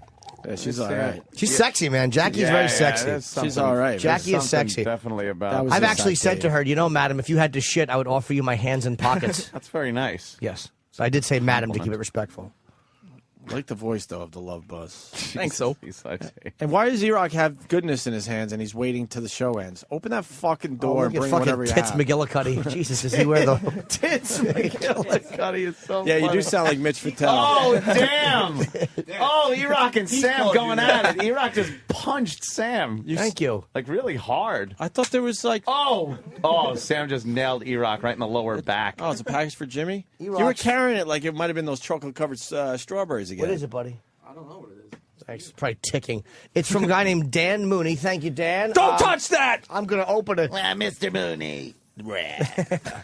From Paul Mooney. What's it from, Paul Yes, Mooney? it's a picture of white people with X's on them. Boo. Y'all motherfuckers don't know shit. There's a few people that still don't know how Twitter works. They want to read everyone's comments to this S. Cooper on 7. S. Cooper on 7 on Twitter.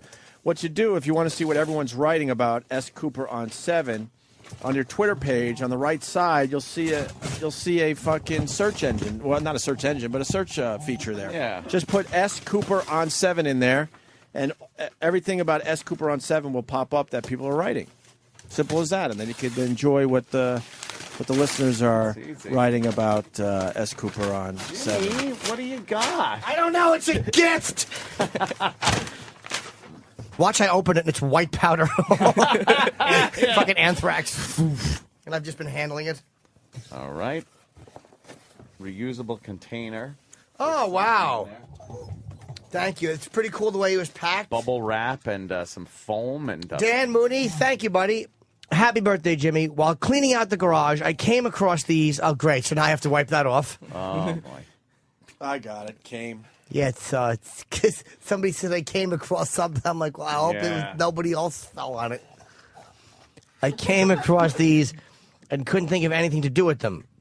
So I emailed Danny, and he said to send them along. So here you go. On another website, he said a website or anything. I came across these and couldn't think of anything to do with them. And there's some old Black Sabbath albums. So thank you, Dan, for sending me your garbage.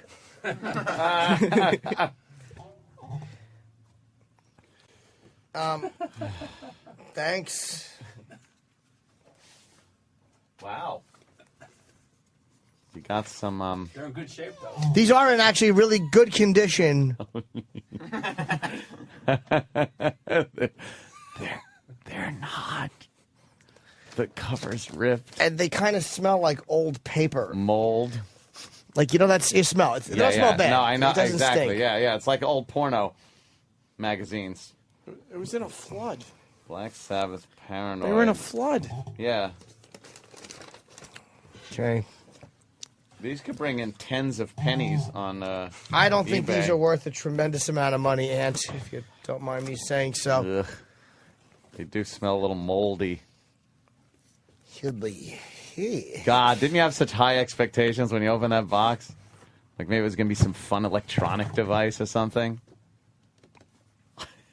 Jimmy's putting them back in the box. Is that one? Yeah, that's a little. I may have found something of jagged, value. ragged edges there. Yes. Okay, wait. Clean your weed on it. There is a little book. In a copy of Black Sabbath Volume 4, there is a little booklet inside of it.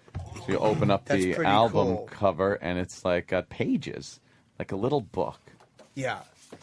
And 3 pages. Bill Warden. Tick-tock. It's a little stuck there. Yeah, it's stuck on the front of the page. Can you look up how much is Black Sabbath Volume 4? These are not worth a lot of money. I like this. Oh, here we go. I think that's SE. Hi. Hi, Essie. It was you. How are you? It's good to see you. How are you? Hi, everyone. Hi, how are you? Good, how are you? What were you doing here at Sirius XM Satellite Radio? I'm promoting my new book, Losing Our Religion, the liberal media's attack on Christianity. All right. Nice plug. Love a plug. That is good. How you guys doing this morning? Good. Very I thought, good. grab a seat. I thought that was you walking by, but you walked by so quick, and we have a reflection. I was Well, like, because is I it- saw you and my friends were like, "Don't say anything. They're on the air." It doesn't matter. I knew We you don't wouldn't even care. No, we I don't care. we do Fox together a lot. Yes. He is very nice. Well, thanks. You know, I just did Imus this morning. Oh, Scary. Really? Yeah, he was great though. He was so nice, but I was scared. Why were you scared? Because he's, You're curmudgeonly. white. It's okay. He's curmudgeonly. He's miserable. Yeah, but He is, he was right? great. It was really fun. Do you like the book? Yeah, I think he was amused by me. I think he found me amusing. Amusing? Which is, the best you can hope for, I guess. Yeah. So are you really? I know you, but I don't know you that well. Yeah. Are you really religious, or do you just kind of? I'm an atheist. Are you? Yeah. I thought you were like, this shows you how little I know. I thought you were like a devoutly religious person. No, it's not because you don't know me. I defend Christianity all the time. I write about it all the time. But I defend it from the outside. I think okay. it makes me a pretty objective Certainly would. observer of this issue, It I think. absolutely would. Yeah. More so than, one of the holy rollers. Rick Warren, Getting I in there. mean, shock of all shocks, he's going to defend Christianity. But when I do it, Who's I Rick think Warren? it's a little interesting. We don't know who Rick Warren is. And what do you Purpose-driven think life. is the cause of the war on Christianity pretty much in this country Liberals these days? are always uncomfortable with religion, fixed value system, and they like to live in a moral relativism kind of world. And the media is a liberal place. So it's not surprising, but it's the rhetoric's been ratcheted up over the past 10 years to such an ugly tone. Chris Matthews going after Sarah Palin for praying, which is something that 90% of the country does. I mean, it's just really ugly. Wow, I thought you were religious. It shows you how little I know. Dude, you don't know nothing. I really don't. It's You the complete don't know opposite of what nothing. you thought. But I like an atheist that amazing. defends Not- Christianity and She's people. not religious dressed like that. Ooh, what are I'm you saying. implying? Because that's very sexy what you're wearing. Thanks very much. Very lovely. Yes. Thanks. Yeah. She's a very, very lovely woman. Of course. We have fun on Red Eye, don't we? Yes, we do. Yeah. We actually Red Eye's are very good together on Red Eye. However, we've just never spoken after because You've I been on give her Red the Eye. creeps. Oh, Yeah. yeah. I think I've done it with you Yeah, once. we've done a few red eyes. Yeah. I love red eye. It's fun. It is fun. It's so nice to be Goofy. able to just Greg's joke a around. complete idiot, and he's wonderful. He's crazy. He is crazy. Love Greg. Where's your book? Oh, they have it over at the other show I was doing. What was the show? Wilcow Majority. What's that? Andrew Wilcow. Oh, come on. Oh, Really? no. You don't know? No. Wait. Oh, it's just over there. It's a great conservative, serious show. Oh, okay. We don't know most people here. yeah, we I just know. don't know we, him, that's all. We run out of the building when Yeah. our Are you guys show's over. too cool for school? No, we're the No. ones. We're just despised, hated, despised. I have no home. It's just horrid. Yeah, I'm We sure. got some Very friends well around liked. here. Not Yeah, a lot, though. we have a few friends, but not a tremendous amount. We have a few friends. Yeah, most people probably don't. They don't stop by and say hello. They would probably discourage you, like, you don't want to go in there and talk to those Oh, guys. I was so excited to see you. Yeah, and I thought that was you walking by. I was like, we never get Yeah. a chance to chit chat. Because I just think don't. that there's something in my blinking eyes that just bothers Essie. Probably You make is. me uncomfortable. Yeah. It's probably like when after the Red Eye show, we'll be talking. I'll go, so where are you going? No, I mean address-wise. Exact. Can I track you through your phone as a friend? Yeah, sometimes I feel like I'm being watched. Don't you? Just creepy conspiracy theories I have. What do you think about the Muslim religion Yeah. as opposed to Christianity, and how that is completely off limits to Yeah. make any fun of or joke about or even criticize? Well, because you fear the fatwa. And, See? Yeah, there's I genuine don't. fear there. Yeah, I defend all religions. I mean, I defend You do, my yeah. right not to be religious and your right to be religious. But yeah, Islam has sort of a kid glove mentality. That's it's unfortunate. I wish people like Matt Stone and Trey Parker would stand by their decision to mock Islam the way But they they're mock so Christianity. crazy. Like, the extremists are so loony Yeah. that they will kill you. Well, and Christians won't. I mean, I don't know too many Christians that are going to come run an with abortion hatchets. clinic, they'll probably come at you. But Oh, yeah, you know, there's that. That's That's a few. true. That's But true. you make a cartoon with some funny jokes in Yeah. it. You don't think you're going to get your head sawn off. I know. And they rule with fear. Yeah. Those extremists, and it has. But- few, That's but true. you make a cartoon with some funny jokes in Yeah. it. You don't think you're going to get your head sawn off. I know. And they rule with fear. Yeah. Those extremists, and it has, but it's working. Bubbled over into like mainstream Islam, where people are just like, look, I go to work, this is my religion, but you're looked at like kind of, it's one of those crazy people, and we have them call all the time, and it has affected the majority of Islamic religion, the Islamic religion. People think they're all crazy. I'm laughing because last night on Family Guy, I don't know if it was new or if it was a repeat, but there was a little Middle Eastern kid, and they were trying to pronounce his name. They said Omar, I don't know, something September 11th. That's funny. And that's like hilarious. Yes. And the kid goes, I'm 9 and Indian. But it was just perfect for. And then in another time he said Omar North Tower. Oh, shit. That's funny. It's really funny, but that's like getting very close to a dangerous line. Yeah. Were you in Maxim? Maxim Me? magazine? Yeah. I wrote for Maxim. I was not pictured in Maxim. Okay. All right. What kind of columns We're did you doing a write? little Google image right now. Oh, I wrote about, Bubba the Love Sponge? Yes, he's not a friend of the show. certainly do. Oh, I'm so sorry. Pretend friends? I didn't bring him up. You're But friends with him? no, he does this. You can say you're friends Can I if you say? are. Can I say tatas? Oh, you could say anything tits. Oh, great. here. Yeah, he does a Toys for Tatas every Christmas where he has strippers come and strip for toy donations. And I wrote a story about that Oh, okay. for Maxim, which is right in their wheelhouse. I think. Freelance kind of Yeah. a thing. Yeah. Who do you write for? Because you have a pretty big column. Well, where is it? Yeah, I have a weekly column in the Daily News. Oh. Do you really? Yeah. How do How I the not hell know did we that? not see that? We paw Because through you it every don't day. care. You don't care about When is that it, kind Sunday? of stuff. Where is it? in the Anything Daily with News? anything with like just Wednesday. words. Wednesday. But is it in the middle of the paper? Where is it? So we could take a Yeah, look we'll at look it. for it tomorrow. It's on Wednesdays. That's I won't tomorrow. have one in tomorrow. But where in the actually, paper? 'cause I'm- Oh, okay. Book promo week. Yeah. Are they going to help busy. you promote the Daily News? Yeah, I wrote a couple columns dealing with the book. So losing our religion, are you saying that it's bad, or are you saying the way that the liberals are attacking religion, or that Yeah. we should lose it? No, I'm saying that if we don't do something, we collectively, if we don't care enough about the responsibility of the press, then Christianity is going to be eradicated to the far corners of the earth. It's going to be like porn, brown bagged on the bottom shelf, something we talk about in hushed tones. In fact, the media is way more comfortable talking about porn than it is about Christianity. What do you think? There's an attack on porn, and I'm not defending porn, but Losing our But he porn, is. part Yeah. 2. I like that. The sequel. Yeah, the cover's just a bunch of guys frowning. But it's they're actually jailing pornographers now. A guy named Max Hardcore is in jail, and they're prosecuting John Stelliano, who had this, Buttman was his name, but he's making adult pornography with adults, no underage girls used. And they are So what are the charges? How is that obscenity. happening? Max Hardcore, whose real name is Paul Little. Transporting obscene material. They across get state it because lines. if it's a state, and if you ship it was a third party. From what I understand, Max, it was Max did really hardcore, nasty porn. He made girls wear pigtails, and he would, have oral sex with them, make them. But it was nasty. But Pigtails is nasty? no, but implying that they were very young. Which Oh. again, hey, look, Okay. they were adults. They were adults, and what he did was considered obscene. He's in jail for 4 years. And the FBI or the government seized his website. That just That's seems fucking amazing scary. that 4 years that can be seems done. Yeah. The fact that the government can step in when adults are making to me, that's a major problem. And defining obscenity is very difficult, especially when it's something that is adult and Mm-hmm. consenting Yeah. adults, and people are purchasing this. It's What not you call obscene, I may use to repaint my living room. exactly. So we want copies of the book. I would love a copy of the book. I'll get you Yes. one. It's in stores today. Came out there you today. go. So you can buy it. Nice plug. Amazon.com, Barnes & Noble, bookstores everywhere. Are you doing any Very signings? good. I just did one last night in Long Island, and I'll do another in D.C. around, but all my stuff's up on my website, redsecup.com.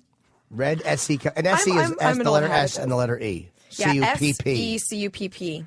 redsecup.com. That's a very hard one to remember because there's an S and SE sounds like a word, SE. and cup SE. is C-U-P-P. It's the letter S, the letter E. Yeah, cup. it's S period, E period. It stands for Sarah Elizabeth. Oh, See? Why? that's nice. Why SE Yeah. then? A long time ago, I had this idea that I'd be like gender anonymous as a writer. But now I'm on television, so it's just an obnoxious affect. That kind of fails visually. Yeah, I wasn't thinking ahead. Yeah, Rachel Maddow, maybe, but we know.